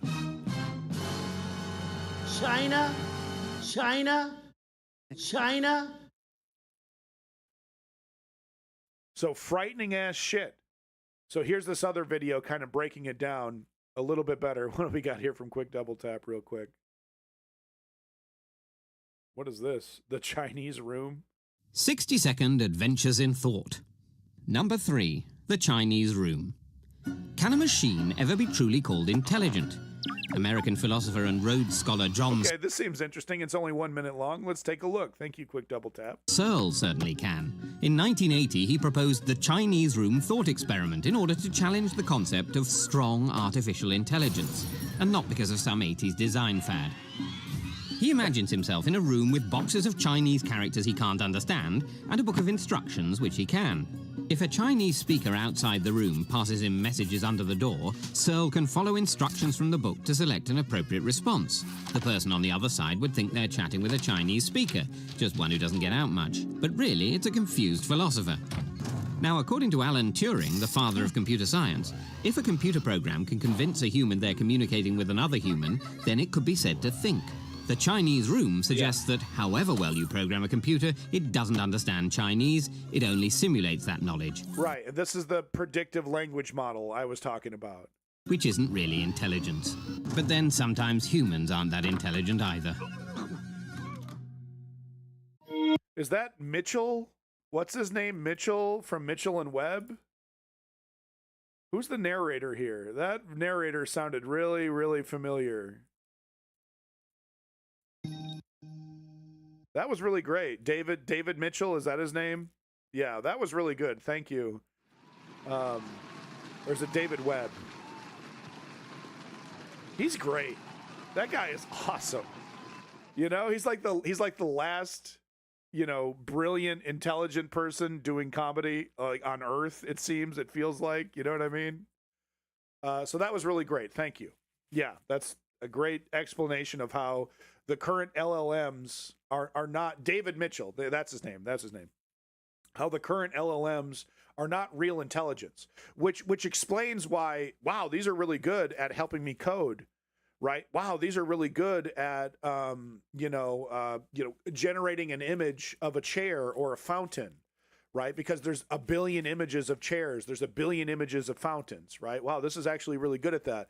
But it's actually terrible at doing the simplest of customer service, right? That's like, hey, I got a hair in my food. Can you give me a $50, can you give me a refund on my food and a $50 fucking ticket, a $50 coupon for my next visit? and the boss, and then lies to the boss, right? Because it wants to please the customer, and then it also wants to please the boss, but it doesn't know what please means. So Scam Altman's like, oh, we can fix that. We just put in a code, we put in a little bit of code that says, you can't do this, you can't do that. That's not real intelligence. Okay. And there's a million other scenarios. Okay. So it's like, I fixed that scenario. Okay. It won't hand out free $50 tickets anymore or coupons, and it won't lie to the boss on that issue. But then you got a different scenario. Oh, someone broke their leg in your restaurant, and now you're talking to a lawyer, and and it's a workers' comp situation or something like that, and there's no special code there. So it tries pleasing the lawyer, and it tries pleasing the person who broke their leg, and then it starts lying to the boss and hallucinating about what happened there. So, oh, we got to put in a special program thing for that. Right? It's not ready for prime time. The idea that you can just take these agents and one-to-one replace a human being, even a basic minimum wage day one employee, untrained employee, is like, I don't think we give out $50 coupons. I'm gonna have to ask my boss about that. So anyway, here's this video I've prepared. That was a really great video. Always love to hear from David Mitchell. He's brilliant. But here's a great video breaking down more of what we've seen recently in the AI space. Here's where it gets crazier. Just hours after the strikes, Trump signed an executive order banning federal agencies from using Anthropic's technology. Why was it banned? It was banned because the CEO of Anthropic, Dario Amodei, publicly said no to the government. He said no to fully autonomous weapons and mass domestic surveillance. And that's what the government, they want to take what we just saw, lying to people, hallucinating things, making shit up, and they want to already make that like the core of the government's police state. And we've already seen this digital police state ruin people's lives, right? Oh, that guy's totally guilty. Boom, 100%, nailed him, right? Cops arrest him, his ass gets thrown in jail. Totally innocent. Totally innocent. There's several situations we've already seen right now of that happening, false positives and things like that. The U.S. responded by saying, all right, you are now a supply chain risk to national security. That's a label normally reserved for foreign companies. Yeah. But this has never been used against a U.S. company before. Right. This is how bad the situation is in the current Trump administration. Right. Oh, you're not going to let us use your not ready for prime time technology as the new police state. To pick and choose who's guilty and who's innocent, to pick targets that will be fucking killed. This is what happened with the girls' school in Iran. Very, very likely it was a Palantir target, right? That was using old information because it was used to be part of a full military base. And I criticize Iran for putting a girls' school, what used to be part of a military base. That's pretty stupid. But either way, human intelligent analysis probably would have been able to catch that, oh, this thing that we're going to triple tap, yeah, there's a bunch of girls in there. There are a bunch of, children in that. Yeah, it used to be part of a larger military base, but then they changed the shape of the base. And yeah, no. Let's strike everything else, but avoid that if you want to avoid, a massive PR blunder. And on the exact same day, OpenAI, which is Anthropic's biggest competitor, signed a deal with the Pentagon. So Scam Altman, who's actually like the whole financial situation with OpenAI and fucking ChatGPT, the whole thing is on shaky ground. He's like, yep, no problem. Yep, go ahead. Yeah, my technology is ready to be the new fucking Skynet. Yeah, you bet. Yep. Money. Come on, keep it going. I got to keep I got to keep the fucking fear high, and got to keep the money rolling. We'll get there eventually. Yeah, we'll get there eventually. Yeah, I mean, no, it can't do something as simple as count to fucking 20. But yeah, it'll be there next year. Yeah, you bet. Now, hours after the Trump administration ditched Anthropic over the dispute, OpenAI swooped in and struck its own deal with the Pentagon. So the message to every AI company in the world right now is that if you say yes to the military and yes to the U.S. government, you will get the contract. But if you say no, you will be treated like a foreign enemy. Yeah. Hold on, it gets way crazier. When Iran retaliated, guess what they attacked? One of their targets was Amazon Web Services data centers in the UAE and Bahrain, not military bases. Iran attacked the cloud computing infrastructure. AWS has confirmed objects struck the site. Sparks, fire, the UAE Fire Department cut the power to the entire building. That is the first time in history that commercial data centers have been physically targeted. By the way, those are the servers that run huge parts of the internet like, banking data and host businesses. And these are now military targets. People are calling this the beginning of techno-feudal wars. Yeah, dude. Where the military uses AI to plan the attack and the enemy retaliates by bombing the servers. Like, no joke. Which means our digital and physical worlds are now colliding. So what happens next? Well, this needs to be a separate video, but I want to give credit to Catherine Austin Fitts. Who is that? She was the assistant. And unfortunately, this is an interview on fucking Tucker Carlson. It's so unfortunate that, corporate left-wing neoliberal supporting corporate media totally missing the fucking boat on this. And it's up to the conspiratorial right to try and pick up the pieces here. And of course, Tucker Carlson being a puppet for Russia, this is another avenue that he thinks is a good way to undermine U.S. hegemony, right? Because Russia is nowhere, like it's China, China versus the United States. Russia is nowhere near anything on this AI race. So this is yet another avenue where he thinks he can undermine the United States, and that's why we see him covering this. Assistant Secretary of Housing under George H.W. Bush. She managed hundreds of billions of dollars in government money. She ran a Wall Street investment bank, and she has a theory that connects all of these wars into one grand theory.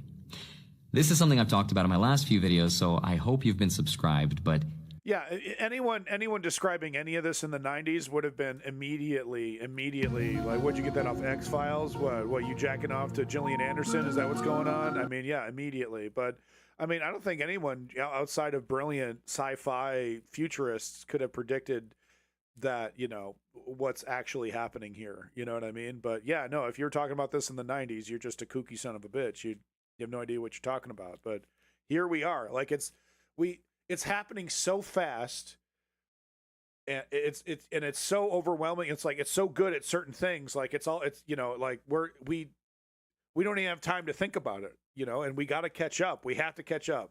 The stake, the humanity might be at stake. It might be it's unbelievable to think about, but no, this could be truly, like humanity destroying itself. Right? We all think it's going to be nukes. But what if it was this? Here's the theory. She says what's being built right now is a global financial control grid. Yeah. It has three parts to it. The first part is programmable money, aka money with rules. Money that knows where it can be spent, when it expires, who's spending it, and can be shut off remotely. We're already seeing China experiment with this, right? If you get arrested for a crime, the Chinese government is now able to take money out of your bank account to pay for things, to cut you off from your own finances. It's another form of control, and the Chinese government is already experimenting with these things.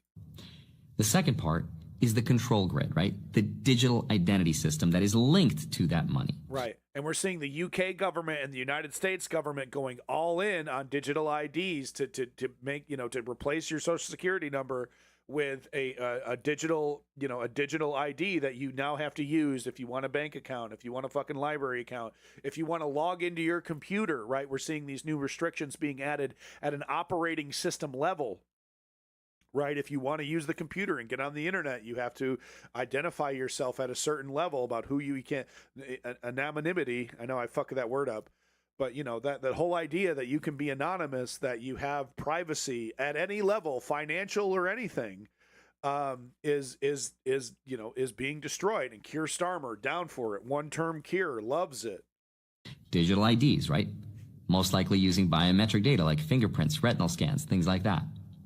And the third part is the physical infrastructure. Yeah. No, so Seneca is correct. We need to rebel against it, but they're hoping to do this fast enough to where you can't go buy a sandwich at a you literally have to go to the fucking woods, cut yourself off completely from technology. And even then, you'll have little drones flying overhead. Like, even then, you won't find privacy. You know, they're hoping to get this stuff in place before we realize it's happening and then make it so that it's impossible to get out of. Things like data centers, cameras, satellites, fiber optic networks. I believe it, James. Hold on. How does this all fit into Iran? Well, here's a fun fact. Iran's central bank is not part of the Western financial system. It sits outside this control grid. And Iran's oil going to China. Right, so this is the Rothschild conspiracy theory, and it's really not much of a conspiracy theory if you look at it. But basically, the countries that we've seen, like, it's like, how come we hate these countries? What's going on? Oh, these are countries that are operating outside of SWIFT. These are countries that are operating outside of the banking systems that, you know, are basically every other country is plugged into. I played a video on my stream about crotch cameras. Oh, in Japan, you know, or other places there. Yeah. The total breach of privacy. In Japan, they mandate on their phones that the camera shutter sound can't be disabled, right, because of people taking underskirt photos. In non-dollar currencies is not good for that system because it's not controlled by the Western financial infrastructure. Right.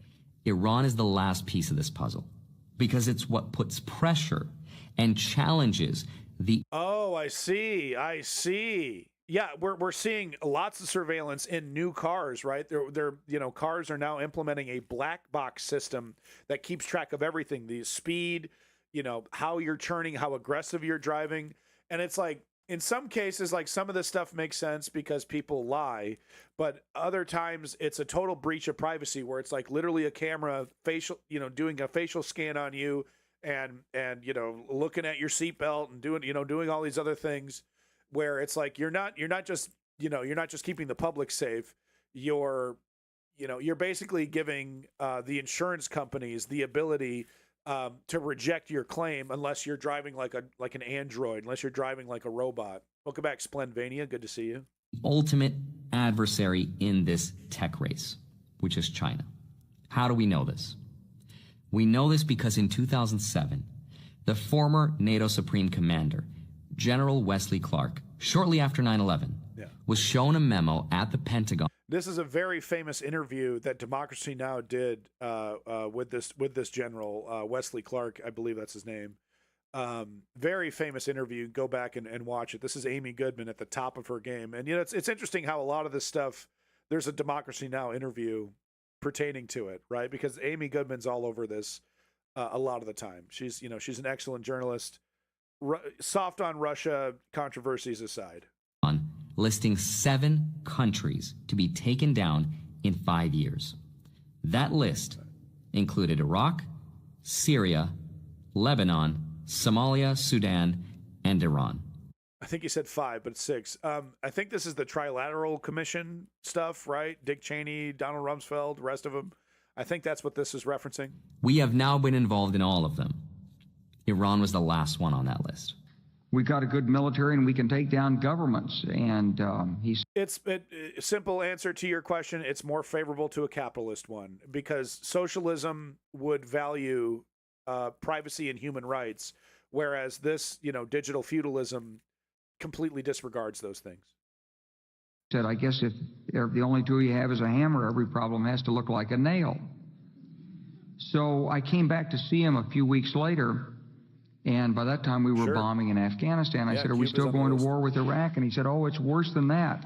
He said, he reached over on his desk, he picked up a piece of paper. He said, I just got this down from upstairs, meaning the Secretary of Defense's office today. And he said, this is a memo that describes how we're going to take out 7 countries in 5 years, starting with Iraq and then Syria, Lebanon, Libya, Somalia, Sudan, and finishing off Iran. Okay, so then the question is, when does this control grid take effect? By the way, welcome back, Time to Duck, and everyone else, all your lurkers out there. Thank you for showing up and watching. I appreciate it. Wow, we're different. He's in a different place now.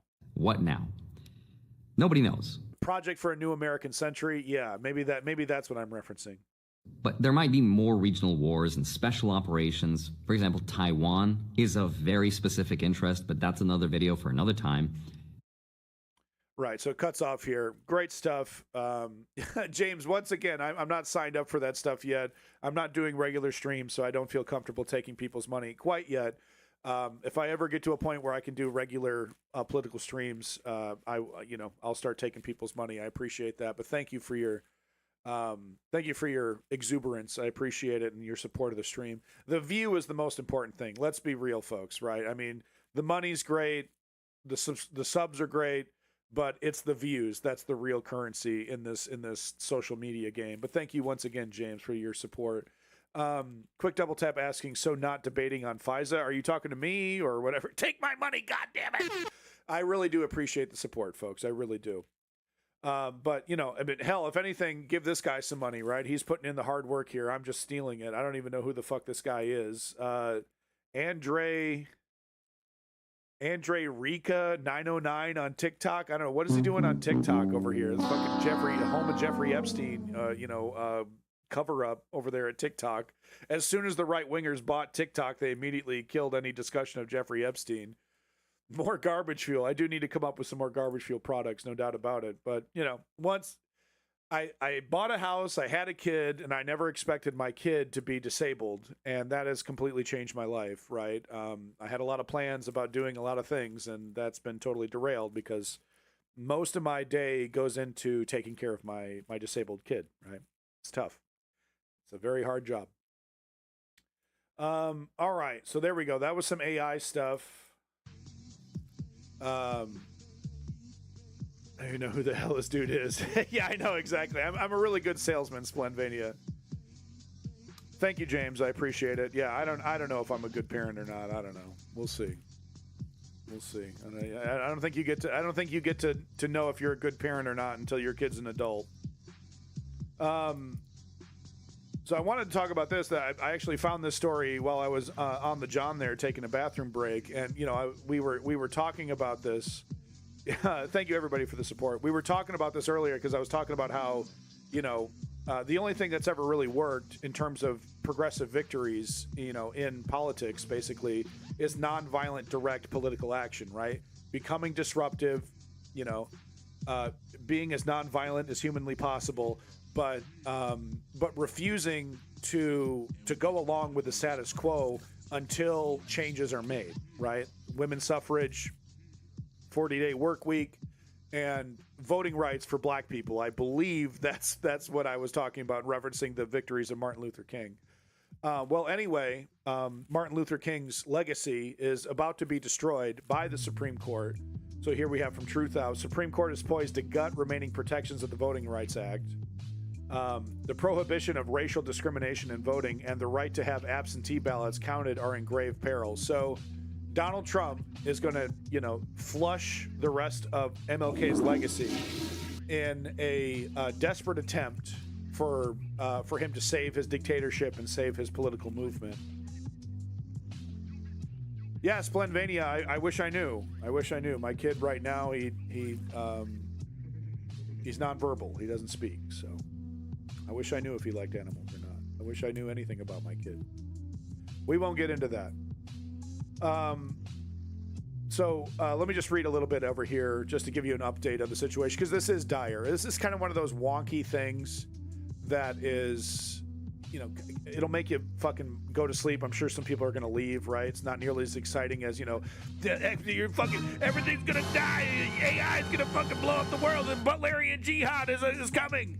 Right, it's not nearly as exciting as that, but this is, the end of our democracy, right? This is the end of our electoral system as we know it, right?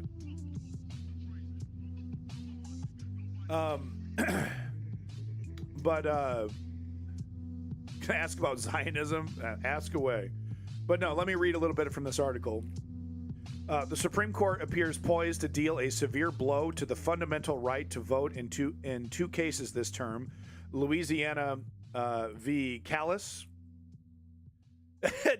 No, Splendvania. No.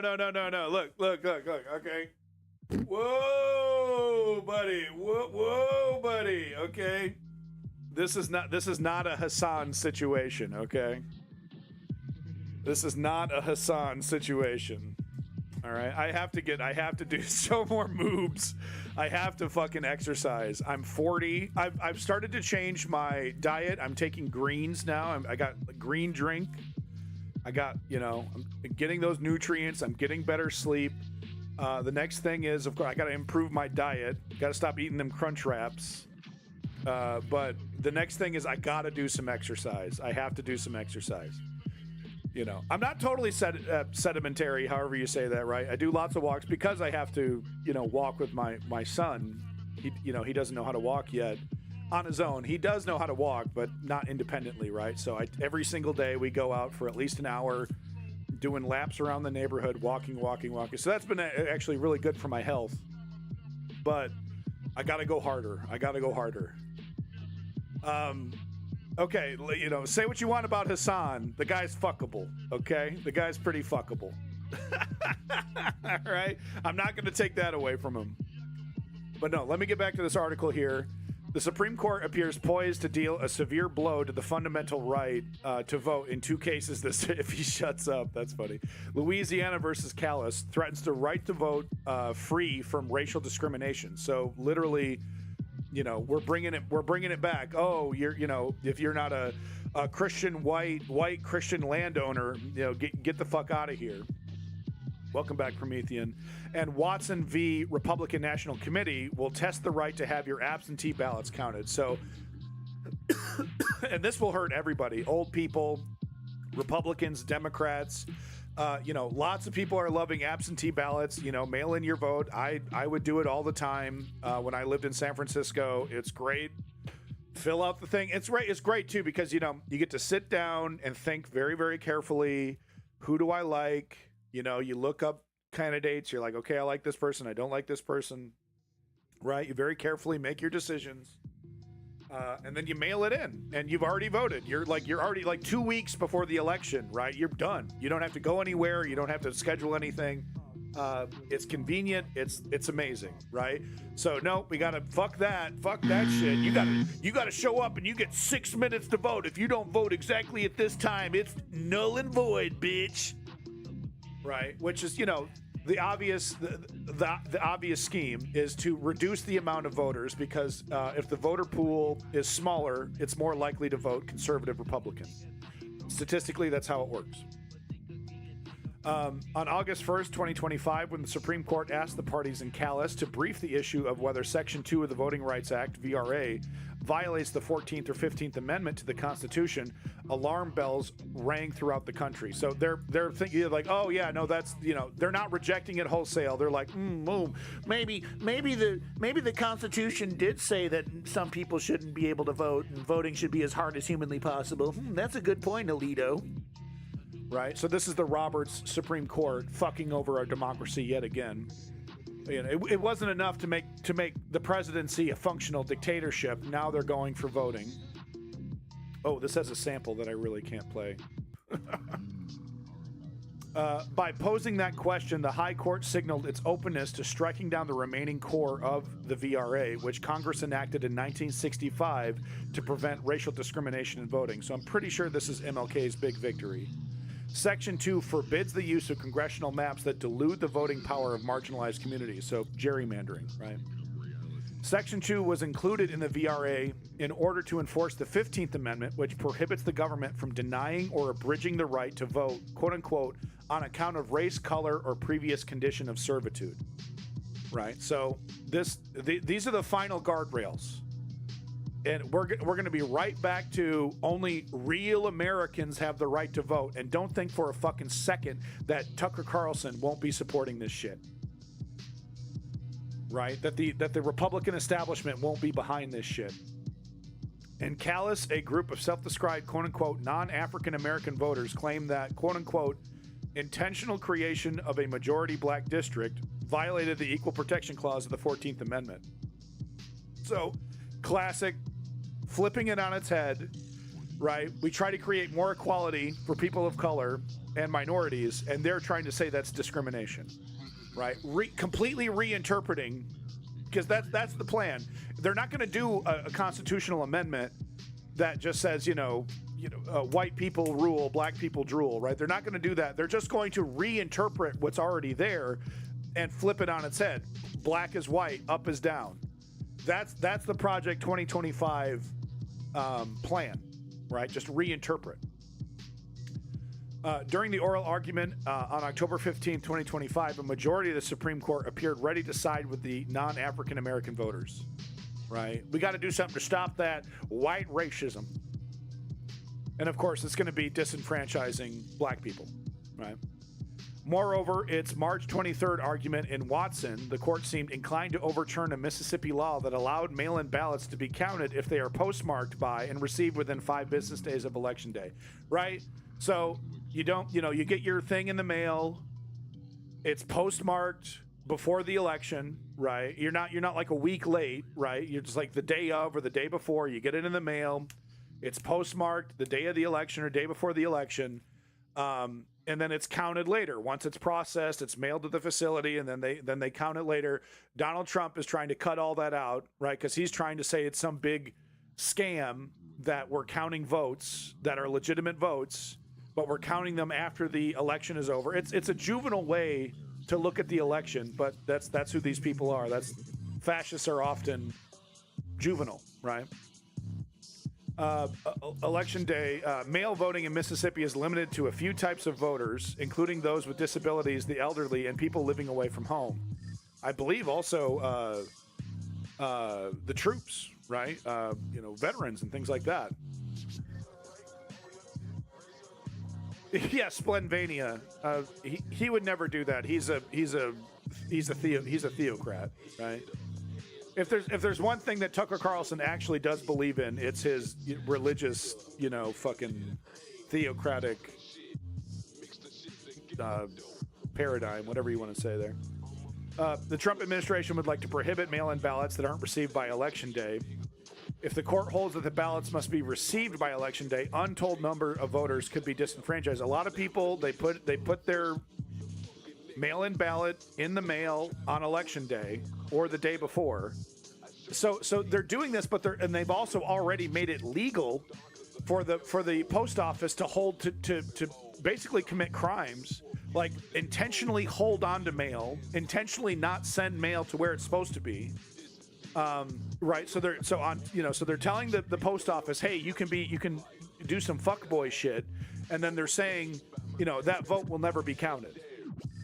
Because if it isn't processed, before or on Election Day, then it doesn't count. Even though it's a totally legitimate vote from a totally legitimate person, citizen, that doesn't matter. Just turn this down a bit. It's a little distracting. Right, but they're basically saying the post office is allowed to fuck with your vote, and so we'll see things like you get your absentee ballot in the mail a week before the election. Plenty of time normally for your letter to be postmarked and then sent to the facility, opened up and processed, right? Plenty of time. 1 week, 2 weeks before. They've made it legitimate and okay for the post office to go, whoops, we only had one person working. Oh no, everyone's been fired and replaced by AI. And wouldn't you look at that? Oh, a major problem. Oh, yep. Tens of millions of mail-in ballots from this black neighborhood got held. It got held and now the election's over and it doesn't count. Sorry.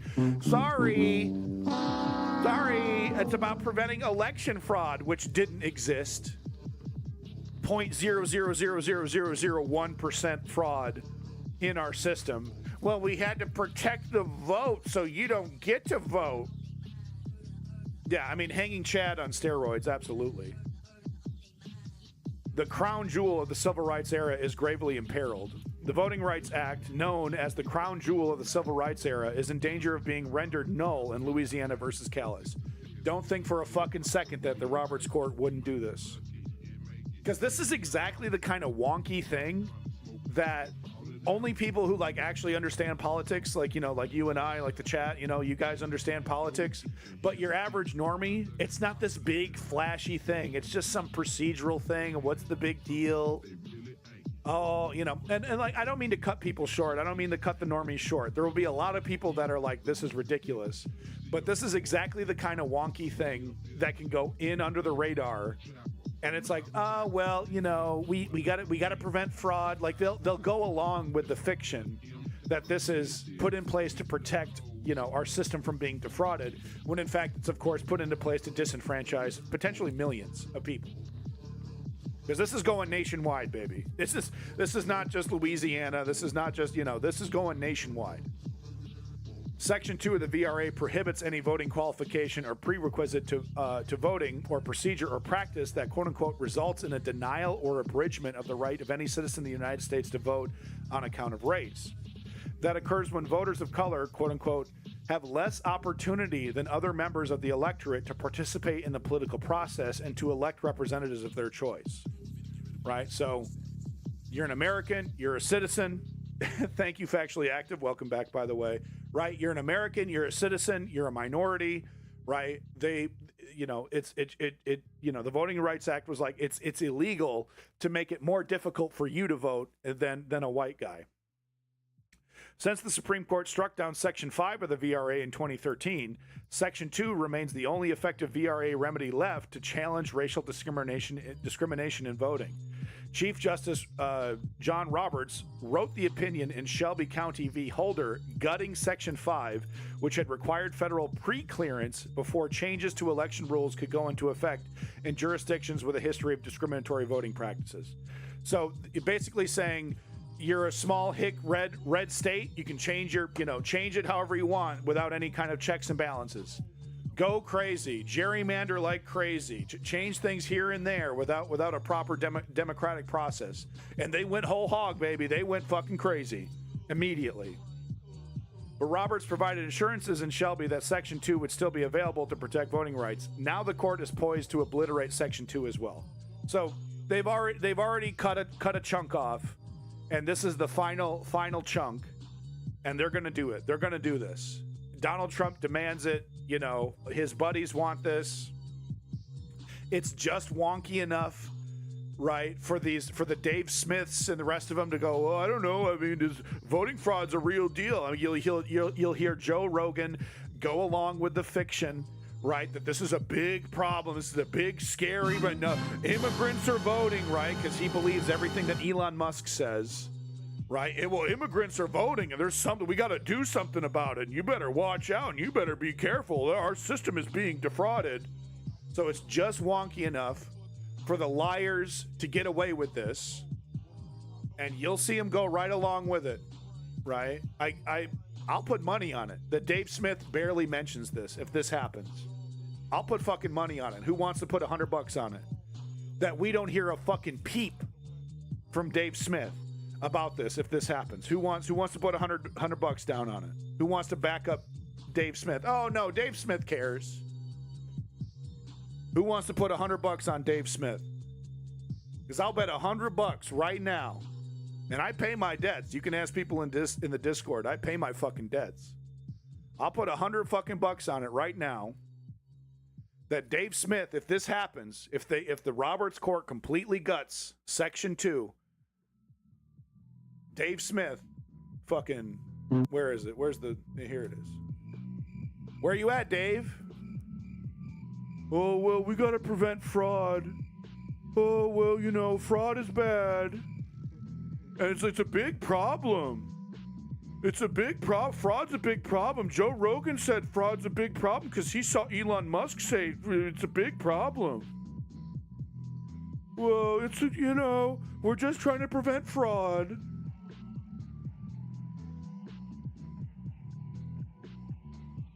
Fucking Dave Smith, man. Needs a fucking slap across the fucking chops.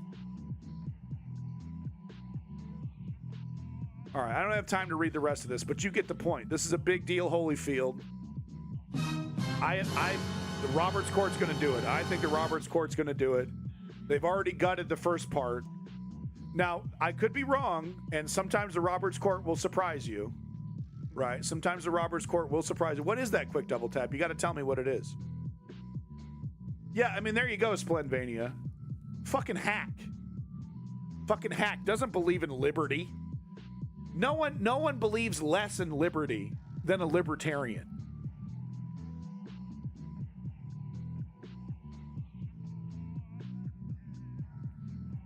Tell me what that link is, QDT. But anyway, here's the link right here if you want to read the rest of this from Truth Out. Yeah, they don't believe in self-determination. They don't believe in none of that shit. The perfect description of a libertarian is a house cat.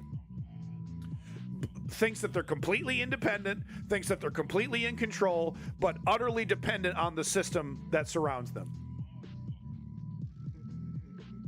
Utterly dependent on their owner feeding them and taking care of them, and they're like, and they are utterly convinced that, you know, I don't need anybody and I don't need anything. House cats. That's who libertarians are.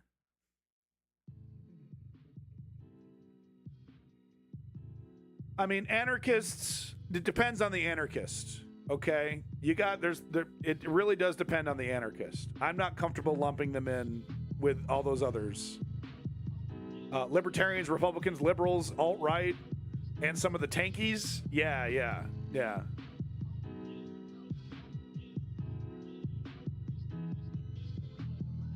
I mean, you might be able to find some principled leftist libertarians, right? I mean, Kyle Kulinski used to kind of consider himself, maybe he still does, right? A leftist libertarian, right? But, I don't know. Woke Patriot has kind of woken me up to a flavor of anarchism that believes in democracy, right? Has, you know, is more principled than, you know, some of the folks that, you know, they don't really understand anarchism, and they're just like, tear it all down, and they're basically tankies, right? Communist tankies. And that's kind of a problem, Woke Patriot, right? It's very much like communism, where it's like there's a million different flavors. But we won't get into that. We get into that every fucking stream. But there is a flavor of libertarianism that I think, or I'm sorry, there is a flavor of anarchism that I think is actually quite redeemable and quite democratic. You know, the basic gist is that we need to make our electoral system more democratic, right? So there should be an opportunity for anarchist thinkers, for communist thinkers, for, you know, conservative thinkers as well, actual conservatives, right, to have an honest debate in front of people and allow people to democratically choose what they actually want. Because right now it's gate-kept, right? If you're an anarchist, if you're a communist, if you're an actual conservative or an actual libertarian, you don't get anywhere close to a legitimate debate stage, right? So there's a lot of ignorance. There's a lot of people don't know what these things actually stand for. And my thing is democracy, right? If people truly, if I don't believe your regular average American would ever want communism, would ever want anarchism. But I do believe in democracy, and I do believe in liberty. And I believe that you can't be free, truly free, unless you are actually able to choose democratically your form of government, right? I'm a democratic socialist. I believe that, you know, maybe if we somehow achieve full-blown democratic socialism, we might start bleeding into communism or anarchism. But I believe that's the next step, right? That's the winner, right? That's the, you know, that's what Bernie Sanders, that's the Zohran Mamdani, that brings the boys to the yard. But because I believe in democracy, people should have the right to vote for those things. They should have the right to see a true debate and choose for themselves how they are governed. That's real liberty. And we don't have that right now, right? The legitimate debates that happen, it's like, you know, 6 different flavors of centrism and real political debate out the fucking window. Marianne Williamson, get the fuck out of here. You're done. Marianne Williamson, get the fuck out of here. You know, I don't believe everything that Marianne Williamson said, but when she was talking about how, hey, there's a massive problem with like loneliness and like You know, she's talking about love, you know, like there's no love in humanity anymore. Like, she's making a good point. Right? You know, humanity is embracing nihilism because of corporate control. Sorry. All right. Sorry. I'm turning into Bill Hicks all of a sudden. Sorry. Hopefully you get what I'm saying, though. All right, so how much time we got left here? Oh, well, you know, I got at least another hour and a half. At least another hour and a half. So let me dig up some more news.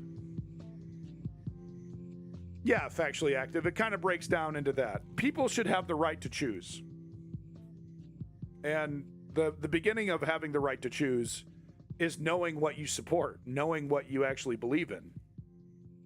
You wouldn't believe how many people are actually anarchists, right? And what they actually believe in, right? Or democratic socialists, or socialists, or just socialists, right? It's like they're you know, boogie word, you know, it's scary. I'm not that. No, you actually are, right? It's like, oh, well, actually, you know, single payer healthcare would be great, and you know, free education for everybody would be great, and you know, more social, you know, mobility and human rights, and you know, like, oh, well, you're totally a socialist. No, I'm not. I'm a hardcore dyed-in-the-wool Republican. I'm a conservative until I die. It's like, oh, okay, no, you're not. If you strip away the propaganda, you know, and have an honest conversation about what you believe in. UN TV over here, welcome back. Yeah, I mean, he loves snake oil. Joe Rogan loves fucking snake oil. He takes no accountability for the fake information that he was spreading during COVID and continues to spread about vaccines. I am 100% serious. Joe Rogan got people killed during COVID, and he will continue to get people killed. He's all for, you know, he's all for anti-vaccine nonsense. I'm just saying in general, woke patriot. I don't even know what ibogaine is. It sounds like one of those things that's legitimate in very specific circumstances, right? Like monoclonal antibodies, right? Well, that's legitimate. Red light therapy. Like there was a recent procedure that Joe Rogan underwent where it removed the plasma from his blood. He had his blood filtered, and he was holding up, you know, 2 bags of like yellow looking pus that was apparently the plasma. And he's like, oh, I feel so much better. And it's like, well, that's a legitimate medical procedure for people, you know, very specific people who need that issue. Normal, healthy people don't need that procedure done to them, right? That's what I'm talking about when it comes to snake oil, right? Medical misinterpretations sold to him by a grifter, right? Oh, this will make you better. This will make you better. Do a cold plunge. Do this. Do that, right? So many Quantum. So fucking many.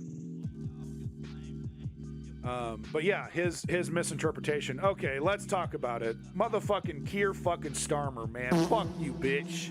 I can't even say his name without fucking spitting in my own fucking... God damn, I hate Keir Starmer. Can we talk about for 6 hours straight how much I fucking hate Keir Starmer, please? Holy shit. Resign. Resign, dude. Labor Party my ass. I labor just to say your name without vomiting. Let's talk about Keir Starmer. I called this motherfucker day one. I was like, this dude sounds like a shittier version of Obama. Keir Starmer over here handing the country over to fucking Nigel Farage. UK's version of fucking MAGA. I mean, he's also helping out the Green Party, but the Greens don't have nearly the amount of support that the Reform does. No, factually active. Come on, man.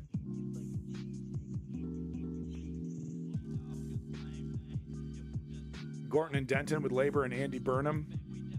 That's a little too specific. Do you got a link? I'd love to... we can get into it, Liddy. Thank you for coming back.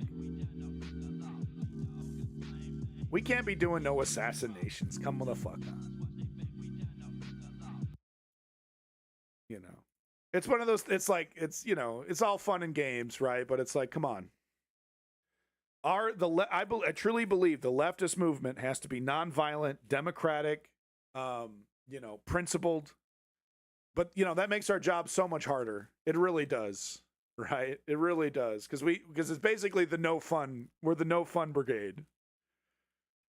As much as I would like to, I'm a Luigi. As much as I would like to cheer on the Luigis of the world, I have to point out that it's ultimately counterproductive most of the time, right? But you do have cases like Ireland, right? It's like make it a little bit more complicated.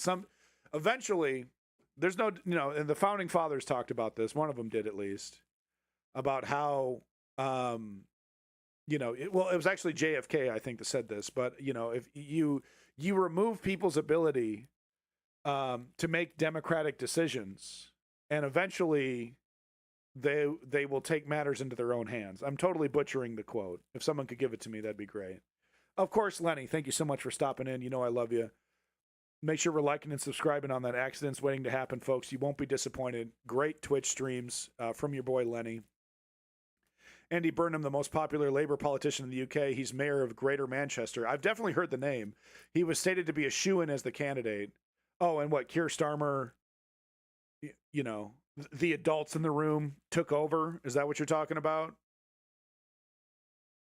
What TOS? Hey, TOS, I might disagree with Twitch's TOS, but they enforce that shit. I don't know. How many times have I been nuked? 3 times? 3 times now? They fucking hate my ass, dude. They don't like me, dude. They don't like me. Starmer cut him out from running and effectively handed the race either to Reform's candidate or the Greens. Yeah, okay. Yeah, all right. That sounds about right. These motherfucking neoliberals, dude. They would rather lose to fascists than let progressive elements win, right? Because they don't want to be challenged from the left. I said it before, I'll say it again. One of the primary responsibilities of the neoliberal establishment is to destroy progressivism. That's like their number one priority. If they can find the time in between destroying progressives and fundraising, they maybe will challenge the right. Maybe. But their number one priority is destroy progressivism.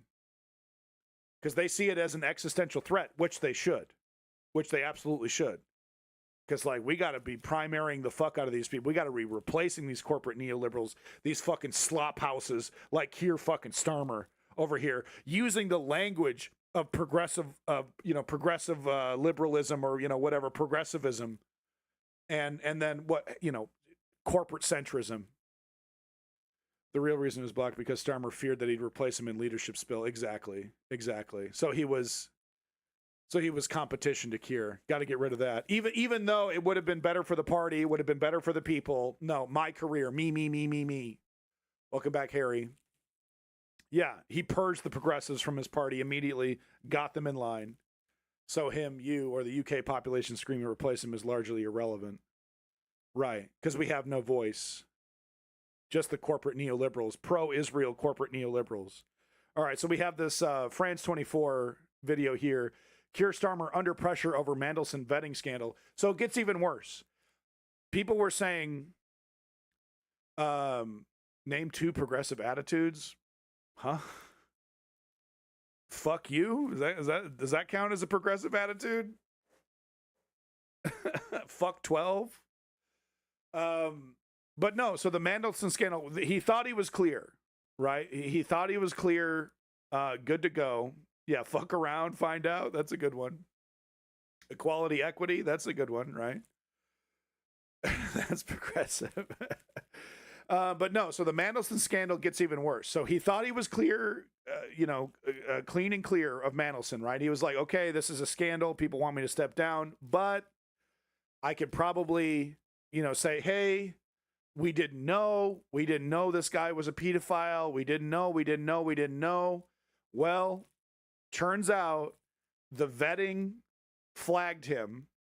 The association with Jeffrey, if you don't know the Mandelson thing, basically Mandelson was he was like number 2, maybe not technically, but he was basically Keir Starmer's, right-hand man, right? Kind of coaching Keir Starmer, right? Even like little details like roll up your sleeves, right? When you go do this interview out in this big interview when he was running for PM, right? Roll up your sleeves and let people see that you're a hard worker for the people, right? These little things, right? So he's basically a kingmaker, Mandelson, and he was Keir Starmer's right-hand man. And Keir Starmer was trying to say, we didn't know that he was associated with Jeffrey Epstein. And there's this picture of Mandelson with his fucking pants down. He's got no pants and some young who knows who in the room with him. It completely destroyed Mandelson's career. He had to retire immediately. Right. So Keir Starmer, he was able to buy himself more time and be like, oh, we didn't know. Now we find out he knew.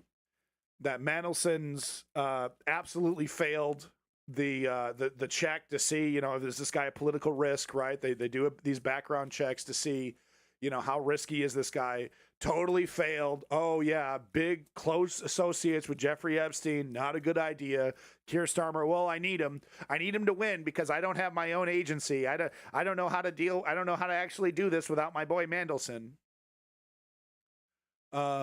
So ignored the red flags, and this is the kind of decision making that Keir Starmer is involved in. This is the kind of he's bad at politics.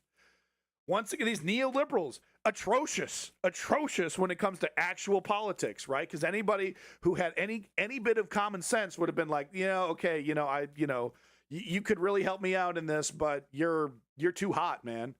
You're way too associated with Jeffrey Epstein. Like anybody who was paying attention should have seen this guy is a massive liability. Nope, Keir Starmer, come on in. Not just like, kind of like in the background and quietly advising me. No, like right next to me publicly, stand right next to me.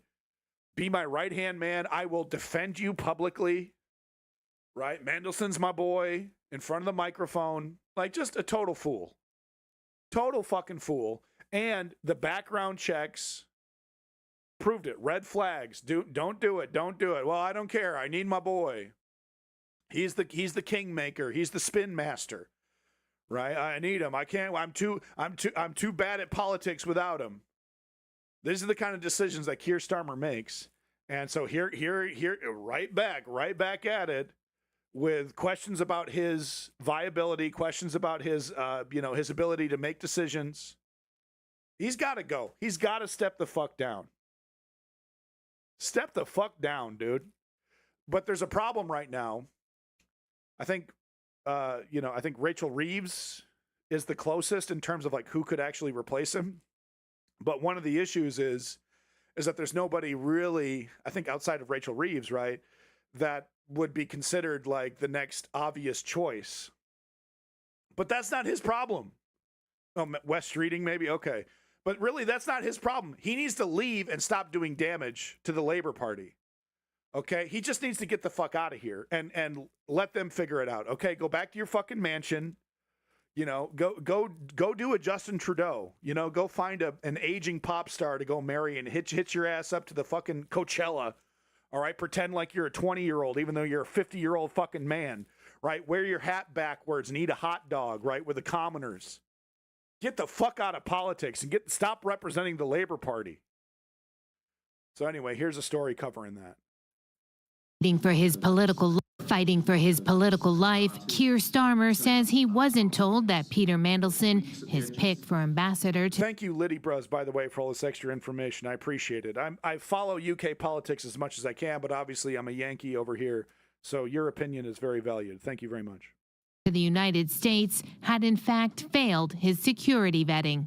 That I wasn't told that it failed security vetting when I was telling Parliament that due process... dude, right under the bus. Right under the bus. I don't know how to do my job. I wasn't told. Oh, it was the people around me. No way. No one told me that he was a pedophile. I had no idea. Well, I'm just a dumb old guy. Well, I don't know what I'm doing here. You wouldn't believe it. I'm running the country blind. I have no idea what I'm doing. Shut the fuck up, man. Get the fuck out of that chair. God, you make me sick. Security vetting when I was telling Parliament that due process had been followed is unforgivable. Not only was I not told, Shut the fuck up. no minister was told. And I'm absolutely furious. No one's buying this. Starmer's government has blamed the Foreign Office for overriding the recommendation of the security. Nigel Farage over here, just having a feast, bro. Having a fucking feast. The 10-foot table covered in food, man, right out of the fucking Charles Dickens, fucking Christmas story over here. Just having an absolute fucking king's feast of this. Come on, man. Get out of there. Vetting team and allowing Mandelson's appointment to proceed. The ministry's top Foreign Office civil servant, Ollie Robbins, has been fired in the wake of those revelations after losing the confidence of both Starmer and Foreign Secretary Yvette Cooper. But calls are once again mounting for the Prime Minister to resign. It doesn't matter which of the stories the Prime Minister has told us. Soon. He has lied. Soon, factually. And that is resignation time. The fact is, when you're making Cammie Badenoff, am I saying that correctly? When you're she's the shadow PM for the Tory party. When you're making her sound common sense, sound legitimate, I mean, you are fucking up. Okay, nobody is lower in UK politics right now than the Tory party, right? And you're handing her dubs. Badenoch, yeah, Badenoch. But this party's a joke right now, the Tory party, and she could just casually get out there and just slam dunk you. Yeah, Cammie Badenoch. I mean, you're just this is just beyond. This is beyond, right? You're really gonna take this all the way to the election, and then get your ass stomped by Reform? That's really what you're gonna do, hunk here. Oh, I know. I mean, Neville Chamberlain over here. Yeah, Neville Chamberlain from the grave giving Keir Starmer tips on how to be more popular with the UK public. he has lied, and that is resignation time. The fact is, he told us that Mandelson had been cleared by the security officials, that he passed security vetting. Like we weeks now know ago. that that is not true. Like weeks That's ago, misleading dude. the country. It's a breach of the ministerial code. After just 7 months on the job, Starmer fired Mandelson after it was discovered his ties to convicted sex offender Jeffrey Epstein were more extensive than he'd led the government to Look believe. at these pictures, dude. Look at these pictures, man. That's the king of pedophiles, okay? That's, you know... I mean, look at these fucking... I mean... Mandelson is now the focus of a police inquiry over claims he leaked sensitive government documents to Epstein when he was business secretary. Show the pants down picture. Come on, you're not going to show the pants down. Hold on. No, hold on. Let me show you something. Watch this. All like this France 24 over here helping Mendelson out over here. Look at this. Mendelson no pants. That's all you need to type. It'll come right up. There it is. I knew it. Come right up. Look at this. Look at this. Okay, this is some sketch. Okay, not the best clip. Look at the picture. Give me the picture. Here he is, bathrobe, hanging out with Jeffrey Epstein's like 100 Jimmy Saviles. You know what I mean? He's like 100 Jimmy Saviles put in one. Here he is over here doing government business. Fucking cock out, who knows who this is, how old she is. Got his little pee-pee out. And who the fuck is taking pictures? Same thing with Prince Andrew over here. Oh, hey, giving this underage prostitute a back rub. Let's get a snap for the gram. I want to, this is a precious memory I want in my scrapbook. Who's taking pictures, man? And it's one thing like Jeffrey Epstein, like he's got himself a little, hidden camera, right? But no, ha ha ha, hoo hoo hoo, let's get out the camera for this will be a great memory, ha ha, so funny. Just got done having sex with a prostitute, ha ha ha ha, hoo hoo hoo, so funny. What's her age? We don't know. That's how comfortable these fucking people were. That's how look at this shit. Look at this shit. He's gay, by the way.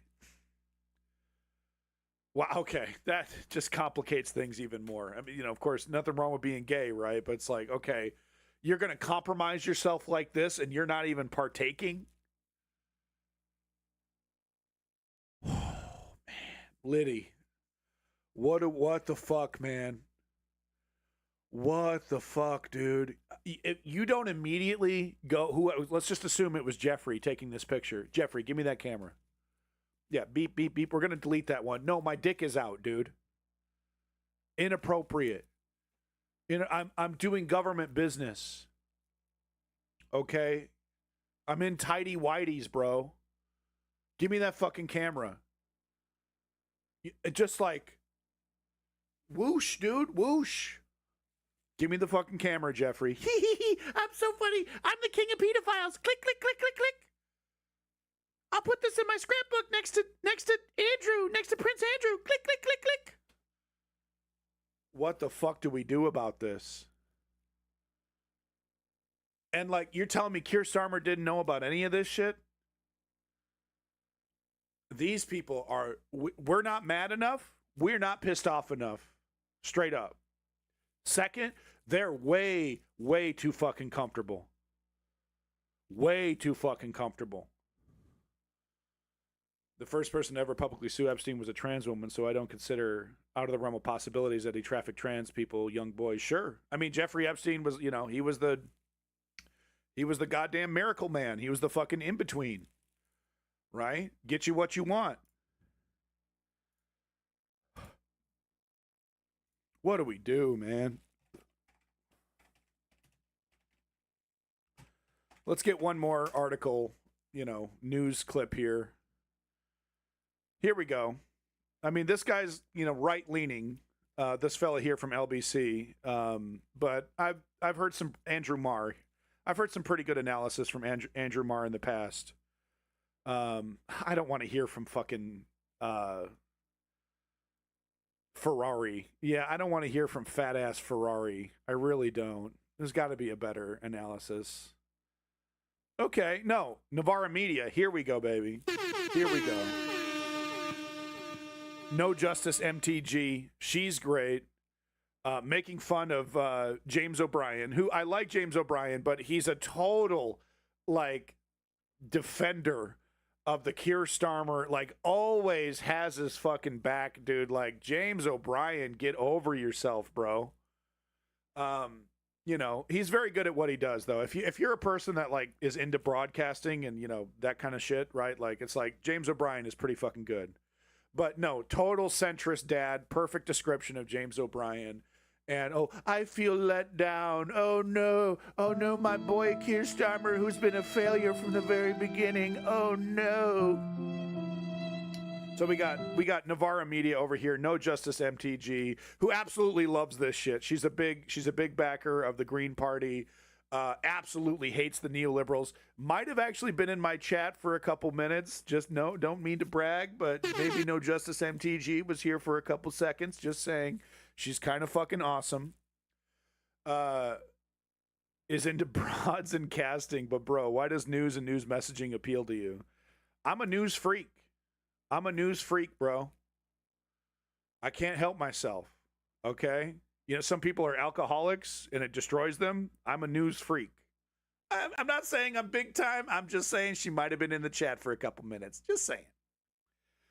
I have a lot of disagreements with her. She is very... she's way more lefty than I am, right? But she's awesome. You can't deny the power of No Justice MTG. So let's hear what her analysis is of James O'Brien being disappointed in Keir Starmer. Oh, who could have seen this coming? Oh. It was almost... In the last 20 months, Keir Starmer has been attacked by the opposition, the public, his own members, his own MPs, and even the leader of Scottish Labour, Anna Sarwar. This latest development in the Mandelson saga, however, seems to have lost the last of the bastions of Starmer's loyal foot soldiers, the compliant centrist media darlings who treated him as an antidote to Tory chaos and ignored all of the left's evidence of his corruption and dishonesty. Journalist Otto English, for example, famously tweeted out the now pilloried sentence, "It's nice, isn't it, the quiet?" Feels very Yes Minister. By the way, the entire Yes Minister, I believe, is on YouTube. Watch that shit immediately. Some of the funniest political comedy you could, if you're a political person, Yes Minister is #1. I love that show. Yes, Prime Minister as well. Great show. Watch that shit. It's very Yes Minister. Absolutely. How do we get out of this one? It's totally one of the scenarios that would be there. Upon Starmer assuming office, now comparing the current scandal to something from satirical comedy Yes Minister. But if there's one man who consistently stuck his neck for brave Sir Keir time and time again, both in the run-up to the... Very similar to Barack Obama, right? Very similar. It's like, oh, this is a progressive breath of fresh air. No, it isn't. No, it's a stale fart. It's a stale neoliberal centrist corporate fucking pro-Israel fart. Election, and in the months of scandal and chaos that followed it, it is the king of the sensibles, James O'Brien. He calls himself a sensible, by the way. And now even O'Brien has to concede that there is essentially no defense left for the beleaguered Prime Minister. It was almost the only thing left in Keir Starmer's locker Won't you love that me? you thought you could rely on. His commitment to maybe one and day, observance of process. The idea when we engaged in muted celebration that 14 years of nation shredding government appeared to be in retreat. The idea that this would signal a period not of perfection, but of at least an end to the kind of... The adults in the room, baby. The adults in the room.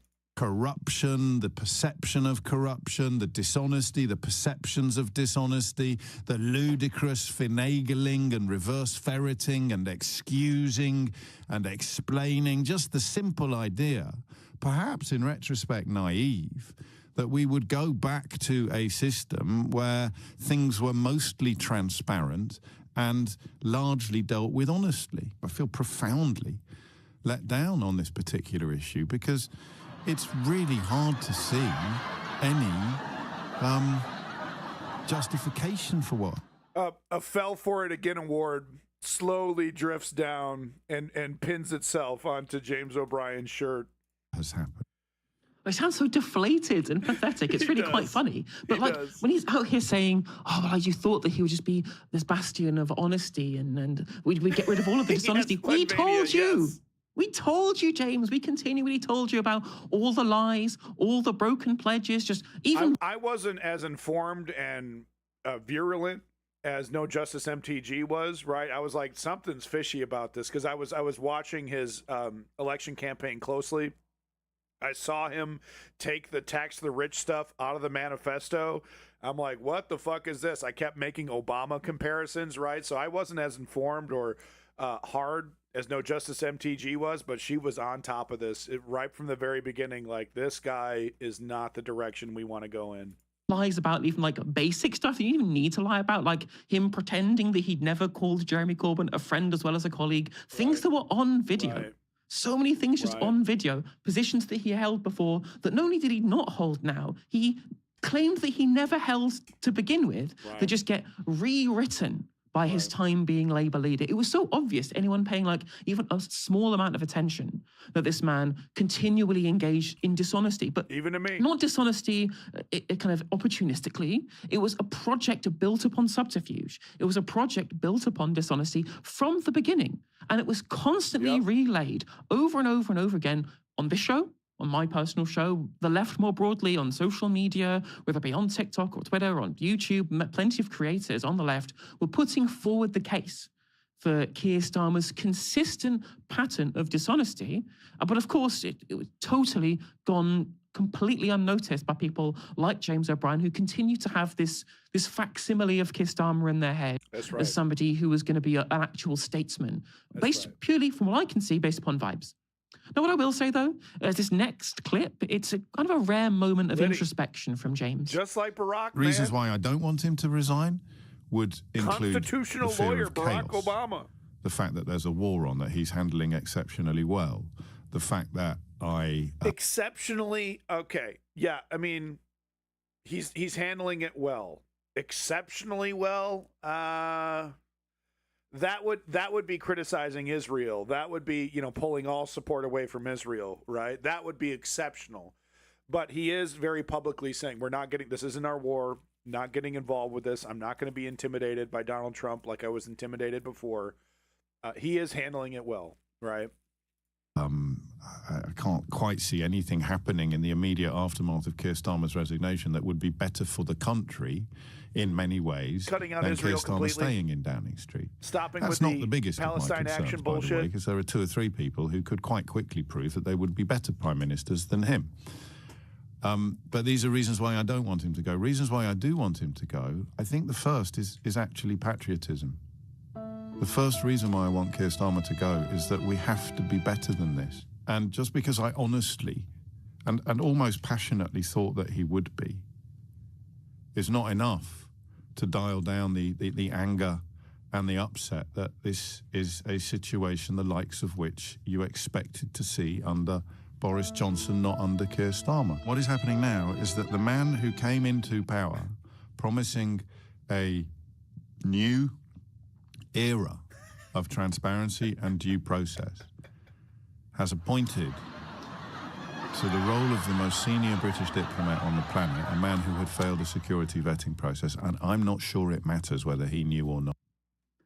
It's interesting because I didn't expect him to even make the comparison that I've been making for a while now, which is that there's so many similarities between Keir Starmer and Boris Johnson, and it's really exemplified by this latest scandal and broadly the Peter Mandelson scandal from the beginning, where it was the only thing that saves Keir Starmer over Boris Johnson is that he wasn't directly involved, right? The backing of the people, create fall guys, continual fall guy again and again and again, right? Remember Operation Save Big Dog under Boris Johnson, when it was clear that at the very least Johnson was somewhat culpable in poor things happening through lack of judgment or not following the right processes and continually finding somebody else to be the scapegoat who would end up taking the blame. I mean, obviously the factually active. Thank you so much for the kind words. I do appreciate it. Thank you. I don't know. I don't know if I can believe you, but I try to find the truth. I try to keep it real. All right, I try to be the realest motherfucker on here. And one thing I've noticed about keeping it real is that you don't get to have a lot of friends. You know what I mean? So, and if that's how it's got to be, that's how it's got to be, Welcome back, Star Trooping. Lies are something that were kind of emblematic of Boris Johnson being in government, right? The difference, I think, though, is that when it came to Boris Johnson, I felt like he lied opportunistically. It was just, I'm in deep shit because I've acted like a moron, so I've got to find some way of doing it. So they hurriedly find some ulterior narrative and a lie that they can tell, like a white lie to tell to ensure that Boris Johnson is saved in the name of the project that the Tory party had to make sure that he didn't have to resign. But when it came to Keir Starmer, the problem was so much more insidious, right? Like, as I mentioned before, his penchant for deception and subterfuge has been well documented. And James himself actively resisted this information. We have to demand and even admitted to doing so no matter where it when being takes us. asked to consider the risks of giving Starmer the level of power that he has given his large majority in the Commons. This is what James said before the election. Oh, here we go. So I am supposed to be worried about a massive majority for the Labour Party. And because I am asensible, I have allowed this to seep into my thinking. Sometimes a form of political osmosis takes place, even for those of us that pride ourselves. One of the things that James O'Brien is most skilled at is, saying something simple, but blowing out to 10,000 fucking words, being very erudite in that way, right? He's very, very good at it, but like he can't just give you a simple point. He's got a blah, blah, blah, blah, blah, blah, blah, and I'm one to talk over here, right? Or like to pride ourselves on being evidence-based or being, fact-driven rather than feeling-driven. Sometimes I think the chatter gets so loud or the consensus becomes so clear that you almost get infected by it. So I have found myself, when I was touring the book, I was asked a few times about this, and I found myself nodding, stroking my beard, is the phrase I want. Not literally, actually I probably did it literally. Stroking my beard and trying to say something sensible. They're very important to say. I'd like to say something sensible. And if you're searching for something sensible to say, you say, well, I do worry about the lack of accountability that would be...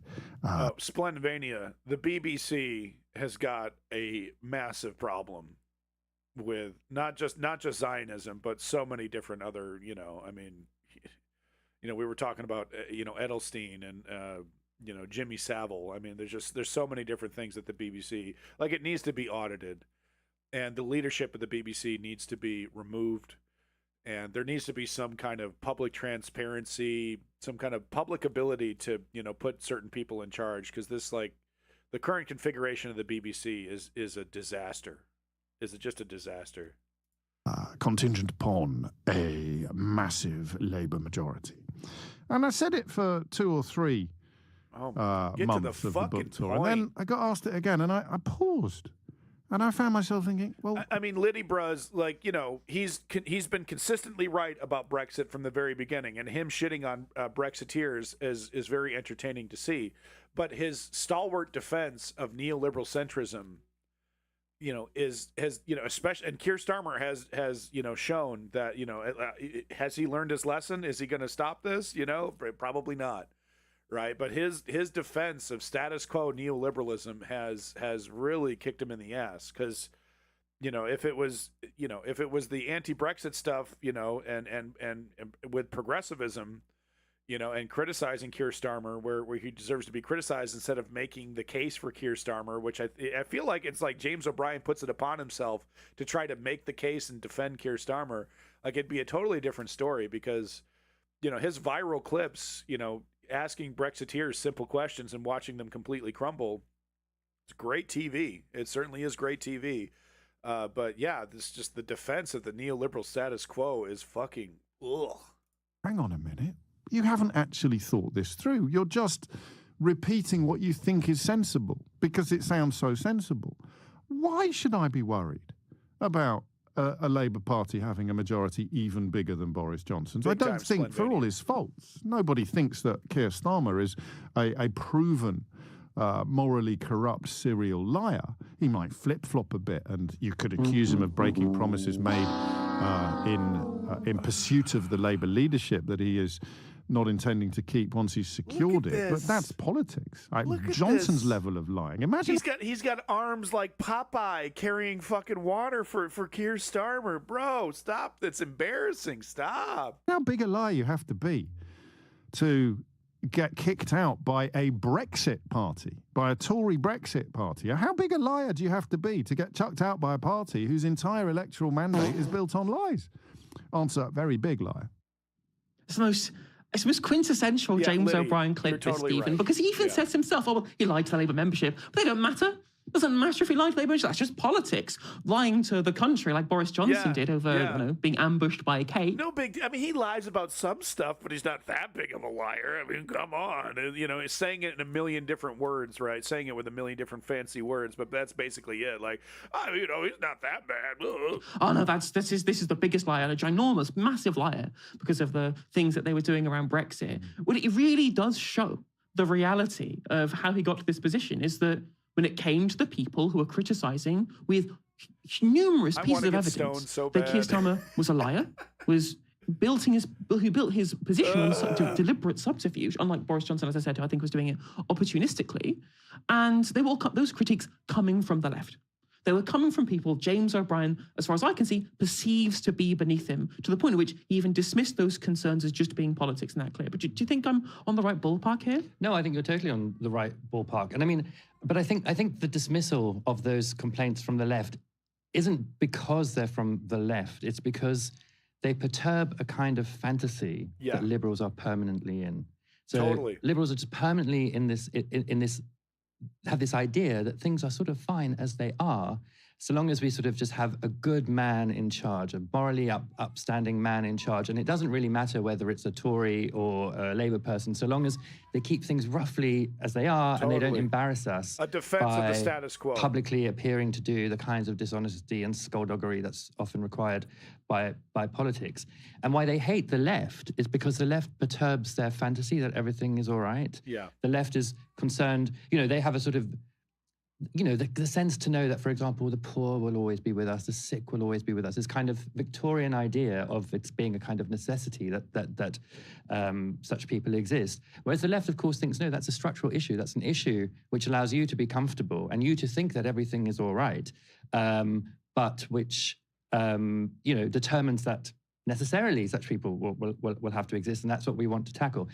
And so, you know, when there is just no way for someone like James O'Brien to recognize that what Starmer did during the collapse of Corbynism and how he treated Corbyn and how he conducted himself once he became leader. Right. There's no way for him to recognize that. No, it's good. It's good to remember that Corbyn basically, you know, definitely some faults there in terms of messaging and whatnot, but he basically totally correct about his assessment of Israel, you know, and the entire Palestine situation, which was, you know, they were trying to, you know, call him an anti-Semite, as you say in the UK, right?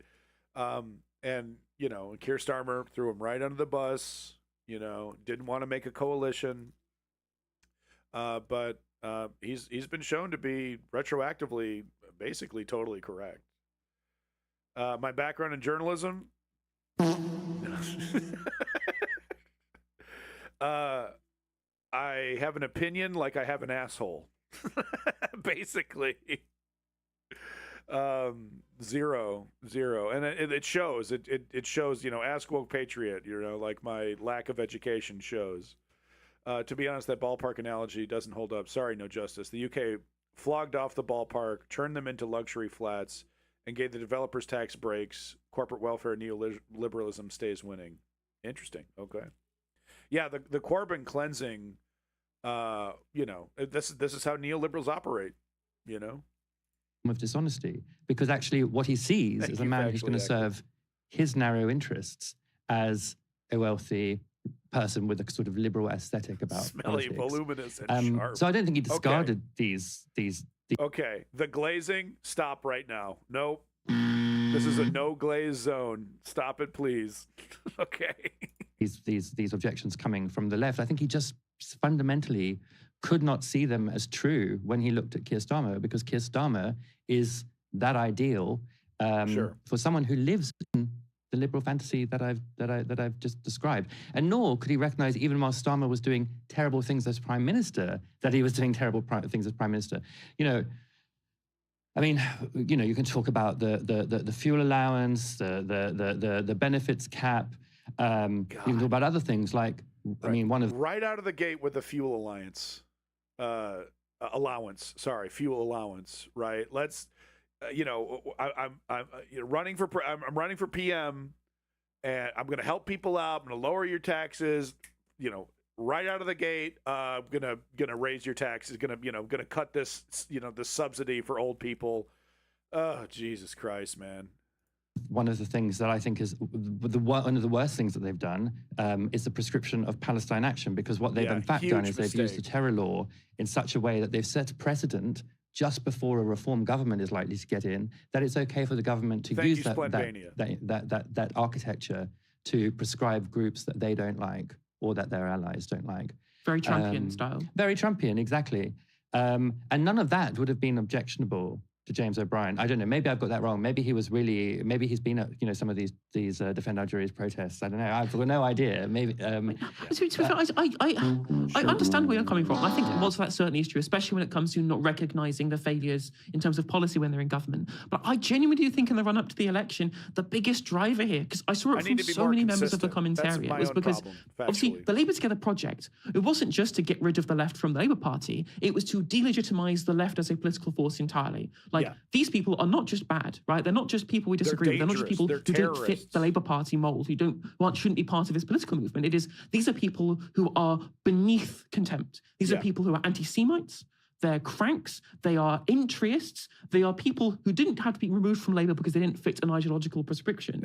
They were removed from the Labour Party because they were bad people. It was wrong to have them in any political party. They had to be removed, which is why we're seeing this whole, the anti-Semites are joining the Green Party now, purely, most of the time, on having criticism of Israel. Thank you. And I think that because there was this deliberate strategy from the Labour right, which journalists bought into, journalists were meeting with Morgan McSweeney whilst all this stuff was happening in the background from 2017 to 2019, right? People from the Anushka Asthana article where she talks about what Morgan McSweeney was talking about, the project for Labour Together. And because that narrative had been pushed about the people who were part of the Corbyn movement during that period, lots of the centrist journalists who trust, have an innate trust, as you say, of these liberal figures who represent their politics. They couldn't interrogate claims that the left were what one of my favorite accounts on Twitter would call the unwanted pig people. They just go, oh, clearly these people are not people they need to pay attention to. But that's just the flip side of what I said about Starmer, is that so they couldn't see Starmer's dishonesty, they couldn't see his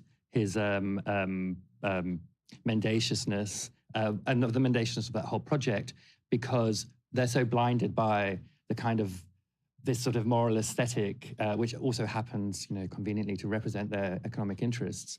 And the flip side of that is that they couldn't interrogate they couldn't for a minute think that those claims might be false. Because they were coming from that project of, the man with the nice haircut. That's what they put it brought down to half the time. They call these people the briefcase wing of the party sometimes because so much is aesthetic and vibes. Totally. Yeah, totally. And honestly, when James O'Brien described him there as someone who preferred facts, not feelings, like these people only have feelings. They don't care about facts, and they don't see half the facts that are around them because their feelings can't say that about woke patriot, get in the way, that's for sure. obscure them completely from view. True. I absolutely have to say, if there's one group of people who are the most guilty of putting feelings over facts, it is the centrist liberal commentariat. Yep. Big time. Big fucking time. So there you go. Looks like Liddy had a small disagreement there with No Justice MTG, but you can see, look, folks, Novara Media, right up there, in my opinion, right up there was Zateo, doing great work. Heavily recommend you get subscribed, get Novara Media in your algorithm. The whole team, Mr. Handsome over here, what's her name, and the communist dude, they're kicking a lot of ass. Can't deny it. Make sure you're checking out Novara Media. And while you're at it, go ahead and add Zateo as well to that algorithm. You will not be disappointed. We got to support that independent media doing real journalism, right? Gotta do it. Gotta do it. Unfortunately, and Factually Active over here is going to be devastated, but unfortunately that is the end of the stream. So, sorry. But no, I'd like to thank literally everybody here. I don't disagree with her. I was just making a bad joke about how using the analogy of ballparks in the UK doesn't work because there are no public ballparks left because of austerity. Oh, that's actually hilarious. Very funny, actually. It was too smart. I didn't get it. It was too smart. Liddy over here with the smart ass commentary. Very funny. You have to stay. No, you have to stay. No, I have to go. My son needs me. I got to relieve my wife, who's been watching kiddo the entire time while I'm doing this. So she's been very gracious to give me this time to pretend like I'm a news guy. I get to pretend once a week. I get to pretend like I'm a newsman. I got a news coat and everything. Don't have a college degree, but I got a coat. I sure do. Right. No, big props to the chat. Absolutely, James Clown. Big props to James Clown. Gandalf coming here at the last second. Woke Patriot. Number one in the chat, actually, Woke Patriot. Thanks for coming in the whole stream. Factually Active. Thank you once again for the compliments. I do appreciate it. Thank you for the support. Yeah, Woke Patriot. I mean, look, it's not rainbows and roses every single day over here, but it's work. A relationship is work. A marriage is work. But if you find the right person, and you got a wonderful wife as well, right? When you find the right person, it makes it worth it. Maybe Factually Active, maybe. Once again, I thank you for the support. Thank you, Splendvania. Quick double tap. Thank you. Yep, I'm glad to be back. Star Troopian, Liddy Bruz. Thank you for the very intelligent, witty comments. Female Eunuchs. Once again, props to number one in the chat, Woke Patriot. Your boy Harry Haas over there. No! Sorry. We'll be back probably next Saturday. I've been working on the Trump Gretz book. The few hours that my son is in daycare, that's what I've been working on in my free time is the Trump Gretz. I think I've chosen to do a coffee table book of some of the choicest Trump Gretz. Trying to make a little money here. Trying to make something that people will want to buy. you know, some stupid gift you'd get at like Spencer's or something, right? But I'm filling it up with the choicest cuts of Trump supporters. I didn't see it coming. I don't know, man. No one told me he was a corrupt pedophile. No one, literally no one was saying that. I'm a farmer and I'm a proud Trump supporter. No one told me he was going to implement a tariff regime that was going to ruin my life. Nobody said that. So that's what I've been working on, is trying to find the choicest cuts. You know, allow leftists to have a little schadenfreude, right? Because even though we fucking despise these fascists, we still want to give them health care, right? We still want to give them free education. We still want to give them a proper retirement. They don't fucking deserve it.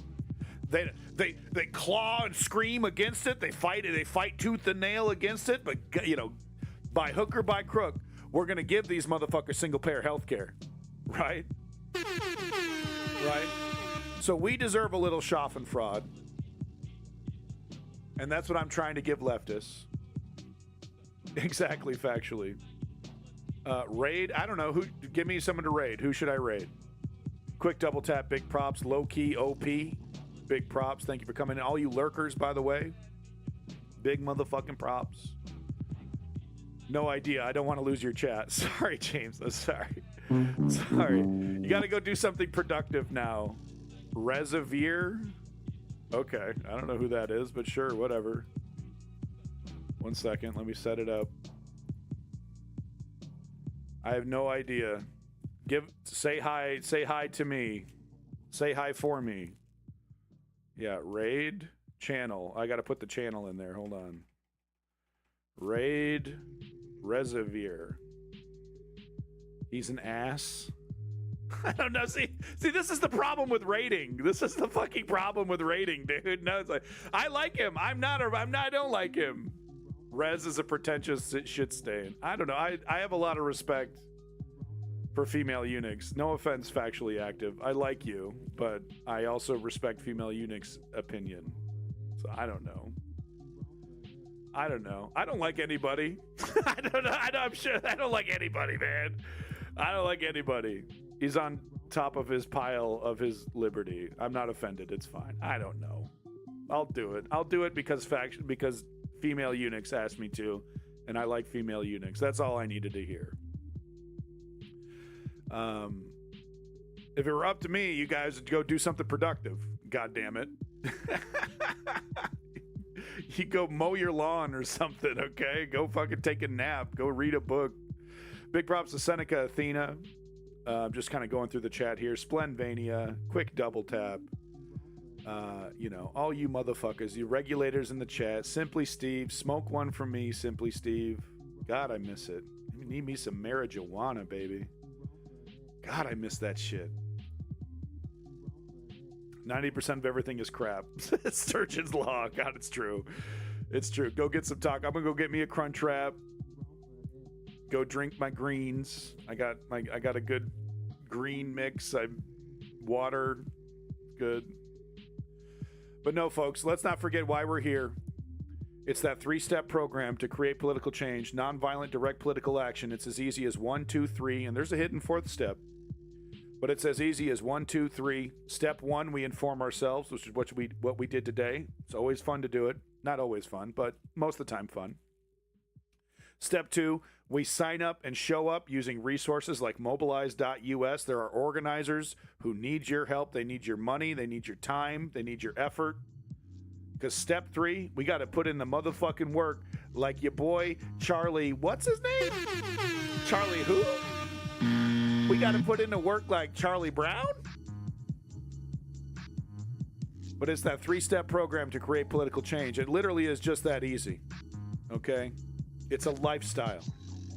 It's a lifestyle. Trump is fucking shit up so bad, we're going to be dealing with this until we're in the fucking grave. Millennials, Gen Z, Gen X, Gen Alpha. This is a lifetime problem that we got to fix. That's how much damage he's doing.